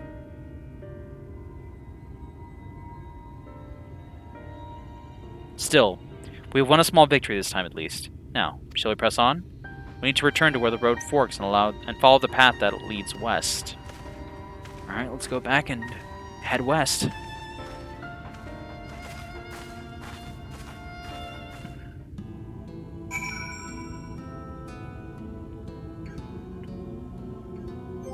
I'm gonna hop back on Monkey. Actually, let's try out Bard. Bard is another job I haven't played in forever. And by, like, played in forever, I mean, like, at this level. Most of the jobs that I play these days are, like, around level 50-ish, so... leveling up characters and such. There are a few jobs that I play at 80 frequently, like Dragoon, that I'm more familiar with. Summoner was another one.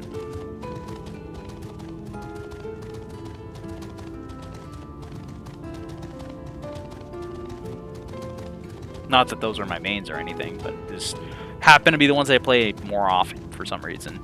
For one reason or another.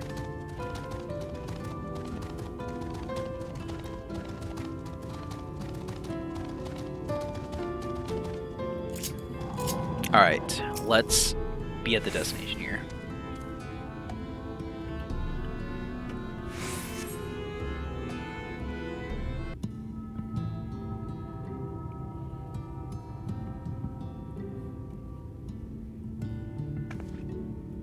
That gate up ahead is known as the Open Arms, and Yulmore itself lies beyond. Calling it the Open Arms is kind of a lie. This, meanwhile, is the aptly named Gate Town, the dwelling place of the many desperate souls who hope to be chosen to live in the city proper.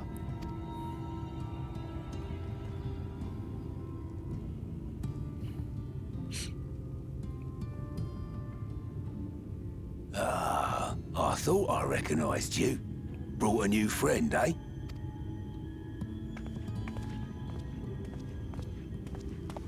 Oh, I remember this dude being gross.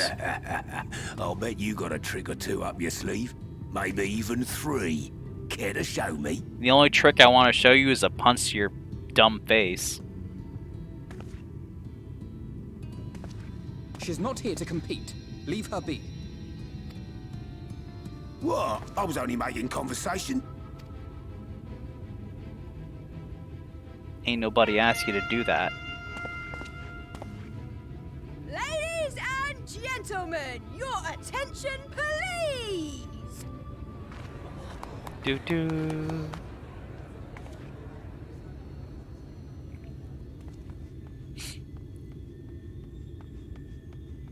Alright, suppose we best make our way over there and see what's going on. The song. Greetings to our hopeful petitioners, one and all! Yulmore extends its warmest regards. Let it be known that a lady of distinction wishes to dine on fish divine. We seek a master culinarian who can guarantee seafood perfection. Dazzle the matron with your delicious dishes, and life in the city will be yours to enjoy, even on days when fish is not on the menu! Who among you will answer the call? Name yourself or another. We might not at all.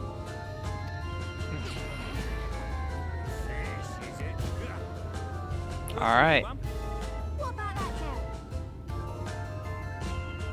Do you Nice recall rhyming. how I said Yulmore was a center of power and authority? Well, that is not the only reason for its fame. It is also known as the City of Final Pleasures. The noble and the wealthy who survived the flood gathered here to live out the rest of their days in decadent abandon. A poor man could sooner pass through the Iron Needle than Yulmore's gates.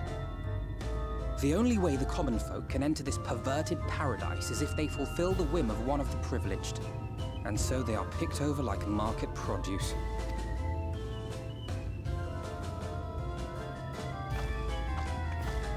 Pretty heckin' messed up.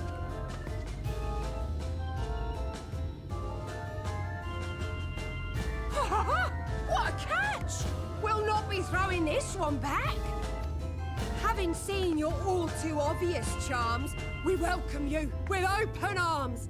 Come, join us in a city of splendor and live out your life in an ecstasy of endeavor.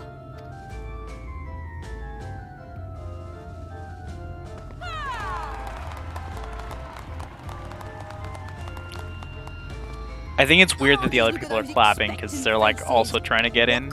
I feel like they'd be more upset. Well, well, what have we here? An extra share of meal to celebrate our newest resident.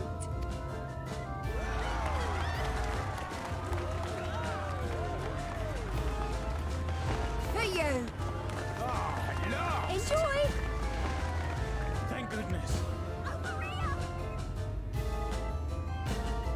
Meal is a foodstuff which Yulmore routinely doles out to the people of Gatetown, and apparently a staple for its citizens as well. Many here rely on it to survive in these times of scarcity. Yet the whole arrangement just seems... well, let's just say it leaves a bad taste in my mouth.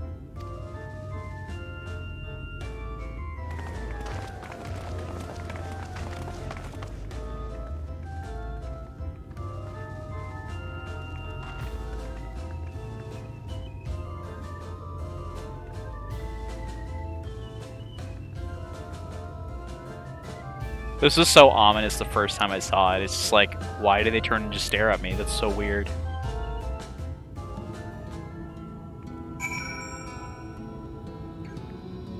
Pretty creepy. Anyway, let's talk to Alphino.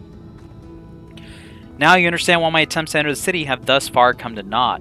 The dubious privilege of residency must be won by a contest with ever-changing rules.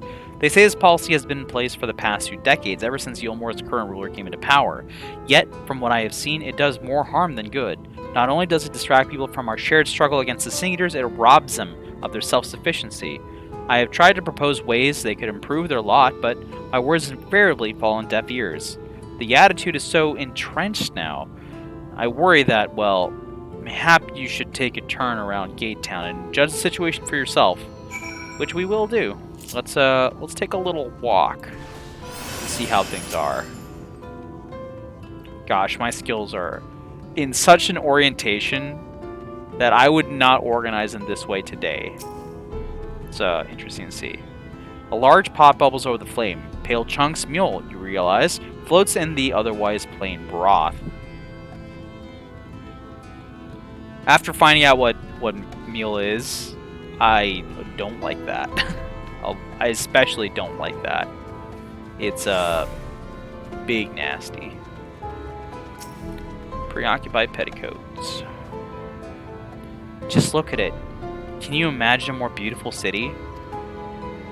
Yeah, probably. Every day, I dream of the life that awaits me inside those walls.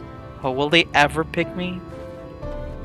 I mean, hopefully for you. In spite of how bad it is, it's still better than out here. Probably. Let's pick up this ether current while we're here.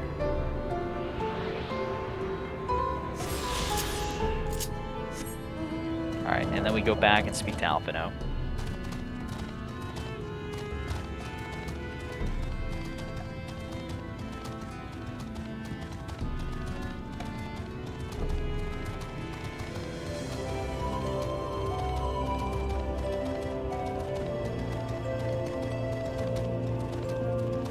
Where are they at? There they are. Wait.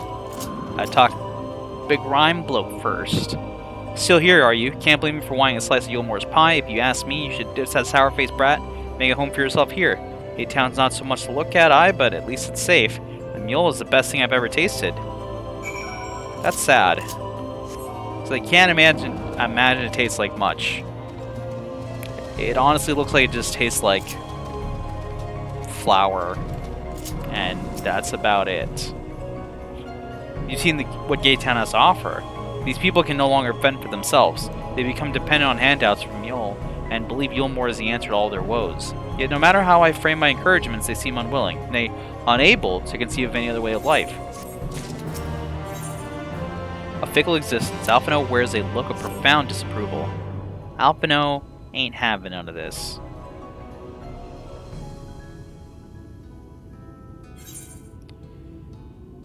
You disapprove of these people's way of life.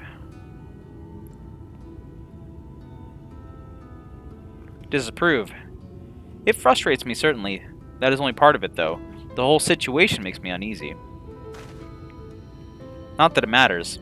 However unjust the system seems to me, if these people claim to be content with their lot, it is hardly my place to criticize their choices. But, take that elderly lady you rescued. Does it not seem that those who have chosen to forego Yulmore's largesse have doomed to suffer for their independence?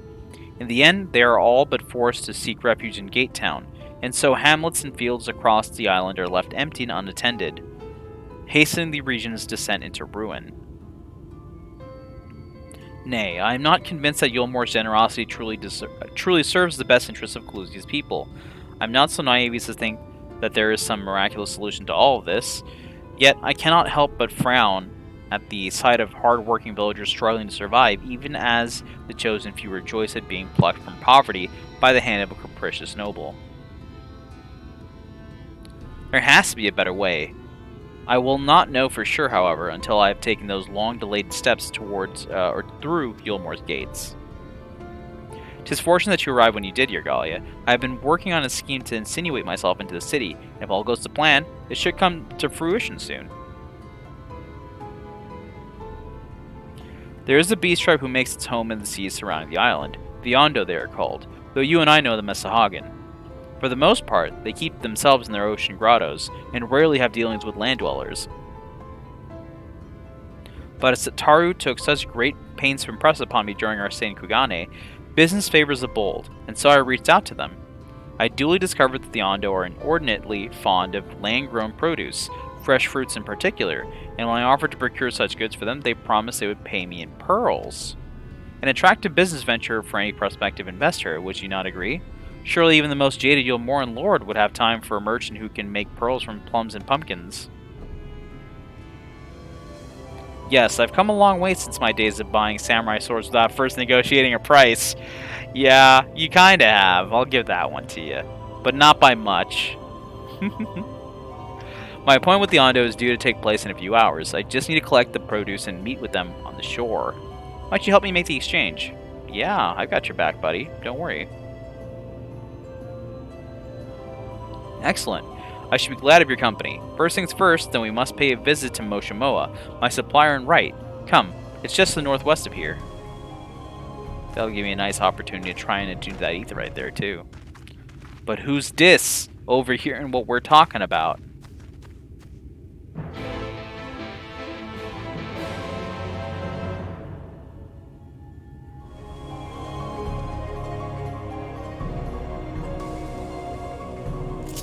Alright, let's head on down to where Moshamoa is. Right. With the W. And that would be in that direction. Are there any nearby ether currents that I can spot from here? I don't think there are. There might be one right next to right. I think there is one where the, I know there's one in that direction. I think there might be another one where the shipyard is down. There might be another in like about that direction there. But I'm not going to go over there and look for it quite yet. I will on my own time though. Just so I can attune to all of these things and make it a lot easier to get around much later. Because even if I had picked up all of them now, it's not going to matter. I won't unlock flying until much later in the story because places of this area are gated off for now. I think the only place I can complete right off the bat is probably Lakeland once we get there. Alright, so we got this. Let's head this direction here. Talk to Moshamoa. Is there anything I can do for you, friend? Good day to you, Moshamoa. This is my associate Irgalia. We're here to collect the produce I purchased. I loaded your lackey up with the goods not long ago. My lackey? I know of no such person. Miss the lad? Short blue hair? No? He said he'd come on your behalf, and since he seemed to know all the details, I just assumed... Confound it. Someone must have been eavesdropping on our conversation. If this charlatan was here not long ago, he cannot have gone far. We should split up and search the area. You find a vantage point on the south side of town, and I shall take to the west. Oh, we're getting some redemptions going for hydrate and stretch. I've just run out of water, so I'm going to get some more. And then I'll stretch on the way there. So, I will see you all in a second here. Be right back. Don't go anywhere.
Alright, and we're back. Fluids acquired, body stretched, and broken in places.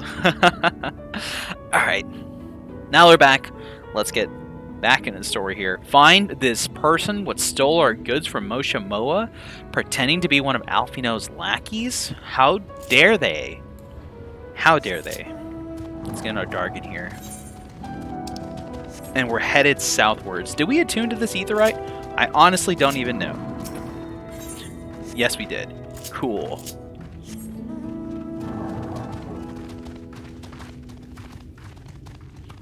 If y'all haven't hydrated yet, I do recommend doing so. It is good for you, as it were. I'm kind of spiraling out of control here while I'm trying to drink. That's why they say don't drink and drive. No, they say it for a completely other very important reason.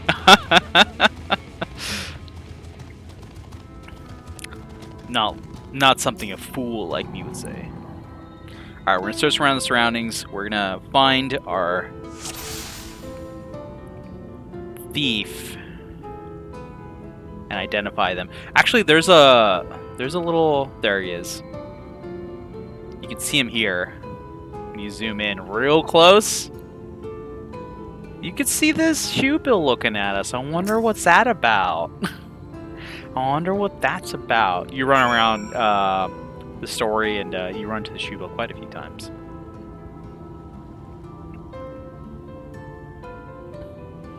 Alright, there's our Mistle Thief. Let's go talk to them.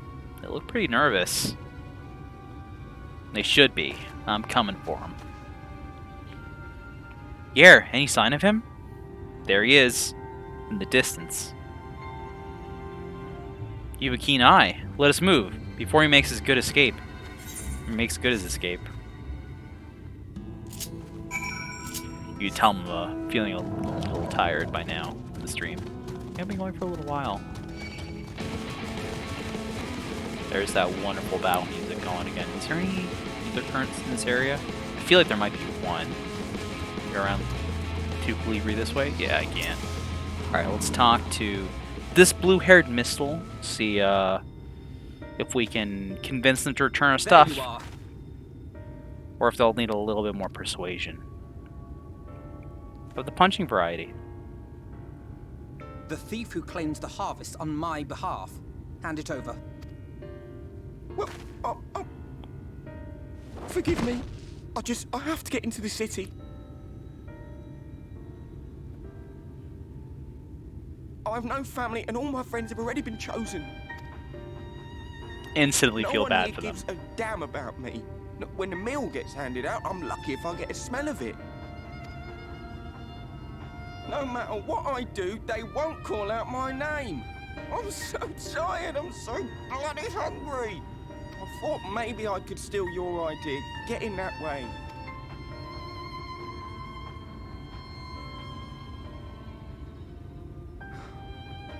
What is your name? Kai Shear. Tell me then, Kai Shear. Must it be Yulmore or nothing? What of the Crystarium? They may not offer charity, but you would be fairly compensated for any work you did. No, it has to be Yulmore. That's where all my friends are. We made a promise that we'd live together in paradise.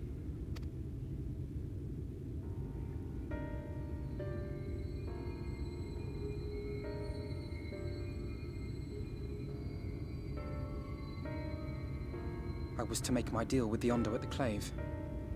Listen carefully, and I shall tell you my plans for the business, and how best to arouse the Yulmoran's interest. You'll give me your place? Just like that? I'm giving you a chance, nothing more. What comes of it is entirely up to you. I understand. Oh, thank you, thank you! Alphino is so nice. They're such a good lad.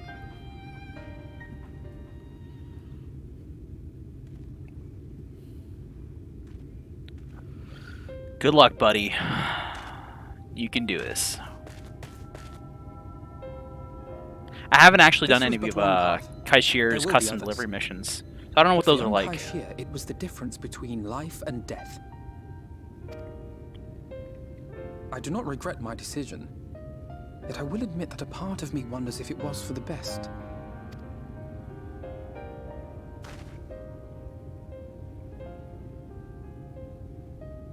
We strive to bring swift salvation to this world, that countless lives might be saved, not least your own. Even if it came at the cost of one man, should I have forged on regardless? It's a tough question, Alphino. It's tough. But, yeah, it doesn't seem to be who you are.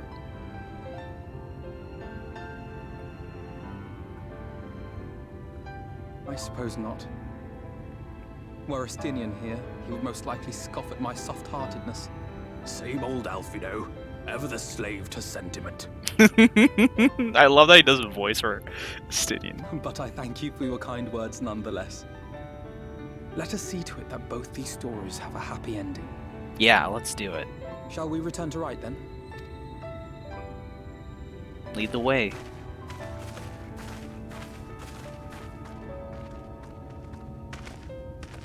Is that?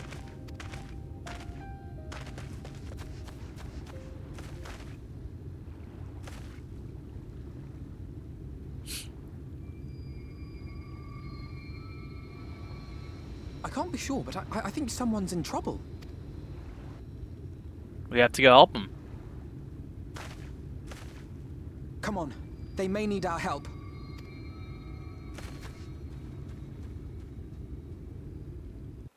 He's literally helping everyone he sees. It's just fantastic. Alright. Up on our dart. If I could just fly over there, that'd be kind of nice. SE. I really wish that they make like a tuning to all this stuff, like a one-time requirement, or I don't know. If they don't want me to go up there, just make it impossible to fly to. Just let me fly around down here. As you can probably guess, I'm not a fan of tuning to ether currents. Then again, I don't know who is. I feel like even the most avid supporters of the ether currents would also be like, but at the end of the day, it would be better without them, or I'd rather not deal with it myself.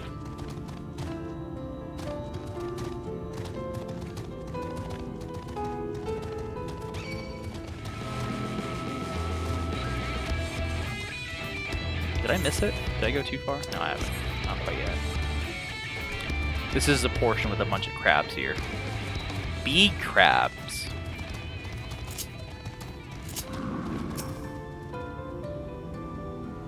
Weak and wretch. What a nice thing to call somebody.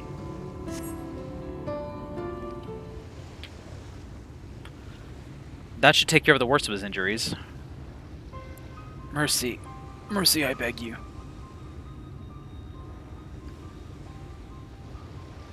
Breathe easy, sir. No harm will come to you here. The poor man is shivering. Pray keep an eye on him while I get a fire going.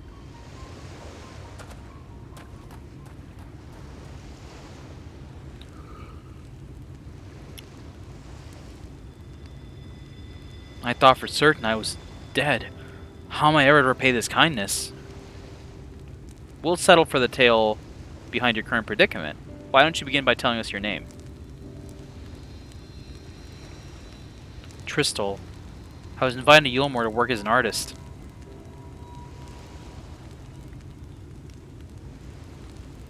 A wealthy couple took me in to paint pictures for them, but when my style proved contrary to their taste, they just as quickly turfed me out into the street.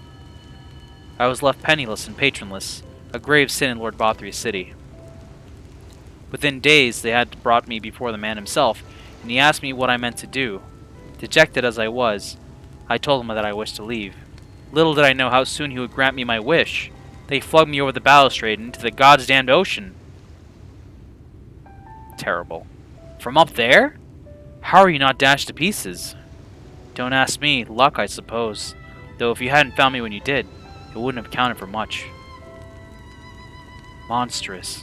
The citizens condone such barbaric punishment.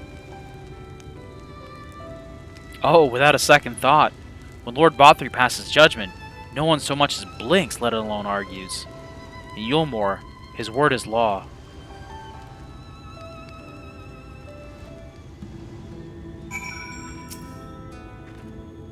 The more I hear about Yulmore, the more determined I am to see what awaits us within his walls. I shall bend all my thoughts towards securing another way into the city. There must be something we can do. But first, we should convince Tristol, or we should convey Tristol to the shelter of the village. Fire or no fire, he needs to be out of his chilly coastal air. A way to the city?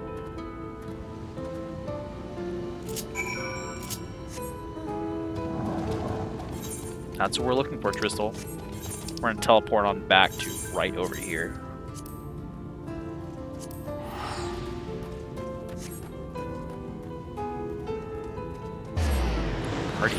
distance range.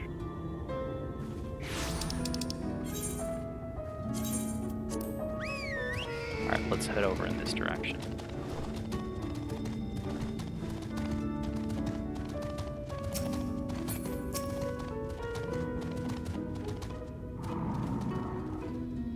Pray accept my deepest gratitude. I owe you both my life. And if you'll permit me, I would assist you in your attempt to enter Yulmore, insofar as I am able at any rate.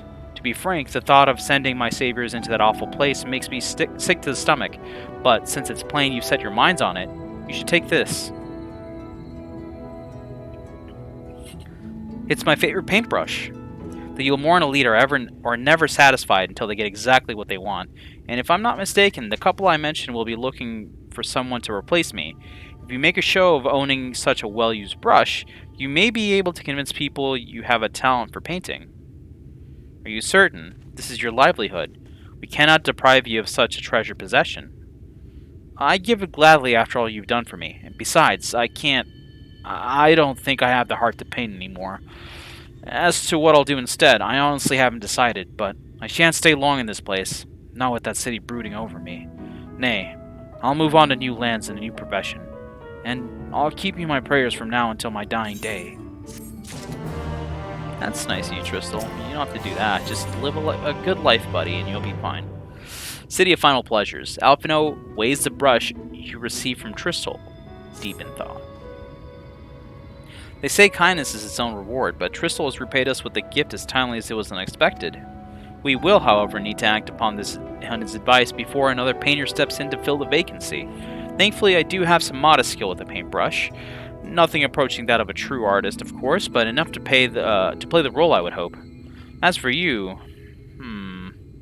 well, if you don't mind taking a subordinate role, mayhap you could pose as my assistant? And it is settled.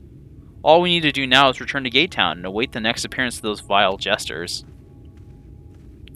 Alphino, you're just being a little too modest there. You're very good with art. They are, I mean, you know, subjective of course, but like they have a lot of technical skill as far as art is concerned. They come up with some pretty good pieces.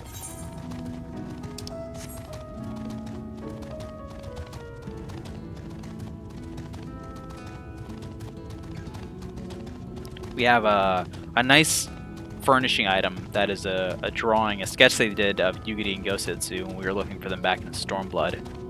So, yeah. Looking at that thing, I'm like, buddy, you got it. That's some skill right there. It's funny, I think Kryl mentioned that the reason he can do that is that he studied art to impress girls back at, back when he was studying Charlian. Like that's all he was all about. That's all he wanted to do ever, which fair. I get it. All right, let's go. Talk to Alphino at the designated location over here.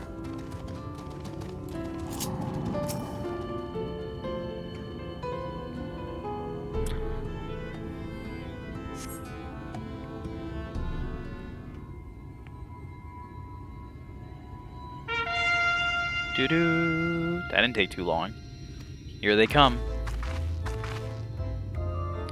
Ladies and gentlemen, your attention once more. What a day it's been for the folks at our door. We've welcomed a peddler who made pearls from a plum, and now we've a place for a painter of a plum. So, come along and don't be slow. It's time to let your colors show. Everyone's like, I don't know how to. I don't never paint in my life. I draw stick figures. I can paint, portraits at least. Landscapes and still lifes are so rarely commissioned these days. Oh ho! I thought I spied some new faces in the crowd. What fortune that you should feel at ease around an easel. What proof have you of your prowess? Any masterpieces on your person? Sadly not. Everything I paint is soon sold. Such is the life of a working artist. Yeah, sure, Alphino. I have only my brush to testify for me, though you will note that it has seen no small amount of service.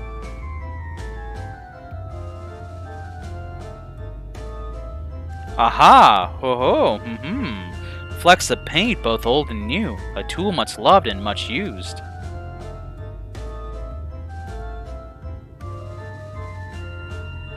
Not a prop to be conjured on the hop. Very well, come with us, and we'll put those talents to the test.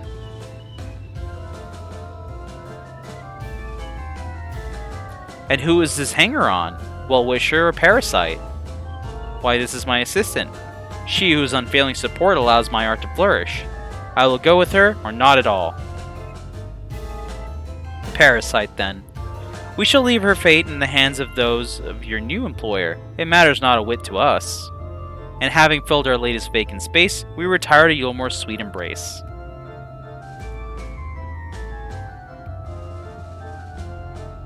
Everyone's like, but the mule? Oh, mercy me, the meal! We almost took our leave without leaving a loving token. We must empty the sacks ere we make our way back. Yeah! Terrible. Just the worst. They missed a major opportunity to play Jester the Boon for these two. Yeah, they ended up going with the music from the final boss of the Anti-Tower, or whatever. It's like, cool. Not that my mind immediately goes there, right? When I see them and hear the music.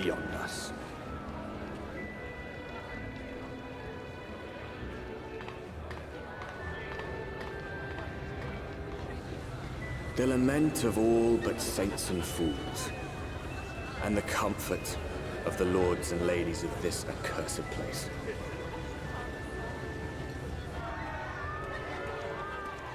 Once they held fast against the madness, only to embrace the coming cataclysm and delight in the end of days.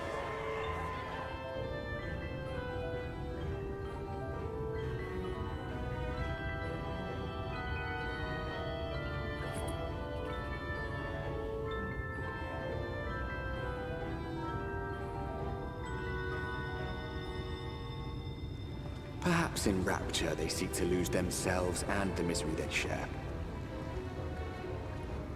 Or perhaps for them alone, the promise of eternal pleasure really does hold true.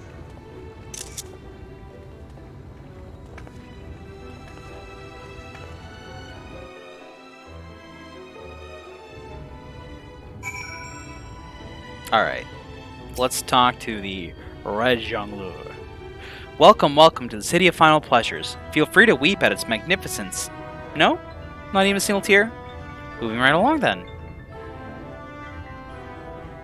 Our first task is to register you as residents. You know, make it all nice and official. We'll smooth the way, so you just need to put on your happy faces and head through to our joyous hall. The Bureau of Immigration is in the first room on the left side of the passage. Declare your name and occupation in a nice loud voice. The clerks will tell you where to go from there. Oh, and pay no mind to those folks off to the side of the road. Much like the hopefuls in Gate Town, they haven't earned the right to enter the city proper. If, however, you enjoy basking in the envy of your fellow man, then by all means, take your time. But why waste another moment? Go. Enjoy the beginning of your new life in paradise.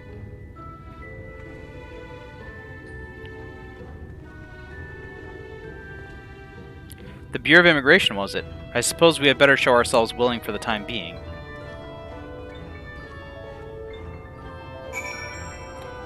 I really like this NPC over here, I'm just gonna say.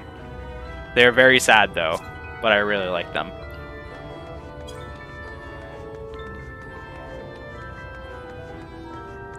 Alright, here's Nathan and Shard. You know what we gotta do. We gonna touch it before we keep going.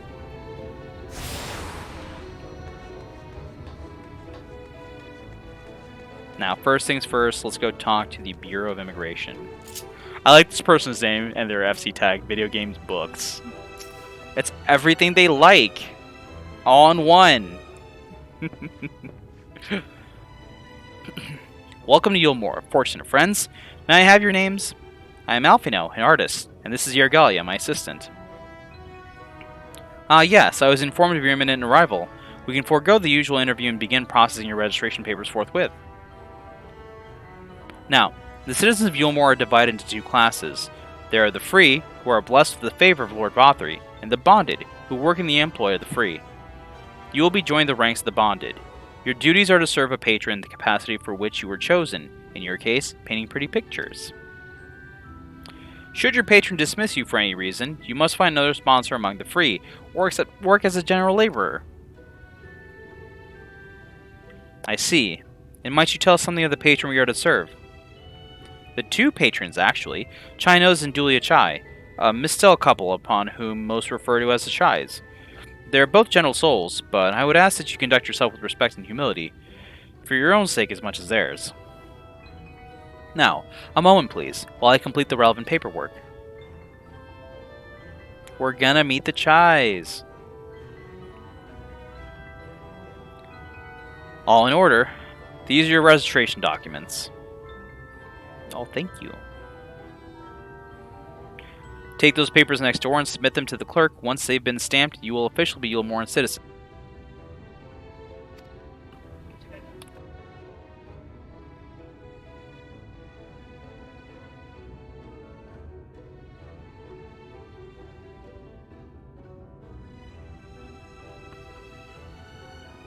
Alright, so we're gonna enjoy our new life in paradise here. Sorry, I was talking to somebody.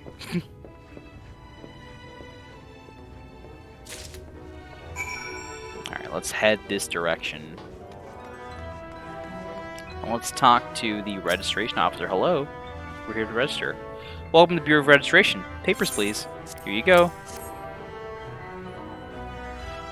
Sure love all the bureaucracy. At least they aren't making us wait longer than we have to. What have we here? Alfino, artist. Yergalia, artist assistant.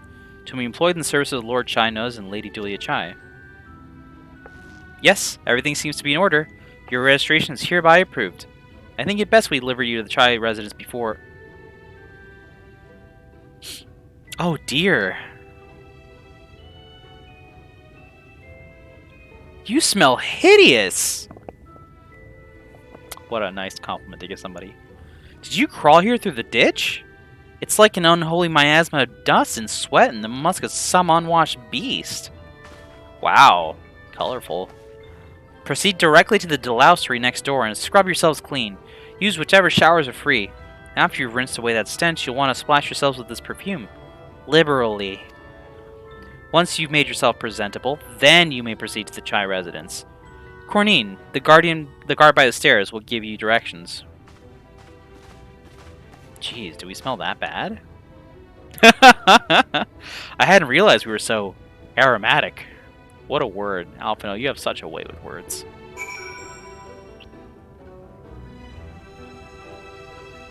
Alright.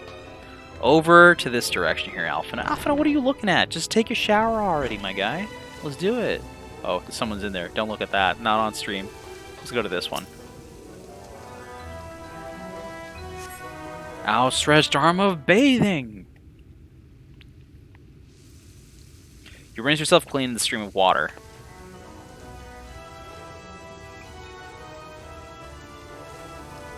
Now he's got to blast ourselves with Dior or whatever they handed to us. Sponsor us, Dior. Apply the sweet smelling perfume. You got it.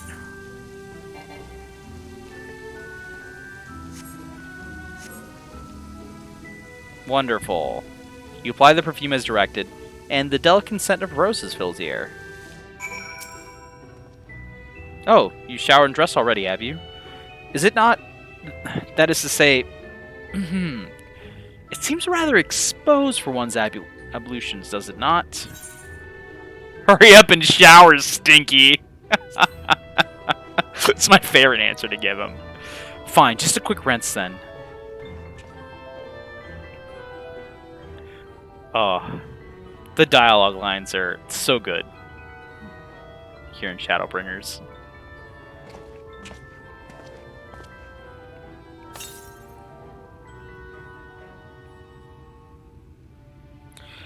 Well, that was bracing. I believe the lingering smells of the road have been successfully expunged. Shall we go and present ourselves to the new patrons then? Let's do it. Now we ain't so stinky, stinky boy. I'm gonna swap these two because that's bothering me since I use Peloton a lot. That's where I normally put it. Alright, here we are. Cornine. You're looking to present yourselves to the Chais, are you? Let me explain how the city's laid out then. Imagine 3 layers, one top of the other. What's an ogre like? Imagine an onion, it's got layers. This layer here is called the buttress. Above us is the understory, where the military has its headquarters, and above that, you've got the canopy, which is where the free citizens of Yulmore spend their days. So, if you want to find your new patrons, you'll need to keep climbing until you run out of stairs. Then look for the Grand Dame's parlor. They'll be in there like it's not. Okay. Well, let's get climbing, and cue Kingdom Hearts music as we climb a spiral staircase. Maybe battling some Heartless along the way.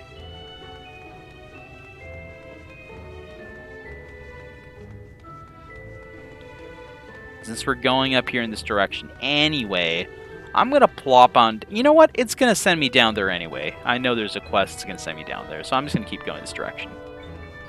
I was going to tune the ether right there, but I really don't have to. Or a little Aethernet shard.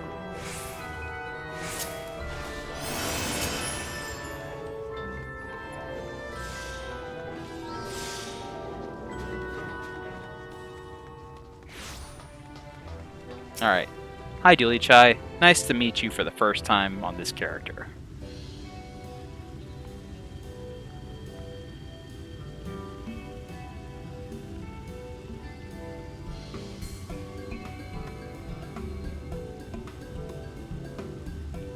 Oh, who's this then?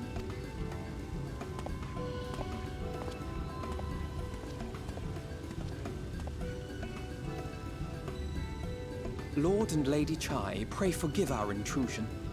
I am given to understand you were in search of an artist. Of an artiste. You must be the new, Oh, goodness me! What an adorable boy! That silken hair, those pearly cheeks, oh, and you even smell wonderful, like a bed of flowers. Thank the bureaus downstairs.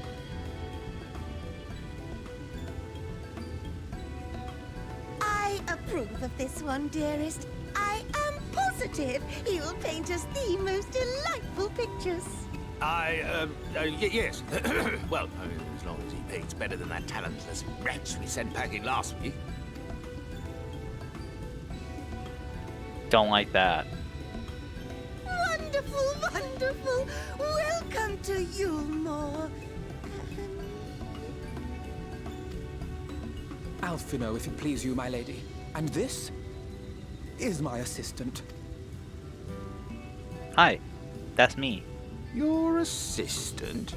I've heard of folk bringing in family members, but this seems a bit irregular. Aren't you a little young to have a protege? Never start too We soon. are family in all but name, my lord.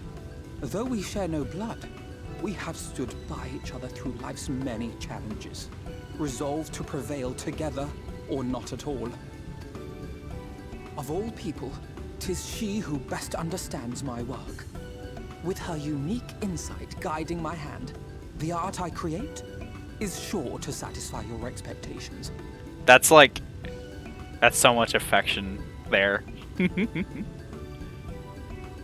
Once the picture has begun, of course, I shall have no need of constant encouragement. And so I wondered, rather than her being in your way, might it then be permissible for my assistant to explore the city she has so longed to see? Out of gratitude for her priceless contribution to my art, I thought it only fair that I make this humble request on her behalf.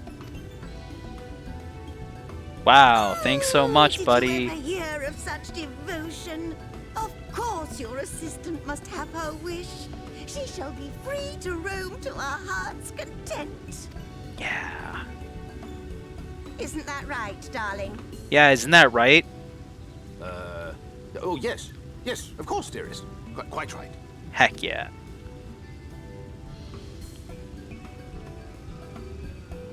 Time to go sleuthing.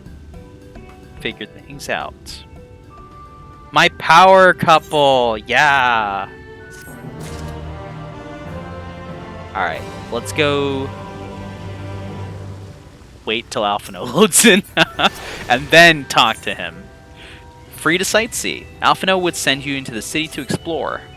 Now you've the opportunity to experience Yulmore. I suggest you make the most of it. Explore the city top to bottom. In other words, I would start with the canopy and go from there. Try wandering around the market stalls, mayhap. Such places are usually filled with colorful characters, only too eager to share local gossip with a friendly visitor. I would appreciate it, of course, if you could share any discoveries with me in return. We should both learn as much as possible about our new place of residence. On it. Let's go. First things first, we're going to go talk to this person over here. I believe their name is the Amiable Maiden. Yeah, they got a little quest for us to do. By the way, I really like these character designs. They're pretty well done, these character models. Oh, hello there. A fresh register, are we? You seem a little lost. Oh, it's just lovely to make your acquaintance.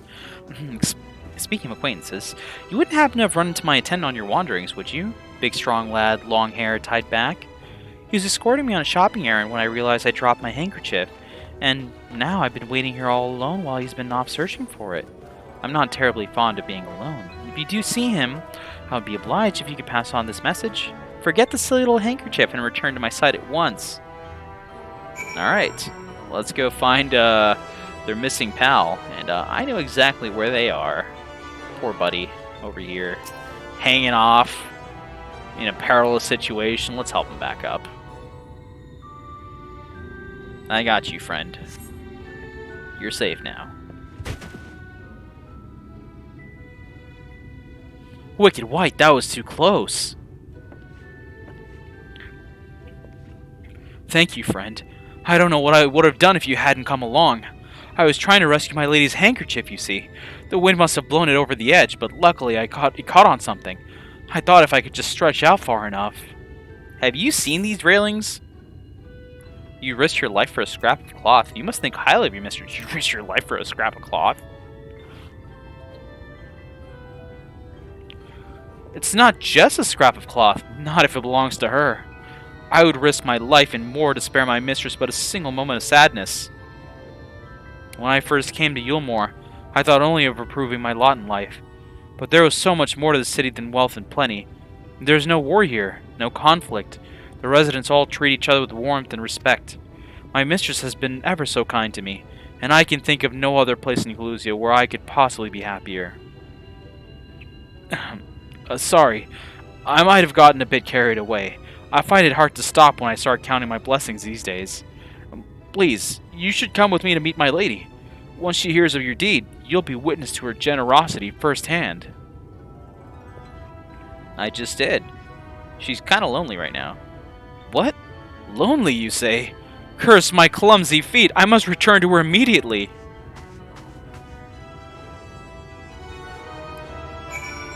Wow. Just wow. Alright. Now that we've reunited these two, let's see where we can go from here. My attendant told me everything. I'm so grateful you were there to offer your assistance. You seem a dedicated patron. You value him highly, then. You value him highly, then. As if you remember my own family. I could not live the wonderful life I lead without him. We free citizens owe the bonded our unending gratitude. Mayhap in another society our different standing would breed prejudice or resentment, but in Yulmore, a most glorious measure is in place to avert such unpleasantness. Part of that measure requires that the free surrender their fortunes. Upon registration, all of our property, financial, intellectual, or otherwise, is given over to the city. In exchange, we are provided with ample funds and commodities to live a life of pampered luxury. Being liberated from the concern of earning coin has an almost miraculous effect on people's outlook, yeah, wouldn't it? There are no rivals to compete against, only fellow residents with whom to enjoy our tranquil existence. Now, if you'll excuse us, I must see what the markets have to offer as a reward for the return of my handkerchief. Oh, and I've not forgotten you, of course, our courageous messenger-turned-rescuer. Alright, what are you going to help me with? A taste of honey. The amiable maiden appears suddenly concerned. All this talk of relying on the bonds, and I haven't even given a thought as to what your duties might be. I hope I haven't interrupted your work unduly. A tour of the city, is it? Then you really must visit the beehive. It's always buzzing with activity. Local humor. Anyway, a lady by the name of Tista B usually has her seat near the entrance. She will gladly speak with you on any number of topics, assuming you find yourself on her good side. Alright, let's go meet this Tista B. And have a little card game for ourselves going. This is going to be interesting. I wonder how many times I get to lose this time. The first time I did this, I lost like a bajillion times before we got anywhere. And then the second time, I got in a clean sweep. So, we'll see how we go from here. Welcome to the Beehive, my little drone. Seeking the sting of excitement to liven up your day. I can tell at a glance when folks are new to our happy colony. It's the nervous fluttering, you see. Always gives them away. Why don't we play some cards to set you at your ease then, eh? A quick game of high or low?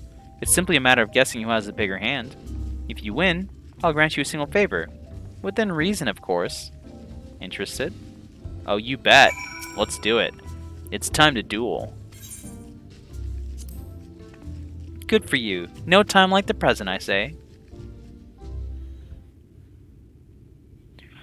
3 cards for you, 3 cards for me. You flip one of yours over, and I flip 2 of mine.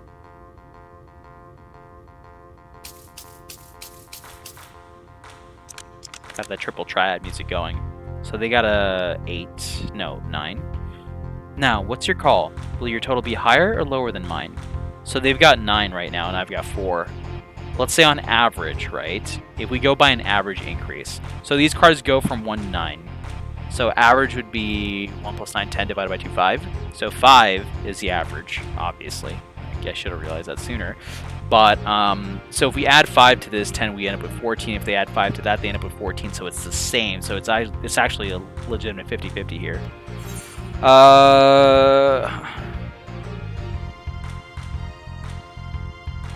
So, yeah, 50-50, high or low. Honestly, I don't know.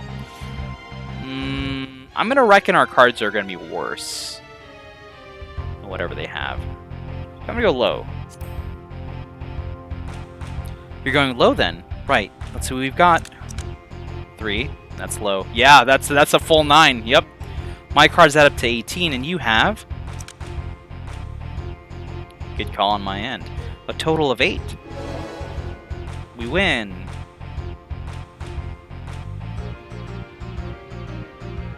Congratulations, your guess was right. Usually I concede defeat at this point, but what do you say to a rematch? One more win, and then we'll talk about that favor. Alright. It's time to duel again.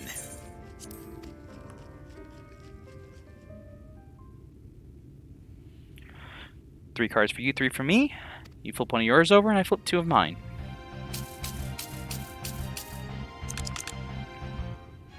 Okay, so they've got 10, and I got 1. So 15 on their end, and 11 on my end, so I'm going to go low again.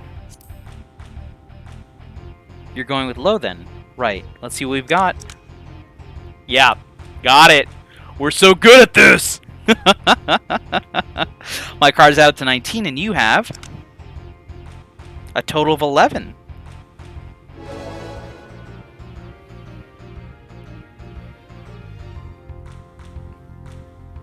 Well, well, would you look at that? I think you've got a knack for this, newcomer. Congratulations, victory is yours, as is the prize I promised. I'm bad at math, but when it comes to games, maybe. Least games of luck, I suppose. Come, whisper in my ear then, and don't be shy. Tell old Tista what she can do for you. Oh, well, I just want to know about the things and stuff. That's all? How delightfully wholesome. But if knowledge is what you want, that is what you will have. In my humble estimation, the most wondrous thing about this town is how safe we are from the Sin Eaters. They say Lord Bothru was born with the power to command them, which means no Yulmurin has to raise a weapon in defense of the city. Was that the kind of thing you wish to know? If your itch still needs scratching, you might get a few words out of Atharn over there. There's not that Mary Sot likes more than the sound of his own voice. Kinda sounds like me. Cries and streaming. Hey, Atharn. Was that new to Yulmore, you say? Yeah, only just arrived and already looking to peel away the layers of mystery. Oh, I'm all for chatting, but you need to slow down and enjoy life, my friend. I tell you what, you hop up on stage and give us a dance first, and then we can have our little talk. You know I'm the Warrior of Light. Oh, how dare you? You're lucky I enjoy doing this. Alright, let's do a little dance. Can I do bee's knees? I want to do bee's knees. I'm going to do a little Huron shimmy then.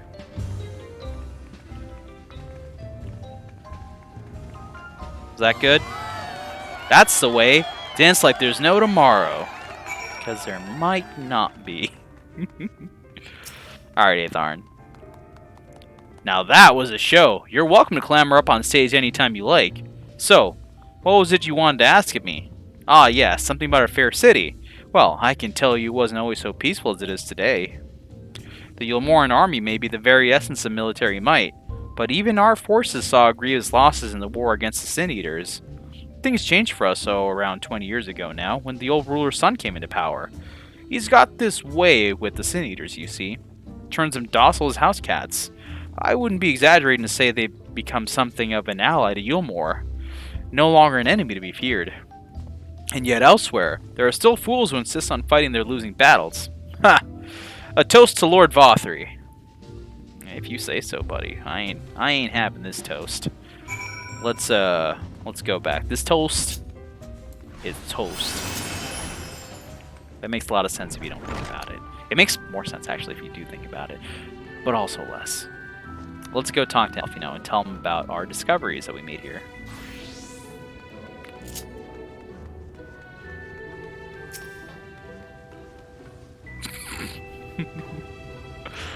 Alright.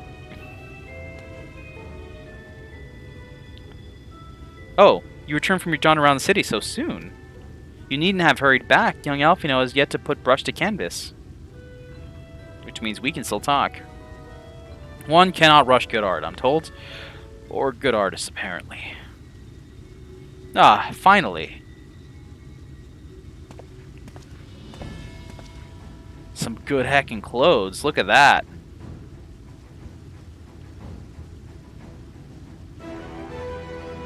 I put together an ensemble out of the garments you chose. Is this satisfactory? Oh, goodness gracious me. That last outfit was precious, but this makes you look positively dashing. You truly are a handsome boy. However, am I to decide? What happened to painting?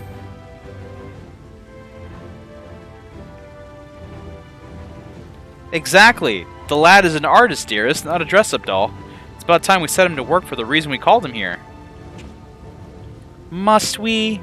I do love a good painting, but I thought since we were enjoying ourselves so thoroughly... Well, I'd not. That is to say, as long as you... Ugh. Just make sure you do give the lad time to prepare. We know he'll be upset if he's not ready to paint at the moment's notice. Whatever you say, darling. So, shall we pick out some jewelry next? Dress up Alfino is a game. Apparently.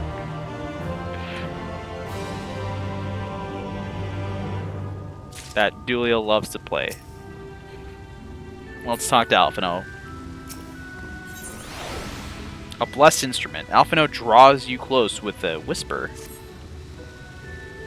Lady Chai has a very particular sense of beauty, and apparently that extends to how I should dress whilst painting. But this obsession of hers works in our favor. The time I spend indulging these distractions is time you can use to continue our explorations. For this excursion, I'd like you to delve into the layer below us and sniff out the military headquarters. I'm sure the understory has its own tale to tell. Ah, I see what you did there. Understory, tale to tell, undertale, sans undertale, da-da-da. I'm pretty sure that's not what he was trying to say, but you know what? That's what I went with. I don't know, I'm weird. Let's go down.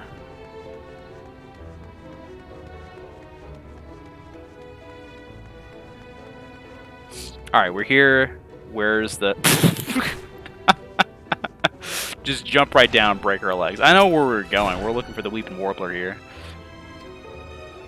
Are you okay? This part is also very sad to me. You're one of the bonded, are you? Like me? Please, I need your help. My throat, I can't sing anymore. I've been making excuses, but it's just not getting any better. If my patron thinks I'm of no use to him, then... I need you to sneak out to the derelicts and describe my condition to Thoric. Here's a list of symptoms and a hunk of mule to pay for his medicines. Please, I have no one else to turn to. Don't worry, I got this. We're going to the derelicts. We're gonna talk to Thoric. And we're gonna find out what's going on. And when we do, we're gonna come back and tell you, I guess. Nuts board. Everyone cheer for the nuts board. I love the nuts board. Because that's where I get stacks of nuts to turn in for stuff. Hunts are fun, okay. Alright, let's head down to the... I just realized that I could have used this to teleport to the gate in the front that I'd already attuned to as well, but I've already run so far from it. It's fine.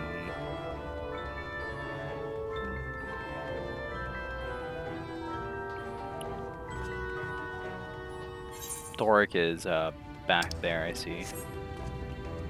Whoop.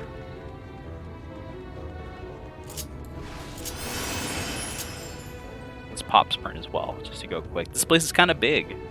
Look at all the stuff they have down here. Just pieces of gold and stuff. Like, dang. Money really ain't an object for them. Just trashed.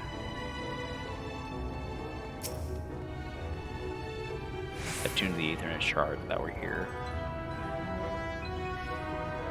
Alright, Thoric, let's talk. Hee, you need medicines, tonics, potions? I got some symptoms and some food for you. A cure for an ailing voice, is it? No medicine will cure this. He thinks your songbird has a lump in her throat. It must be cut out, excised, and even then the voice may never heal completely. Oh, poor songbird. Will they kick her from the nest, I wonder? Or simply silence her chirps? Oh, your face! You didn't know? Of the many hopefuls who enter the city, very few are ever seen to leave, even as corpses. Oh, you might see one or two fortunate fools hurl from the balconies, but the rest? Gone. A town of nightmares it is. Not for this ship's rat, no. I'm content to scurry around down here and nibble on the crumbs which fall from the table. This consultation is over. You have my verdict, and I have my mule. Good day. Alright then. We're out. Let's wrap around here in the back real quick to pick up the other Etherite. Ethernet shard over here. And then we'll go back up to the understory. If you ever take the chance to like just talk to the people here, like I talked to Calmet before too, it's just like interesting little bits of information, like Moshilea as well over there. I guess I'm strange in that I actually go around and talk to the random NPCs standing around just to see if there's any extra story I can get from them. Alright, we've attuned to all of them. We got the access to the Path of Glory, but we're going to go to the mainstay? Mainstay. I believe this is the one that's, yeah, correct. It is. Alright, let's jump down here again. In front of these people having a conversation. We're a very, like, strange person in that we, like, run past people on dates and jump in front of people having a conversation or meals. Did you get my medicine? I'm sorry, I gotta tell you this terrible news, actually. Oh, so that's it. What am I to do if I can't sing? Ah, there you are, my sweet canary. Have you been crying again? Don't tell me your voice is still not on the mend. Oh, generous sir, have mercy. I've done all I can, but even the apothecary has said.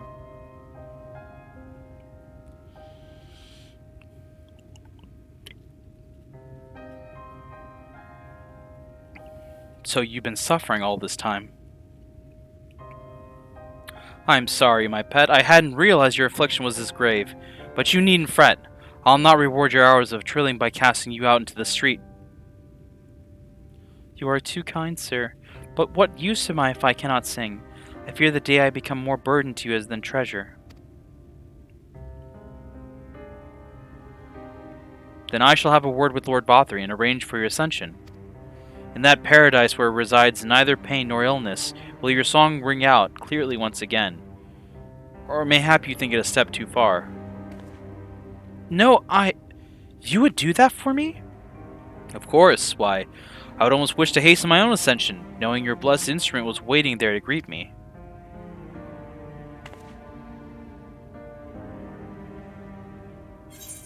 Ascension? What dis? Tell me.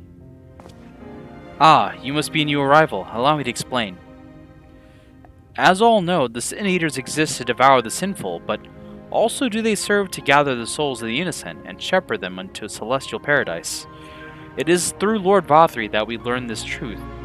It is through Lord Bothry's grace that the free people of Yulmore are destined to embrace salvation. We are blessed to spend our days surrounded by love and merriment until, at last, we are called to our final rapture. Even the bonded may find a place within that host, should their patrons deem them worthy. Lord Bothry truly is a great man, isn't he? Now, if you'll excuse us, we must be on our way.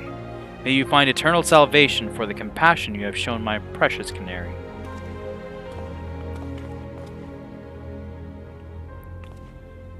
I know the true meaning behind all these words, and I am angry about it. I want to save that person. They don't know what they're getting into. Ah! It's so rough to watch all this happen and not be able to do a thing about it. It's honestly the worst. Okay, let's run our way back up the stairs and see if we can't go have a little talking with this Bothry character. Bob Sprint as well.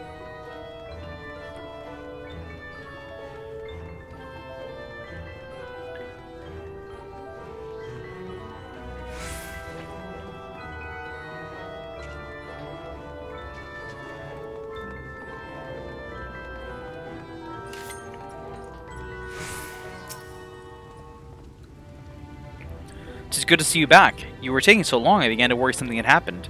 I began sketching an outline for the portrait, but nay, the chies appear otherwise occupied. Will you share what your investigations have gleaned thus far? Well, there's this thing called an ascension. So, Lord Bothry boasts some manner of influence over the Sin Eaters, does he? That would explain the reverence with which he is held by the citizenry. And as for his ascension business, I cannot help be put in mind of that apothecary and his ominous remarks. If so many folk have entered the city over the years, then where do they go? Emergent Splendor. Alphino seems eager to discuss the significance of your discoveries.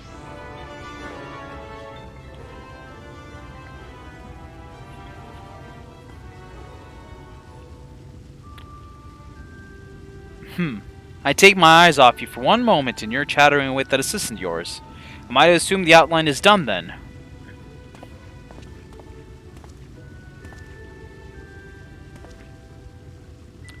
What in the blazes?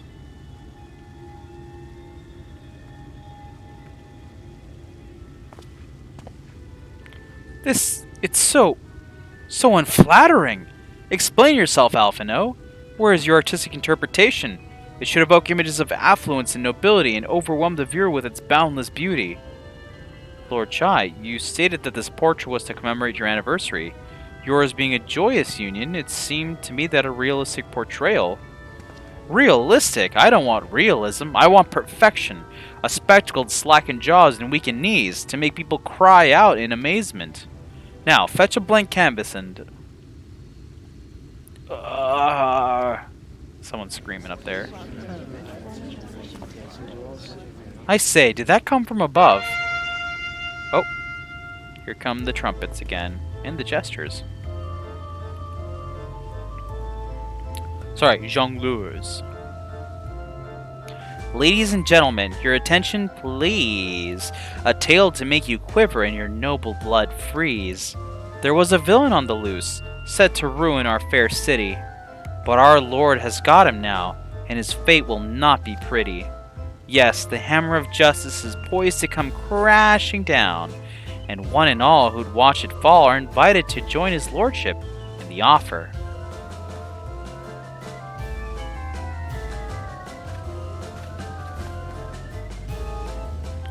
A malcontent, how dreadful. And this man is to face sentencing. That's right, in fact, if you're curious, it might be worth you going along for the experience. The offer they mention is part of the Emergent, the level above us where Lord Bothry resides.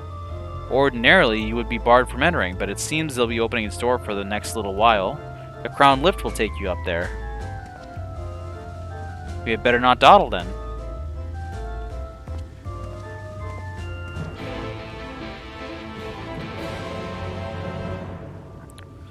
Okay, let's go check out what's happening upstairs where Lord Bothry is. And everyone's going to watch, and gosh, I am going the wrong direction. Why is that? Because I have to go here. That's why. Okay. Chatting. Join the crowd up there. You bet. Gotta check out what's happening. I'm curious. I gotta know.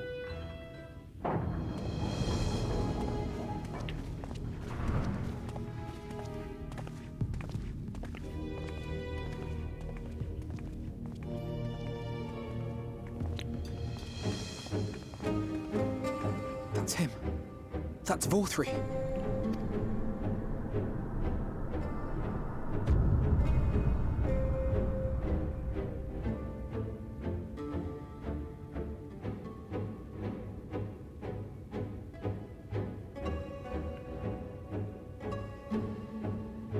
He is attended by sin eaters. But how does he keep them from attacking? Mercy! Mercy! That voice sounds familiar. By the 12. Kaishir.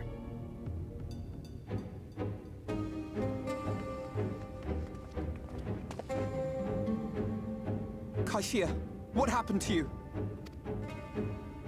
Who are these impudent louts? I do not recall requesting their presence. Lord Bothry, what is the meaning of this? Why is this poor man bleeding to death on your floor? Why? You ask me why? Because criminals must be punished. And this man is guilty of fraud. He came to us, claiming to be a man of business. Yet his subsequent conduct has shown him to be anything but. York is a city built on love for one's fellow man. Those who have naught to give and live only to take are a blight upon our society. Wonder who that sounds like. To atone for this crime, I ordered that he fling himself from the balcony. And he had the temerity to weep. Please, my lord, anything but that. What then is a man of mercy to do? But offer the sinner another way to show his contrition. Another way? Meaning what exactly?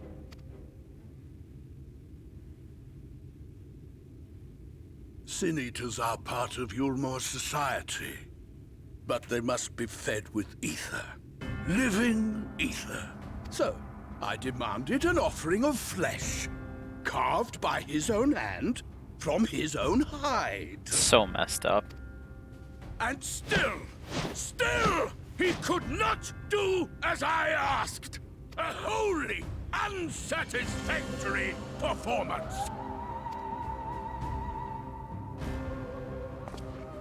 Tis true that Kaishir won his place here by fraud, but his actions were driven only by a desire to share in your paradise.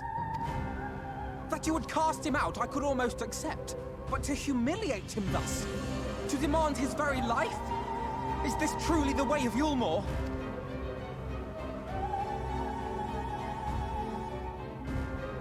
Tell him, Alpino. Oh, you dim, deluded child.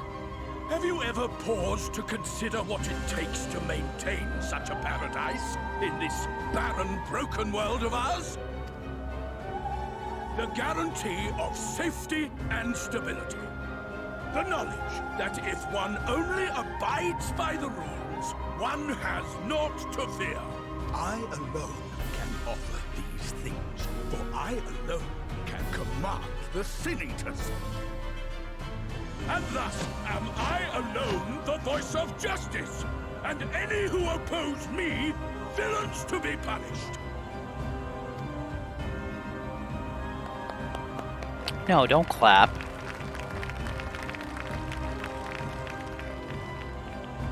Yeah, I want to punch him right here. And people call this paradise.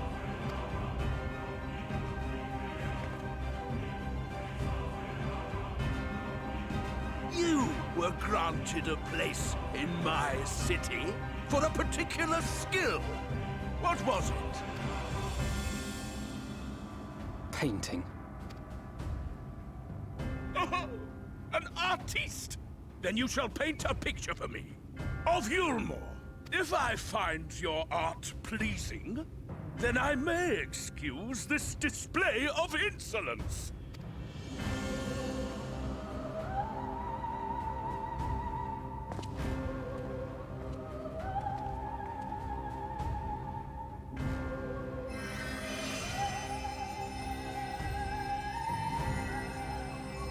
Who gave you permission to tend to that criminal's wound?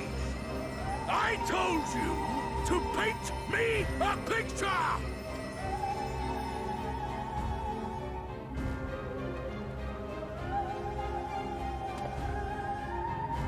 What you need is a mirror, not a painting. It will capture the horror I see before me far better than I ever could. Sick burn, dude.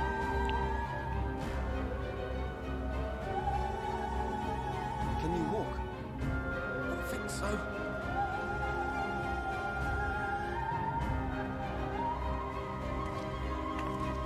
I'll be back to destroy you actually later.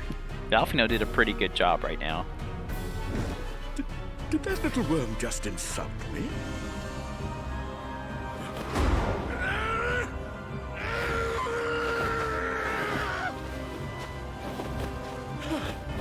I'll kill them!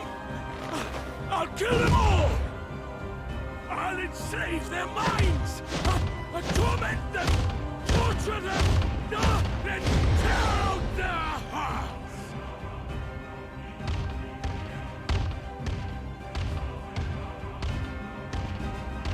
Now, it must seem wild that everyone here is just like looking at this happen and they're just like okay with it. They're like, yeah, that guy's still in charge. He's fine. It's because it's a little bit out of their control. Just a little bit. There's something about that mule, you know? Dang, this is the longest I think I've ever seen you streamed. I think this is probably...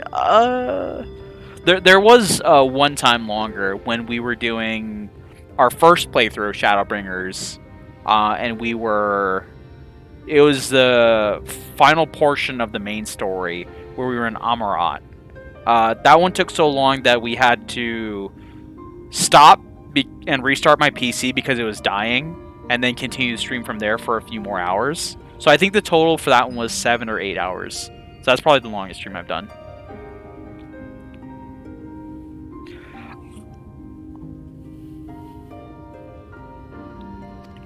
You were there for it, I think. I think you were doing that one with us. I always forget how unsettling it is watching them just stand there like that. Yeah, a little bit. Forgive me, in my anger I seem to have marched us back outside again. Though it is probably best we leave the island altogether. I believe we've worn out our welcome in Yulmore. In any case, I've seen enough of the world's self-proclaimed capital city to convince me that our battle against their Sin Eaters will find few allies in Calusia.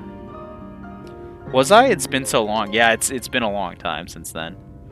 I will accompany you back to the Crystarium. We need to regroup and think on our strategy anew. Kaishir, I have done you a grave disservice. You were hungry and desperate, and I offered you a solution without once considering the risks inherent in you accepting it. If I had but known the price you would be made to pay. The price. You gave me everything I needed to make your idea work. It was me who made a mess of things, not you. But even after all the trouble I caused you, you still stepped in and saved me. And now Lord Bothry wants us all dead. Why not come back with us to the Crystarium? I'm certain we can find work for you there, if you're willing. No, that would just be me leaning on your kindness again. I need to do some thinking. Learn how to stand on my own 2 feet. Very well. But you must promise you'll be careful. The Yulmorans may yet come looking for us.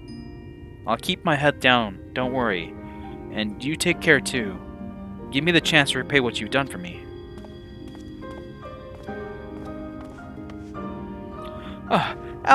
Alphino! Lord and Lady Chai. What in the blazes did you do? They have the entire city looking for you. I took a peek at your unfinished portrait, Alphino. Now I've had many a beautiful and striking picture painted for me, but there was something about your work. It was as if you had caught the very essence of our love and rendered it naked upon the canvas. It was bold, unflinching, and I adored it. Please, you must come back with us and finish what you began. I'll speak with Lord Bothry and vouch for your character. I'm sure we can smooth over any hard feelings. I'm sorry, Lady Chai. There are more important matters to which I must attend. More important? What could be more important than enjoying the days we have left to us in the fullest? Pray press me no further. We are leaving, but I would not presume to take the garments you were so kind as to procure for me. One moment. I wouldn't hear of it. Keep the clothes, you silly boy, I insist. And I shall make arrangements so that you pass through the gate without causing a stir. I expect you to come visit. I will return, I promise you that. The outrage I witnessed must not go unanswered. The next time we meet, I shall be better prepared to confront the corruption which hides behind the glittering facade.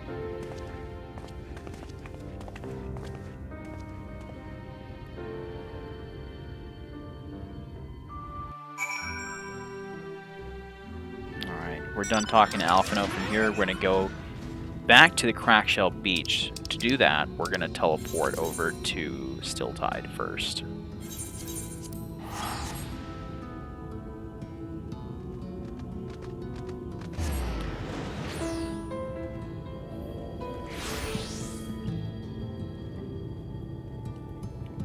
I must say though, this is a pretty long one, and my voice is already tired. It's been tired for a while. But I really do want to get to Holminster Switch and do that first, before I go. Which should be up next after these two.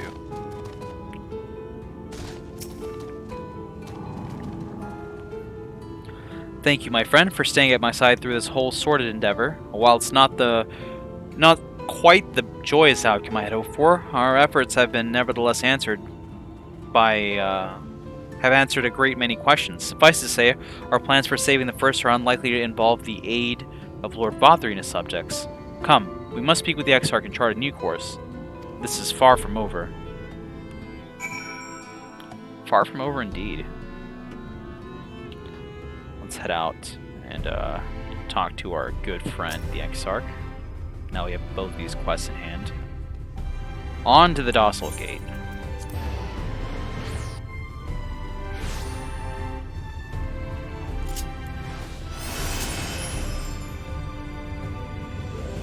I'm the kind of person where like I set my mind to something and I'll keep going until I get there. Sometimes a little bit recklessly. Sometimes. Let's talk to Alphino first. It's good to be back amongst friends. Not to mention my dear sister. I have not seen her for some time, but I gather she is keen to press on with her plans as I am. And you've seen quite a lot of the First yourself now, more than enough to appreciate the scale of the obstacles we face. Let us lay our discoveries before the Exarch and discuss what must be done. Switch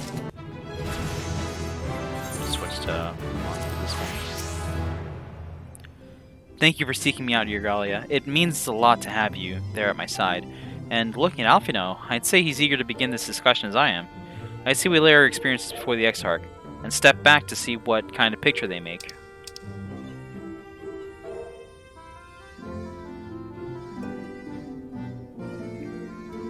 Huh. That's interesting. The words that they both use, I just realized this, are very similar. They sort of parallel each other in a funny way. Alfinos said, let us lay our discoveries before the Exarch and discuss what must be done. And Ali says, let's lay our experiences before the Exarch and step back to see what kind of picture they make.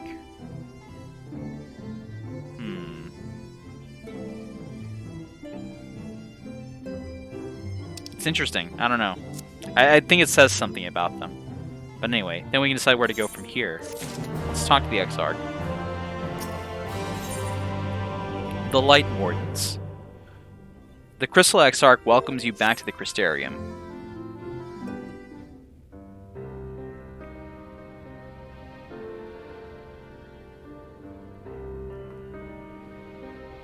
And so you return. So we do. Have you gained a better understanding of the crisis now faced by the First? I have.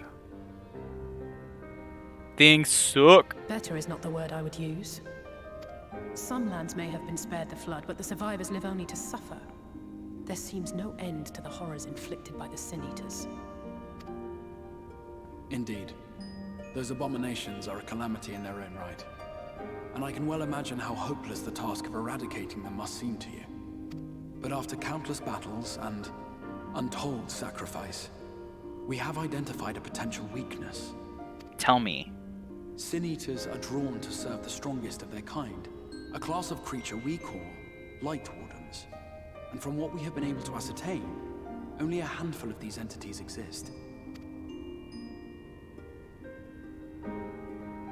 Just as an ant colony will perish in the absence of its queen, we believe that the death of a Light Warden will cause the lesser creatures within its sphere of influence to disperse. Huh, okay. I have a feeling Yulmul might have something to say about any concerted action we take against these monsters. Vorthra's command over the Sin Eaters is integral to Yulmoran society. In seeming to guarantee his people's safety, it guarantees their obedience. He will not take kindly to us depriving him of such useful allies. Yeah, but also I don't care about what he Thus thinks. we will need to occupy or otherwise divert his forces whilst we proceed with the business of eliminating the Wardens. Until we have done so, all other considerations must be set aside if we are to forestall the 8th Umbral Calamity. Are you sure eliminating the Wardens will be enough? I'm not sure I follow. I'm not sure I follow. Says the air. Your uncertainty is understandable, given the circumstances. Perhaps a more detailed explanation is in order. To begin at the beginning, then. Whoa. Nice trick.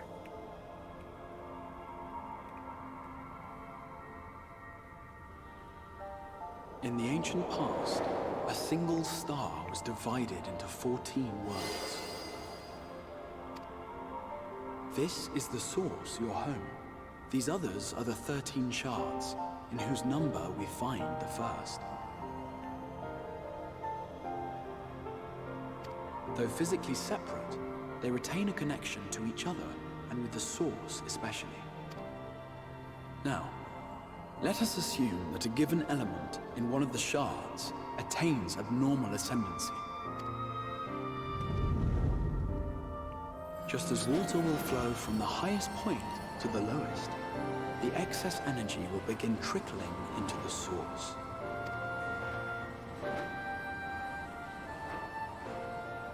And such an influx of ether will of course exert a palpable influence.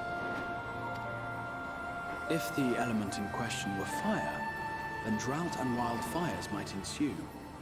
If it were ice, one might expect the weather to turn bitterly cold.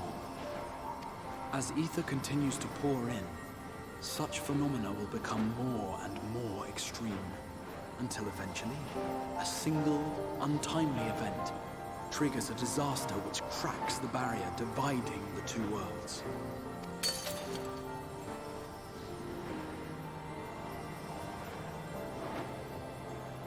What was once a trickle now becomes a deluge, sweeping the shard along to be rejoined with the source. At the same time, the element which held sway in the shard is unleashed in full, its energies amplifying the original disaster to truly catastrophic proportions. An earthquake thus magnified might strike with enough force to shatter continents. A tidal wave might swell to a size capable of drowning entire nations. These devastating events are what we refer to as umbral calamities. 7 times has a calamity befallen the source. 7 times has a shard been absorbed.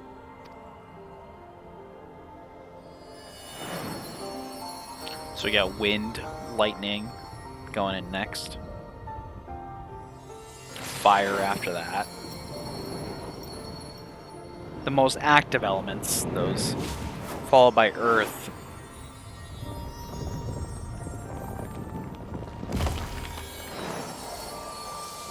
And then water. Or that looked like ice, and then water.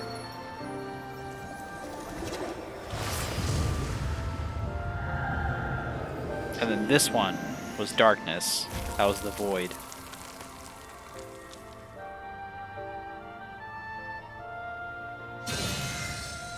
At present, the light-drowned realm of the First stands perilously close to meeting the conditions for a rejoining.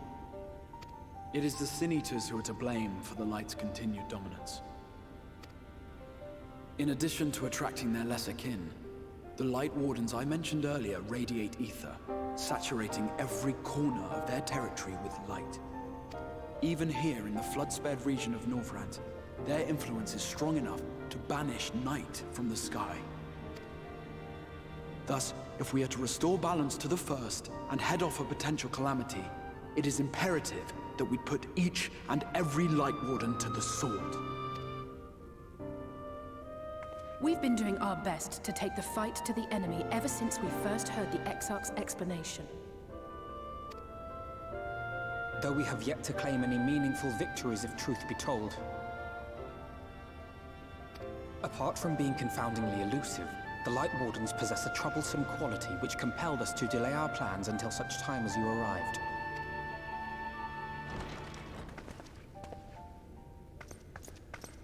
Forgive the interruption, my lord, but Hallminster Switch is requesting reinforcements. Hey, Holminster time. They say the Sin Eaters are attacking in force, and the village could soon be overrun.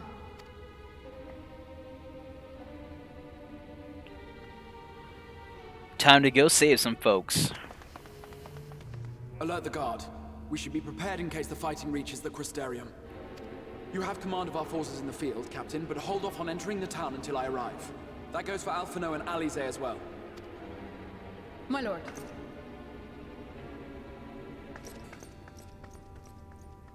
Pray, lend us your strength. Such a fight will provide you with far greater insight than any explanation I could offer.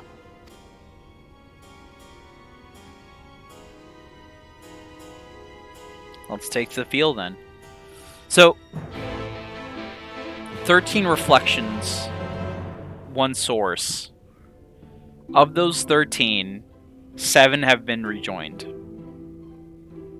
Okay, so that leaves 6, correct? Of those 6, 1 of them is light. That's this one. The first. So that means that there's 5 more unaccounted for. Now, if each of these are the elements in the elemental wheel plus light and dark, what are these last 5 supposed to be? Like, I don't get it. What elements do they have? Holminster Switch is the north of Lakeland, so we had best make haste with our preparations. In fact, meet me outside the Crystarium in the crossroads northwest of the Extensor Gate, and I shall lead you there myself. That's something that I've wondered for a while. It's like, what are the last 5 supposed to be?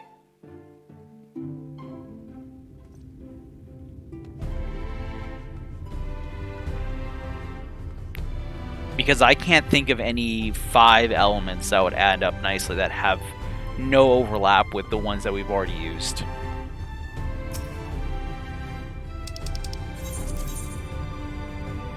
Like, I know some elemental traditions include wood and metal as options, so that's 2, I guess.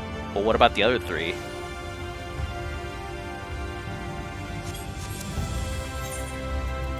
I wonder if they'll ever discuss that, because I'd like to know.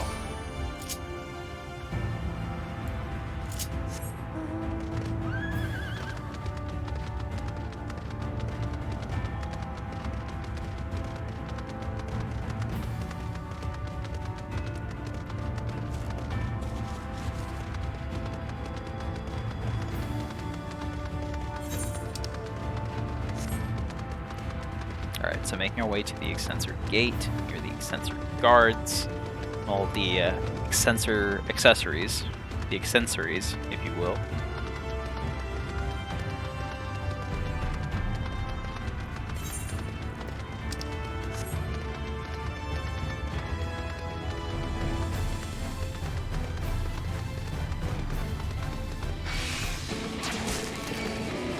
I'm just gonna aggro everything on my way there, because why not?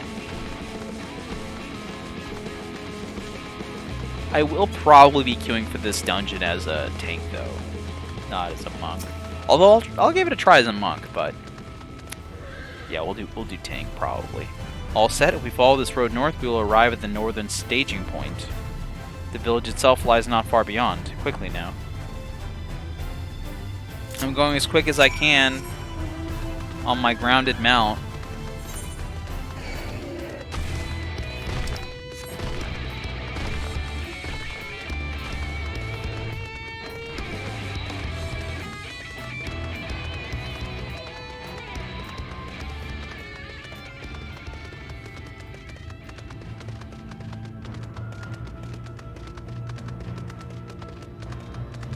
Sorry for the lack of communication. I am a little tired at this point. I am pretty tired at this point.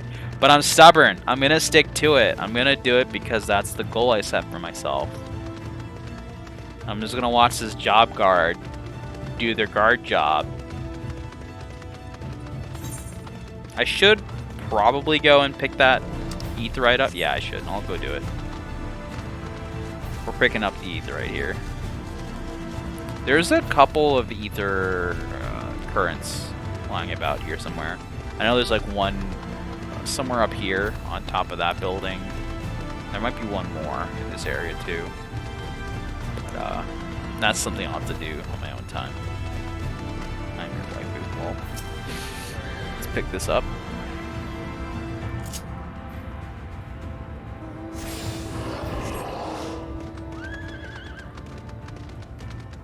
Keep heading northwards.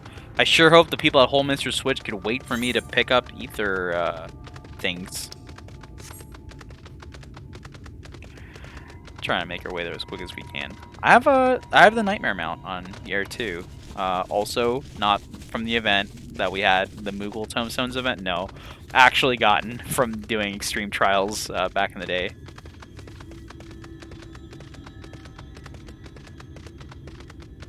Back when the drop rate was like some absurdly low number, like abysmally low number. I remember we had a lot of farm parties. We did tons of extremes, and we rarely saw the Nightmare mount drop. It was actually a point of contention. The FC would were very mad at the few people that got it. I was the second person in the FC that got it, not long after the first person that got it for the first time. And I very much enjoy it. It's one of my favorite mounts in the game, if not my most favorite mount. It's just so cool. It's supposed to be a sort of like homage to Ifrit, Garuda, and Titan. And I see the Ifrit on the horn, and I see the Garuda on the hooves. But I don't see the Titan, really. I never got that part. It's like, what about this says Titan in it? But whatever. It's still a cool horse.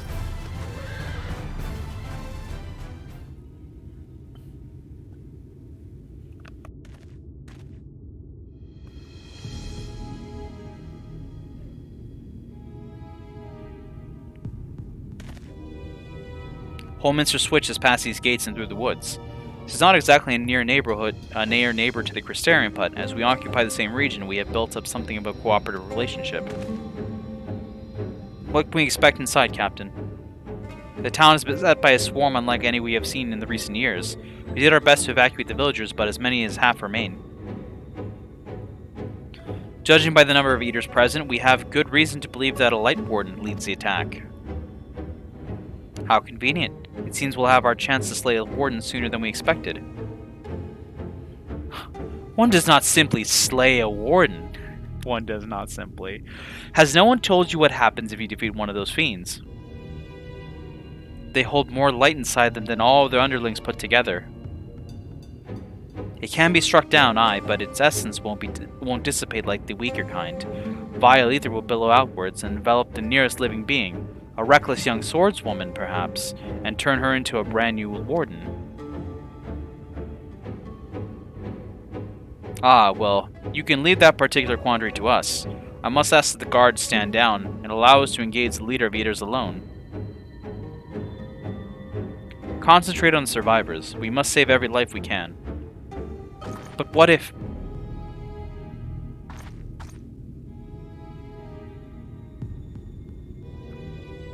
Understood, my lord. As captain of the guard, however, I will not watch you brave such danger without an escort from our ranks. I insist that I go with you. Very well. Then our warden-slaying party shall include myself, the Leveilleurs, Captain Lena, and last but not least... me. It's me, if you were wondering. A formidable group indeed. Into Holminster we go.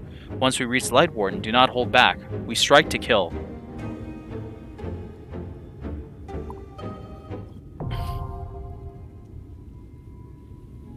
Alright.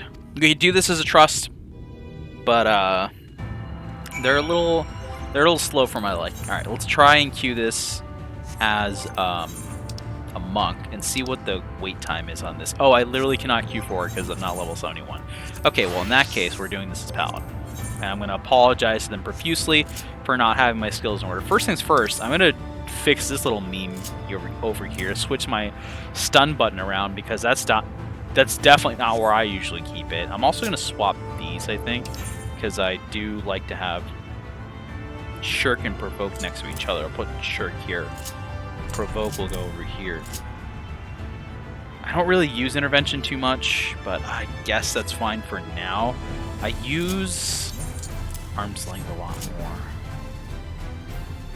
Anything am I missing? I have Holy Circle here, but Holy Circle I don't use too often outside of the combo with Rescue a Cat or Confidier. Oh well. I'm going to show you some very subpar Paladin play.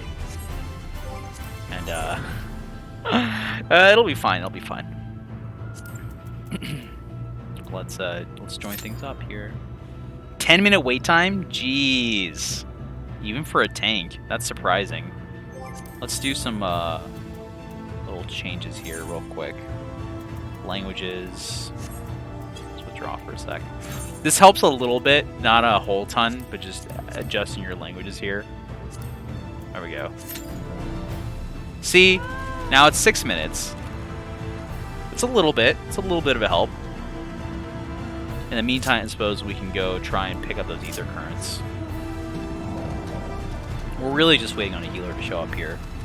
Oh, we can do this fate, actually. That just ended, I'm assuming? No, it's still going. Well, let's do it. Draconian measures. Tank stance on. Can we summon our companion out? Yeah, let's do that. We have a rank 10 Chocobo here? Dang, I actually used my Chocobo. I never actually use my Chocobo. This is Croissant, my Chocobo. Hello. I haven't seen you in like a billion years. Let's put you in healer stance with us. Actually, let's leave you in free stance, because whenever they're in healer stance, I hate this so much, because they run up to the front with you.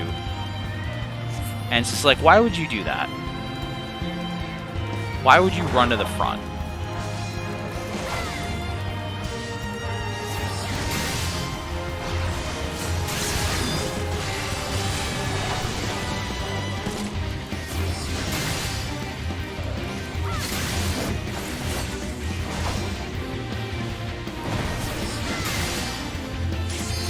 Oh, that popped a lot quicker than I thought it would.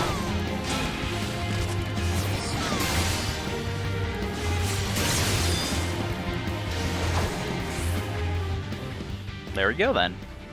I legit thought that was gonna take much longer and I would actually be able to do this fate, but it's okay, it's okay, it's okay. We're gonna watch this cutscene to show how new we are. To assert noviceness.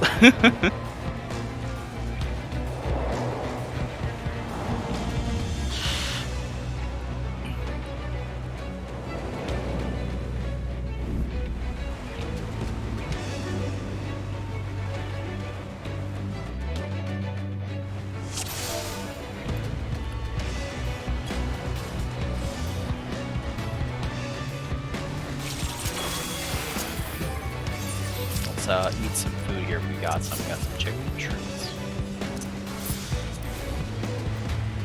Go ahead and pop this squadron battle manual too.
And when I say I haven't played Paladin, and I don't know how to play it so much these days, I mean at this level, like at level 70 Paladin, no. I know how to play level 50 Paladin just fine, 60 Paladin maybe, but I haven't had a level 70 Paladin play a very long time. I was telling Pro actually, I was telling them like the last time I played this character was back when Stormblood was actually ending, like really ending for the first time. I haven't played since, so it's been a while. Let's reprise them.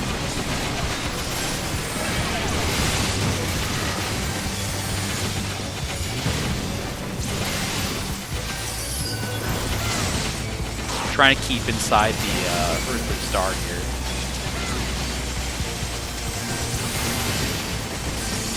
Might as well use that.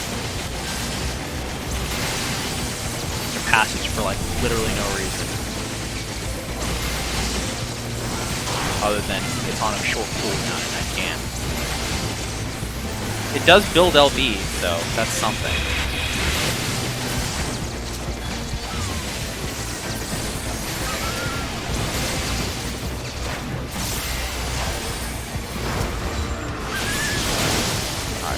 Gate here. We have a good Astro, so there's a big plus there. Hello.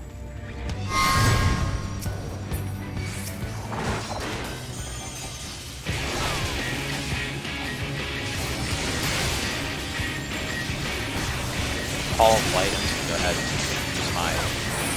That's a Raid Light. Got it. Remember that. Brazen Bull. Let's send the orbs. Get a cage after that.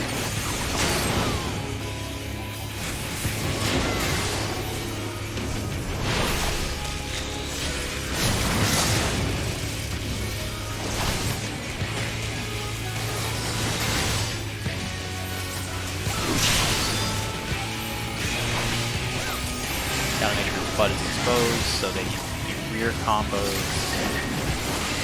Path of Light. Let's try using Shelter on that. Nope. Still Raid Wide. Was it Paul? Pillory must be the Tank Buster then. I haven't done Home Minster Switch in forever.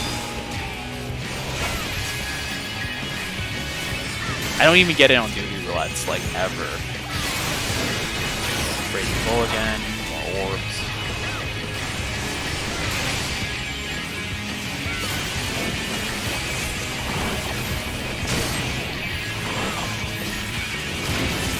I know I have a gap closer, but I don't remember where I put it on my hotbar.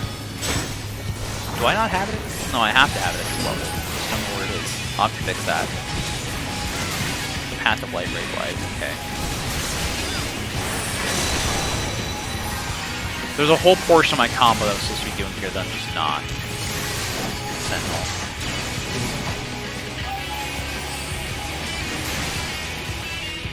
Which is my magical portion.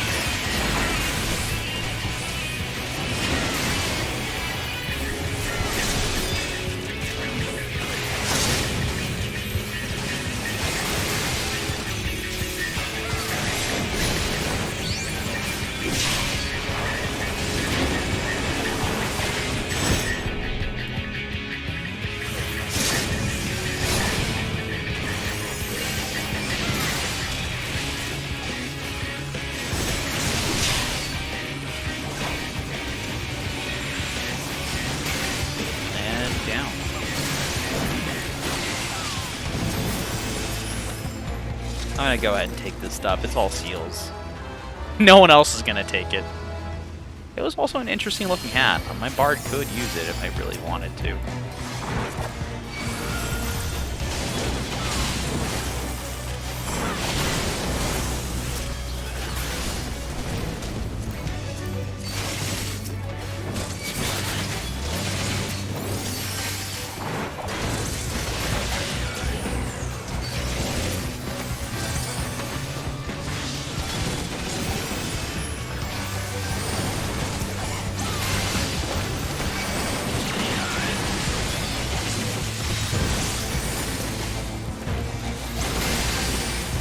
Did I get a slow on me? I did. That surprised me.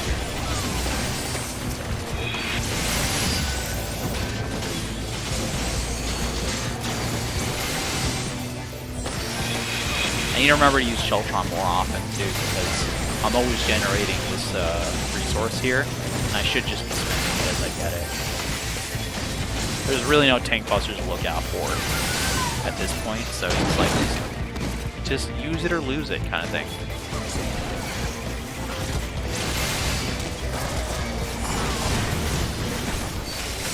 I forgot that thing does like a charge that comes out from there.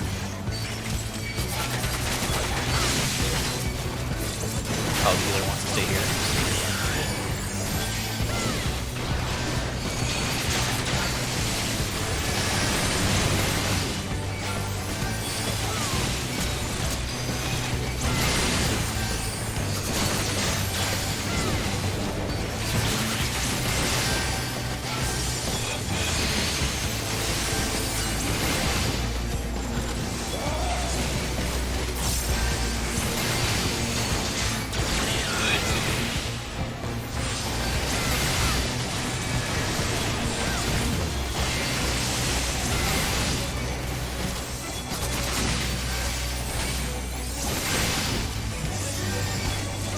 That's through it as well. Next boss. The one that I wasn't looking forward to fighting. It's Tesline. As a Sin Eater.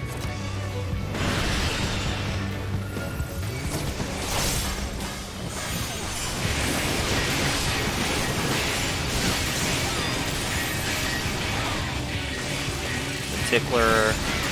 Shelter on that. Yeah, that's on the thing.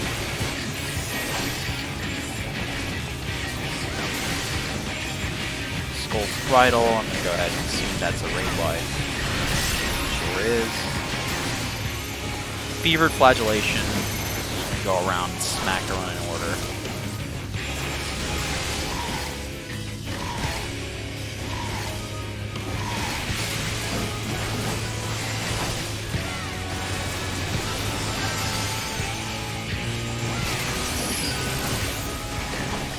I could have turned around passage for that, but I didn't think it was doing it quick enough. Stack it up. Now we can passage.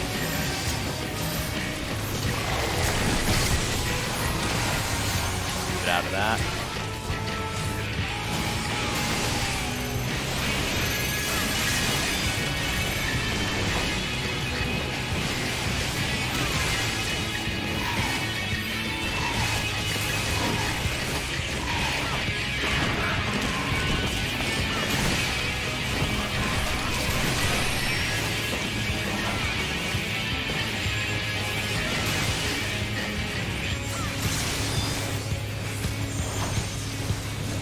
Surprise wow.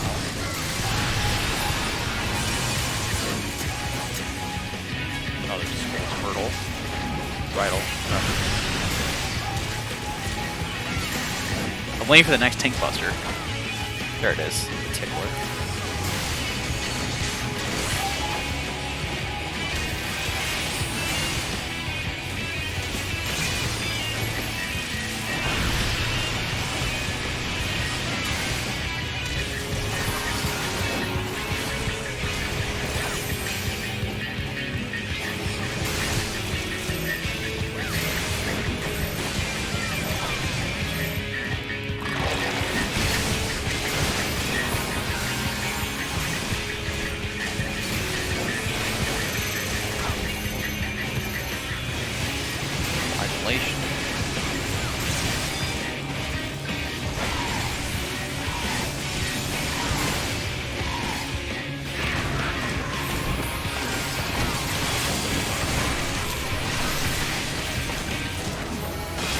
And down. Let's go ahead and eat on what we can eat on. Not that, again, anyone's trying to go for this stuff. Alright, this portion is annoying because it's just a bunch of series of fights that go from area to area here.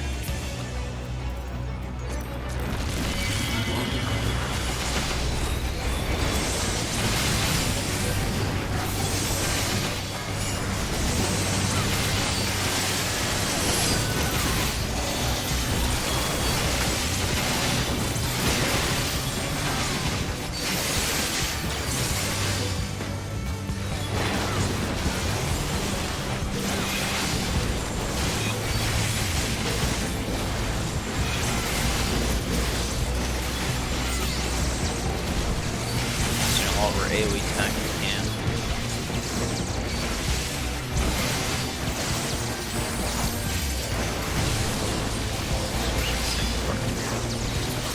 Nice on that. I can't. Good enough.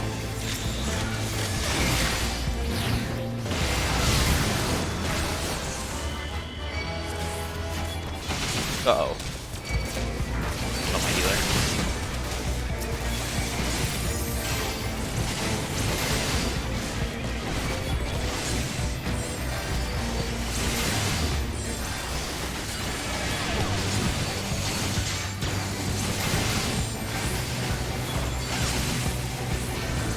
What does intervention do again? I don't remember. Intervene, that's my gap closer. That's what I was looking for. It's there. We have a move on Paladin called Intervene. We have another move called Intervention. It's totally not confusing, right?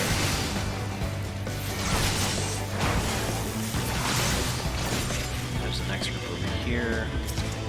The healer is just like, I'm gonna eat these. Bold. I like that.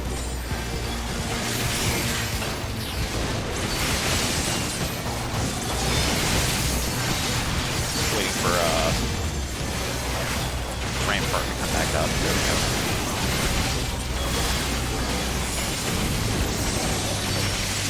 We'll have Sentinel up for the next pull, which is nice. I won't have to worry about. Well, I might as well use Arm's Length. Where else am I gonna use it? This should be the last pull here before the boss fight.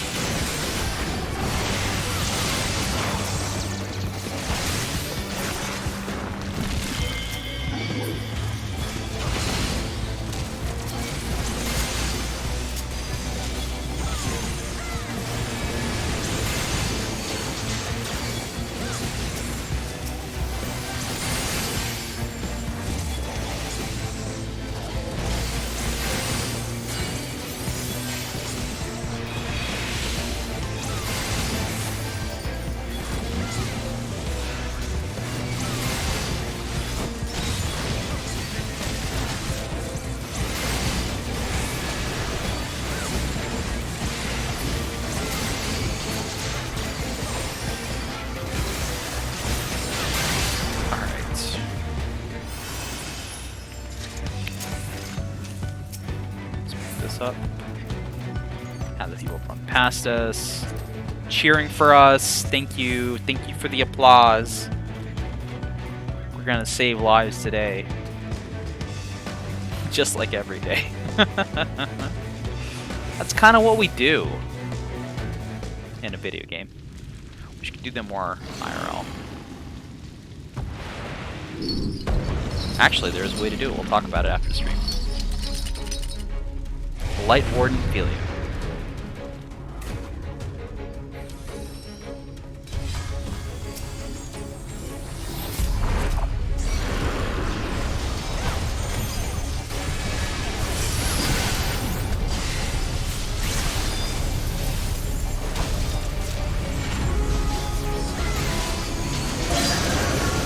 Scavenger's hours is great. Head Crusher must be the tank buster. Yeah, that makes sense. Flare indicator on us. Move out. There too. Chain down on someone.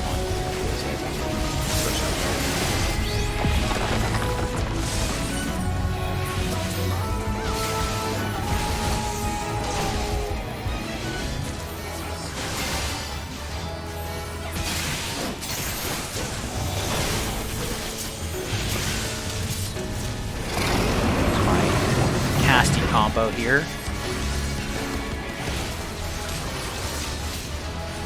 The right now, going on the right side. Left now, going on the left side.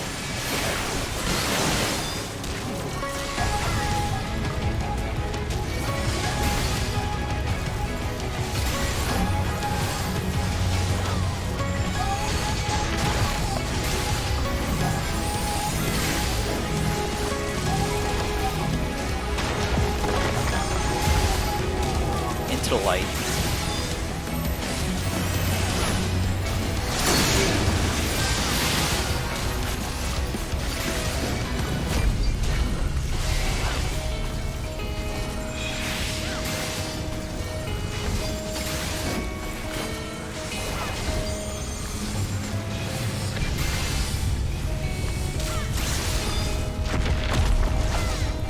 I should use Sheltron for that one though.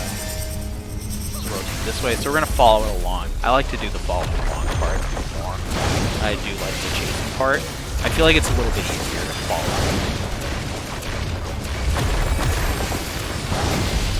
than be chased.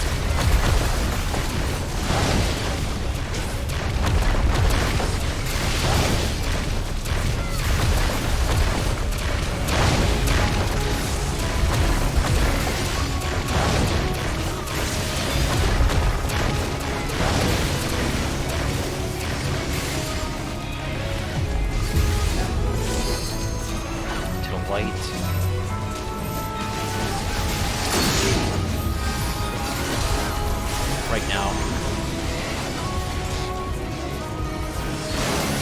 Just do left immediately after.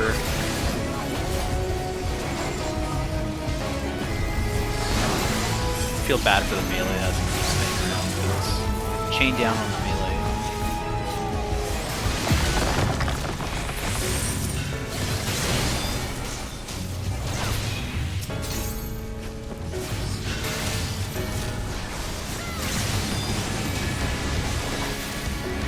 Are they to use Limb Break? They should.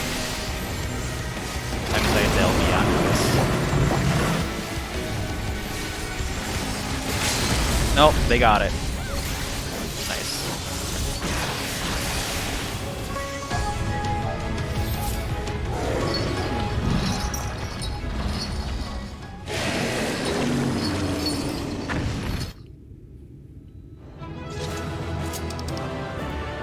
Let's give a comp to our healer here. We're doing a great job. Pick up our samurai sword, our little bracelet.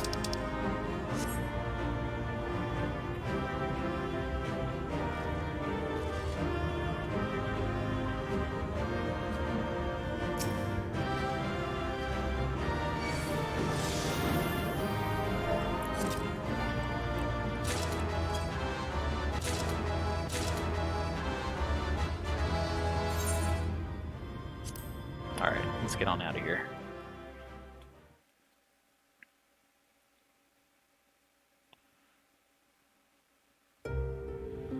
Here's our cutscene.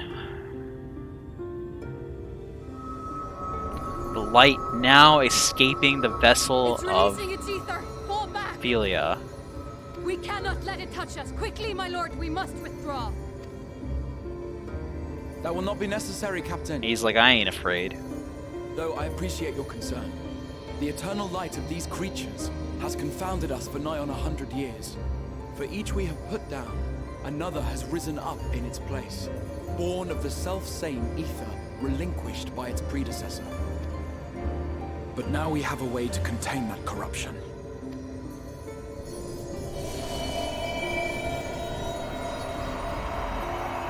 The blessing of light, and the hero who wields it now stands before you.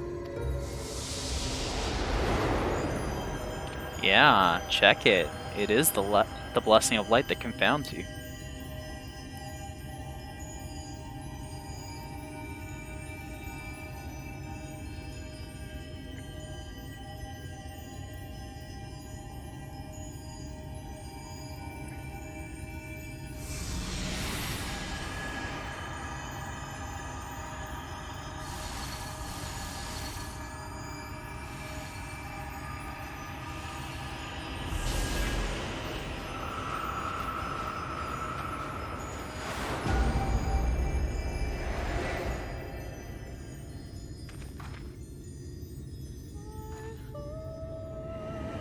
And the song.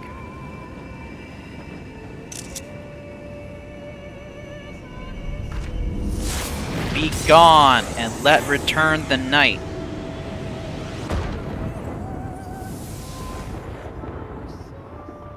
Behold, the monster's power is broken, and the world, twisted by its touch, returns to its rightful form.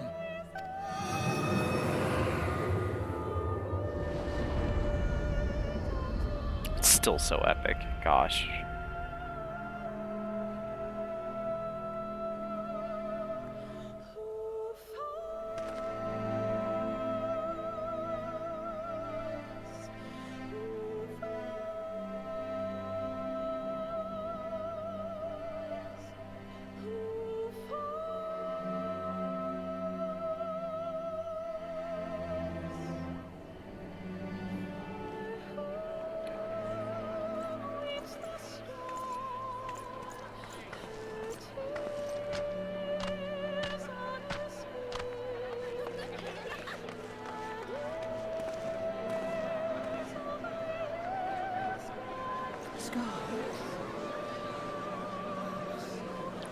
Look at that, everyone.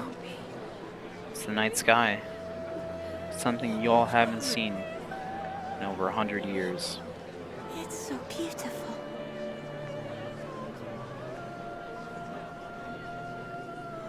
The sunless sea. The warrior of darkness has come.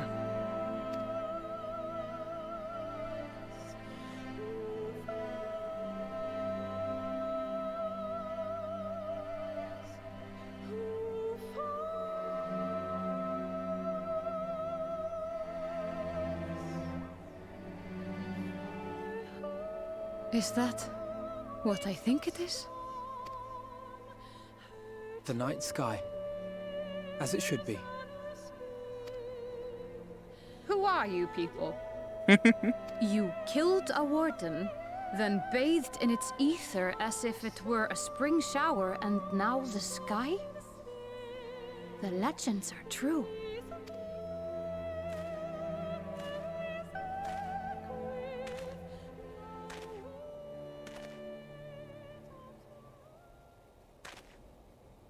My lord? How many years have I waited for this moment? For the one possessed of her blessing. For you. For the one they call the Warrior of Light. You Cute, have vanquished sick the Light guitar Warden riff. of Lakeland, and for the first time in a century, darkness has returned to the mantle of night. Without the ever-present light to sustain them, the Sin Eaters will have no choice but to retreat. Yet our victory is far from complete. Though darkness has fallen here, the other Wardens yet bask beneath burning skies, feasting upon what little life remains. Even should it cost me all I have, I would see each and every one of them slain, that this world might be spared from oblivion. Not only for the first, but for the source as well. Save one, and we save the other. But, be that as it may, I concede it was wrong of me to summon you to this fight against your will.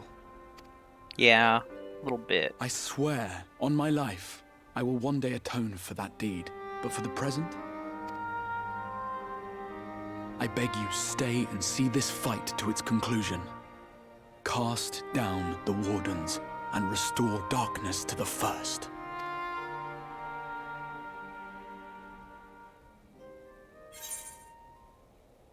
I will become the warrior you need. It sounds like a glorious adventure. It seems I have no choice but to fight.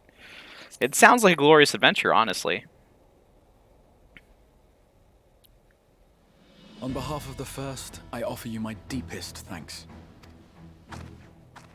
I understand there is much at stake here, Exarch, but why do you risk yourself so readily?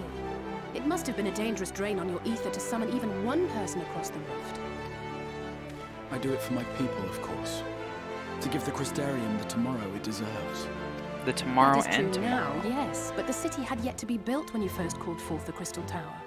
I'm simply curious to know what prompted you to commit yourself so completely to this particular course.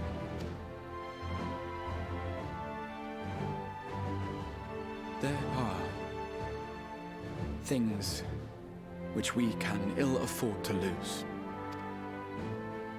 And I sensed from the first that I had a part to play in preserving them.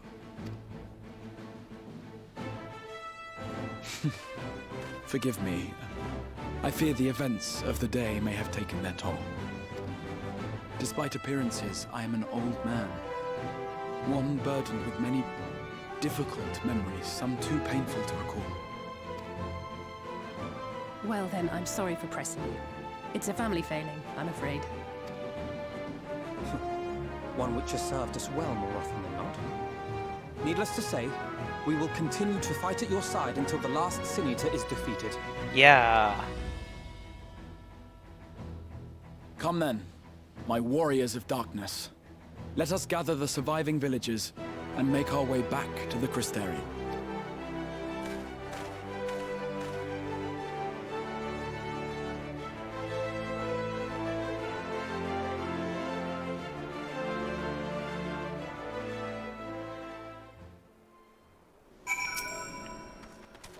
Let's talk the Exarch here. How quickly you have justified my faith in you. So many lives saved, and the sky itself heralds your success. A single victory in a large struggle, perhaps, but a momentous one nonetheless.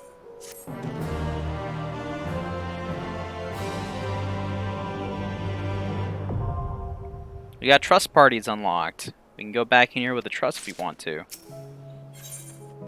Alright, the Warriors of Darkness. The Exarch is looking ahead to the immediate future.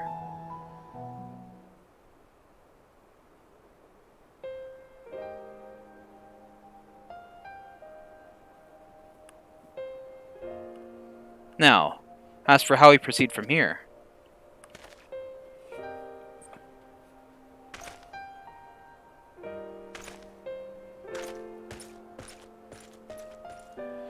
The villagers we evacuated earlier have arrived safely in the Crystarium. They seem to be accepting their situation for the moment. Most folk are far too distracted by the sky to worry about wounds or lost homes. They whisper and wonder if the Warrior of Darkness has come. 'Tis to be expected. Dear Gali, I must ask a favor of you. Would you be so kind as to conceal your involvement in this endeavor for the time being? Seeing the light received from Lakeland is a momentous occasion, and many will be swept up in a maelstrom of excitement and confusion. Should you come forth as a legendary warrior of darkness, I fear that, no matter how good your intentions, such an appearance would throw the city into disarray. I find myself in agreement with the Exarch, although my concerns are more focused on Yulmore. It may be best if you maintain a low profile until we see how Bothru responds to all this. Alright, if I gotta. My thanks. Though we cannot freely celebrate your success, pray allow your heart to be buoyed by the joy of our citizens, joy you surely brought into being. Ah, and I must ask the same discretion of you, Captain. 'Tis my intention to share with our people the tale of a great warrior who stood in defiance of the Sin Eaters. This unnamed champion defeated the Light Warden, and has since departed for parts unknown, yes? As you wish, my lord. Your penchant for mystery is nothing new, and I will encourage folk not to question this either. Although I expect to be told the whole truth of it one day. About all of you. Doesn't say a word, by the way. With that settled, I shall return to the Crystarium and make an address to the people. These explanations and adjustments will consume much of my time, so pray take the opportunity to rest and recover from your exploits. And to think, you'll not even need to shutter the windows to enjoy a dark and peaceful night's sleep.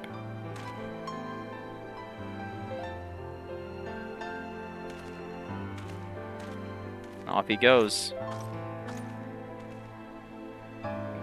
I must stay behind and coordinate the evacuation of the remaining survivors. And I hesitate to ask after all you've done here today, but could I ask you to pass on a message on your way to the Pendants? Please, let Bragi know that we are bringing in a number of injured, and that any restoratives in the markets need to be reserved for the infirmary.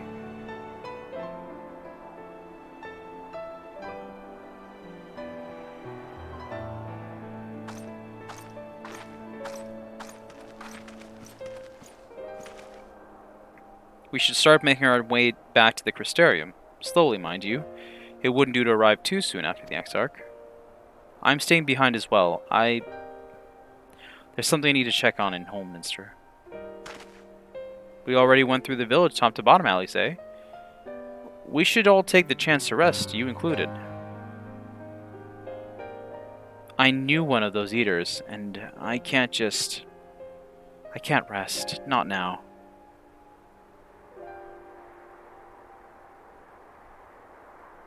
So please, I wish to be left alone for a while. And that means you as well, Yergalia. I shall be cross if you try and follow me. I promise to find you all later when I feel myself again.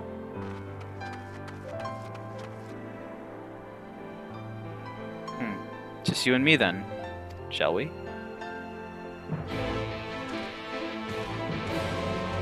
Okay, let's make our way back to the Crystarium as well. Slowly, right behind the Exarch. Slowly, but not right behind the Exarch is what I meant to say.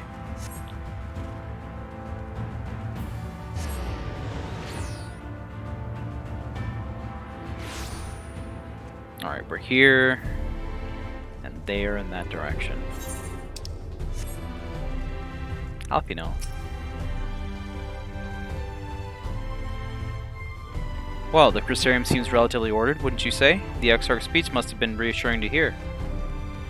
On the contrary, there is something jubilant in the air. I have a feeling this night won't be quite as peaceful as our hooded friend predicted. I think I shall take a brief stroll around town before retiring to my chambers. Once you discharge your duty to Bragi, I suggest you do the same. Sleep well, Yergalia. I hope untroubled dreams find you and Alice both. Alright, let's go talk to Bragi at the Universalis markets. Musica Universalis? I don't know what I said. I'm starting to lose track of what I'm saying entirely. I mean, I already don't know what I'm saying most of the time, but it's getting to a whole new level here. We've unlocked a newfound power of Oblivion. Hi, what can I do for you? Looking to buy a lantern like every other stumbling soul in the city? Now they need them because it's night. I see. Well, Captain Lena can rest assured that any potions I spot coming in will be set aside for the wounded. Hang on a moment. If you're carrying a message to the guards, does that mean you were there, then? The battle at Holminster. I'll start with last like you might want to pay a visit to the Wandering Stairs to make yourself known. I'm sure Glinard can introduce you to some interesting opportunities. Alright, let's go meet Glinard and figure out what these opportunities might be. I mean, I know what they are, but we're gonna do the motions, of course.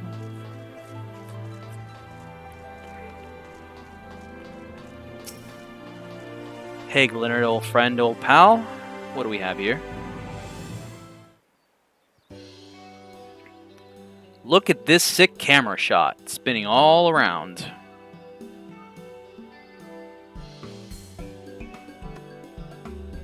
I do hope they do more stuff like this going into Endwalker. I do like the cinematic approach that they take here.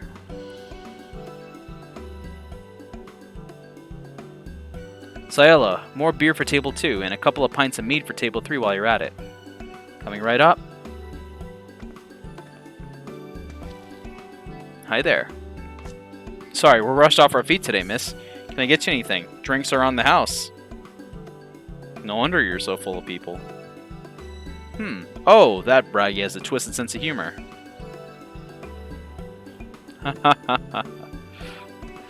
To think that he'd send you to me at a time like this. The first real night in near 100 years has folks all riled up and then some. What's more, there was that eater business at Holminster Switch. They say a light warden was destroyed without a damn trace, and it was the Warrior of Darkness who did the deed. Wow, that's so cool to hear about for the first time like I wasn't there. I really must apologize for Glinard. He's been almost as rowdy as our customers, and that's no small feat. A lot of our regulars are bounty hunters, you see. They mostly go after eaters, and the rumor of the warrior's appearance was the spark to their kindling. You know how the weak eaters are drawn to the strong ones, right? Sure do. Aye, they swarm like angry bees around a queen. You need look no further than Holminster for proof of that. But attacks on the scale don't happen every day. Praise the blessed Shadow. No, the more common threats are the strays. No one knows why, but every now and again, an eater will leave the pack to prowl alone. Those are the ones you run into on the road if your luck is foul. They're a danger to everyone, so the Settlement Council puts bounties on their heads. And our bar here is a convenient place for hunters to gather and share information. Seems a few of them were inspired by the warden's slaying, even more than most. These are the types who have their sights set on absolute worst of the strays, a class of eaters that have been dubbed the Cardinal Virtues. The Virtues showed up out of nowhere about 3 summers ago, and when historians heard the descriptions given by the survivors, well, apparently, they share an appearance with the villains who caused the flood. And if that doesn't send a chill down your spine, they're also reported to be as tough as light wardens, not the kind of prey you can take down single-handed.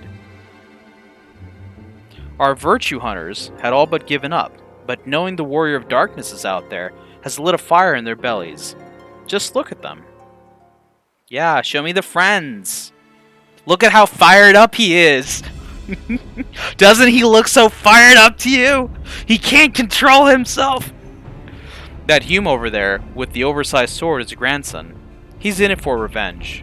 Wants to recruit a comrade in arms as tenacious as he is. The Mistel lad is Lurik. Don't be fooled by those dewy cheeks. He's as hard a hunter as they've come. He's just lost a partner and seems to be on the lookout for a new one. That's Serig. Word is he seeks an expert in magecraft to help fight the virtue he's after. Last we have Giot, dwarf and drunkard both.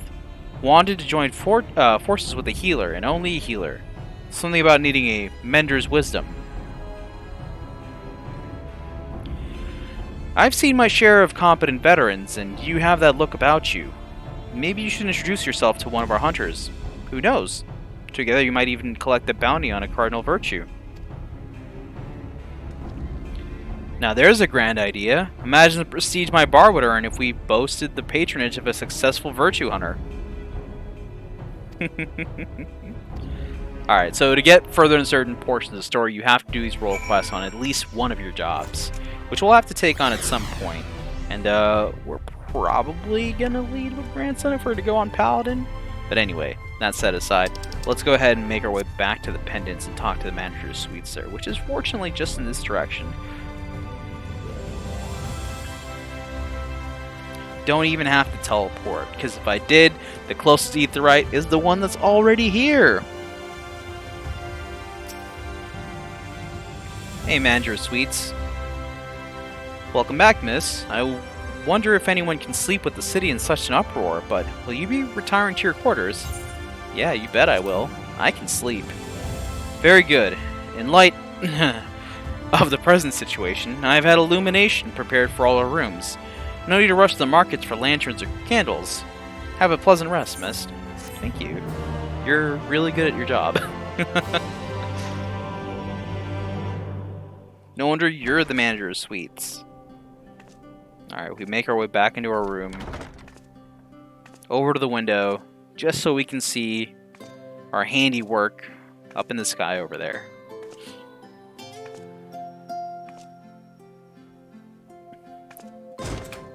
Boop. Well, look at that night sky. It's got a bunch of little stars in it. They're really pretty, actually. I do like looking at the night sky. It's a very fun thing to do.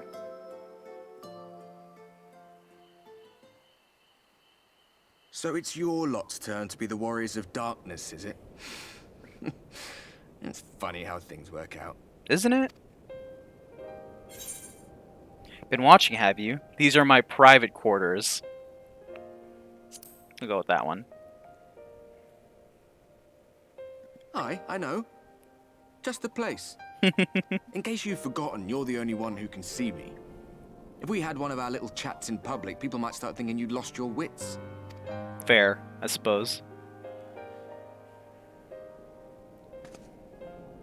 Those white-haired twins who are with you. I remember them from our battle in the Source. Oh, do you now? They're your friends then? Through thick and thin? Yeah. Pretty much. Aye. We go way back. Then I suggest you keep them close. It's when you charge ahead trying to save someone else that you end up losing those you love. Not that you need telling, I'll bet you've lost plenty. But I wonder, what will it cost you this time? You didn't have to remind me, bud. But it's good. It's good to remember. I don't remember when it was that I learned regret wasn't worth the bother. You get numb to it all over the years. The lost comrades, the broken promises, the abandoned principles. Just more nagging burdens to ignore.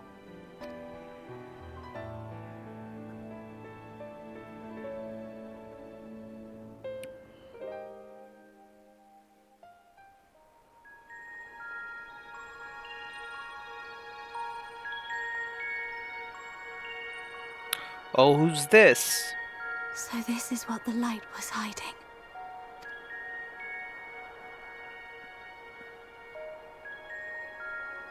She's here. I must go to her.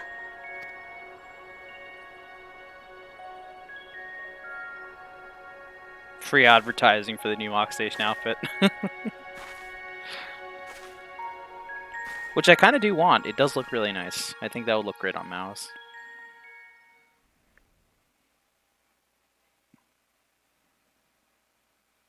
Meanwhile, inside an Imperial Magitech facility in the Source, what could possibly be happening there? Oh, an alarum. Intruders! Fan out and fight them!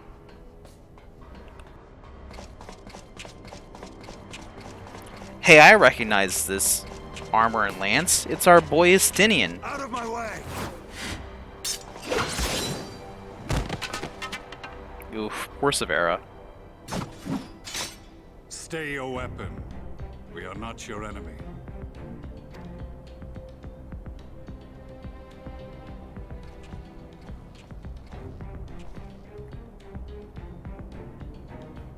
When the alarm sounded, I wondered what we had done to betray our presence. But I see now we are not the only intruders.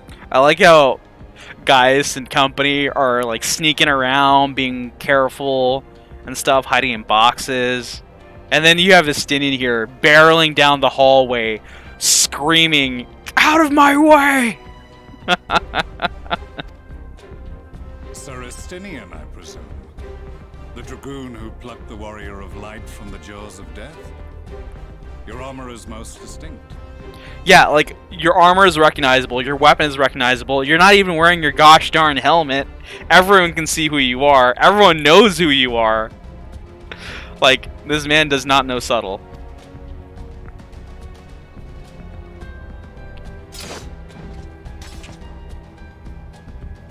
Much as yours once was. But even without it, I see a former legator still has eyes and ears in unexpected places. Van Baelsar, in the flesh.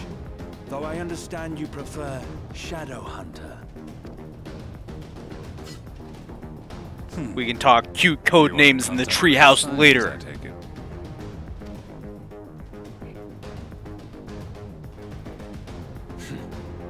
Through no choice of my own, they tracked me down and conscripted me to their cause. I swear their receptionist was trained as a spy. Not that anyone can escape that Baldessian woman once she has caught the scent of your ether. That's Kryl. That's who they're talking about. If they have resorted to using freelancers, I must assume their attempts to wake the afflicted have failed. And what of their champion? That's me. Away on another business. Thus, it has fallen to me to root out any trace of the Empire's new weapon.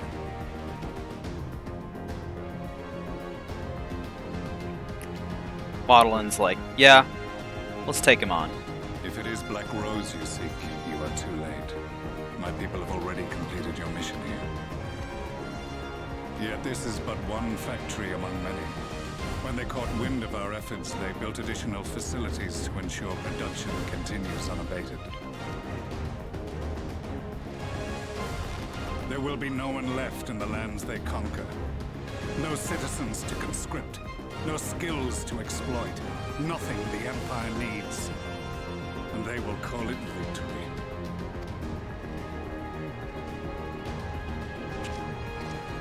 What exactly does this Black Rose do? I really like Gaius because he was a villain with principles. And he really does care for his country. And his people. The gas is described as a poison, but its actual effect is more arcane in nature.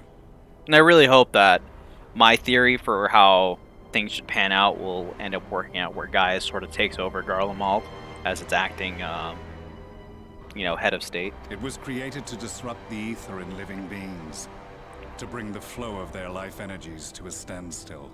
Sort of like their version of Hien or Inhaling Aymeric. Even the tiniest amount or will cause the all Admiral. bodily functions to cease, much as a potent venom will stop a man's heart. Released over a city, Black Rose could conceivably kill every inhabitant, and all without damaging a single structure. Search every corner! Rouse the barracks if you have to! I want this facility secured! I have more questions, but now is not the time. Sir Estinian, I have an offer for you, but I will make it only once. Since it would seem we seek the same answers, you are welcome to join us. From what I hear, you need all the help you can get. In case you don't know, Varys himself confessed that your empire was a creation of the Ascians. I am aware of what his Radiance said at the parley. Thus, I would return to the capital, that I might behold the truth of this corruption with my own eyes.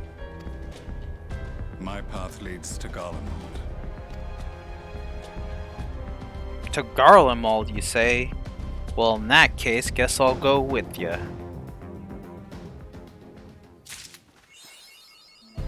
Alright, achievement unlocked between two worlds. Pretty good. And I think this is a nice place to stop here. Let's go to out where the sun is. Now it's shining. Where the grass is green and such. Just really like it out here. It's nice. It's a nice place to be. Alright, we'll be over here. And we'll do our stream outro here. So we've gone on for 5 hours, and nearly 6 hours at this point. 5 hours, 48 minutes. It's a long one. Probably the second longest stream we've ever had on the channel.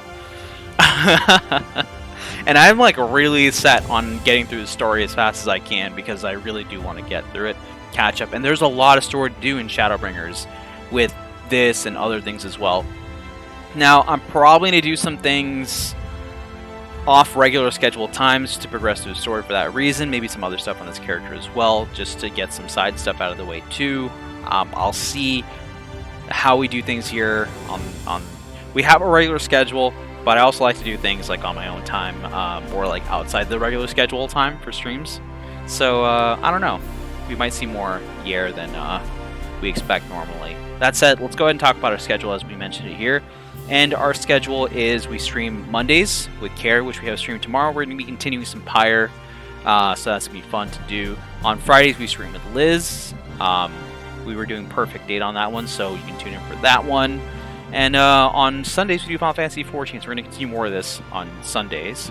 But also, again, more if available. I also want to play through more Genshin Impact, too.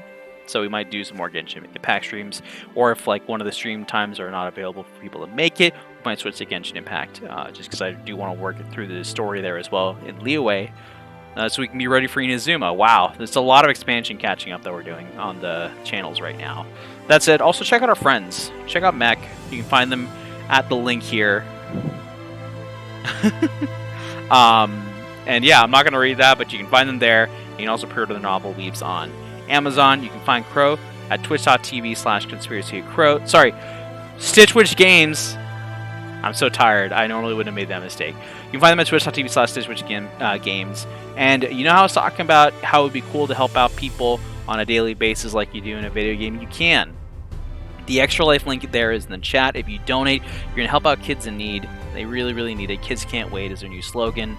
So go ahead, click that link, check it out, and donate if you can. You can also find Liz at twitch.tv/GreenBuffCat, where they do Final Fantasy 14 fortune telling, typically on Tuesdays. You can find Care on their SoundCloud, mostly. They have their Bandcamp there as well consolidated. There are different labels. starhugger.bandcamp.com. Come August 6th, they'll be dropping 2 new albums, so you want to go listen to those. They have the previews there on the Bandcamps as well. So if you want to try out their music, listen to it, you can. Listen to the more experimental stuff on SoundCloud, or listen to their albums that are already out on pretty much anywhere you can already listen to music. Spotify, iTunes, whatever you use, it's going to be there. So go listen to them, Star Map the Dead Planets. Also check out Friends of the Channel. You can find Marcel at twitch.tv/Marcel. They play Minecraft, Dead by Daylight, a few other games with wonderful friends. It is a great community. I definitely recommend checking them out. You can find Mirakumi, who streams Final Fantasy 14, as well as Miss Gold. And they do some cool stuff together as well, and I love seeing them cooperate and do things like Palace of Dead runs, Heaven on High, etc., whatever they might do. They're very cool. They have a great dynamic working together. They are a power couple, so I do like to see what they have to put out there. Anyway, thanks so much for watching, everyone. It's been a long one. I'm going to go eat, finally, and then maybe pass out until tomorrow, completely. Oh, Marcel! Good night. I'm so happy to see your name here. You literally coming in then. I'm so sorry. Yeah, we've been on for 6 hours, so yeah, it was a long one today. But have a good night, and we will see you again soon. This is your favorite Lime. Bye. This is the part where normally I'd say weird stuff at the end of the stream, but I'm just actually gonna go. Bye, bye, bye, bye.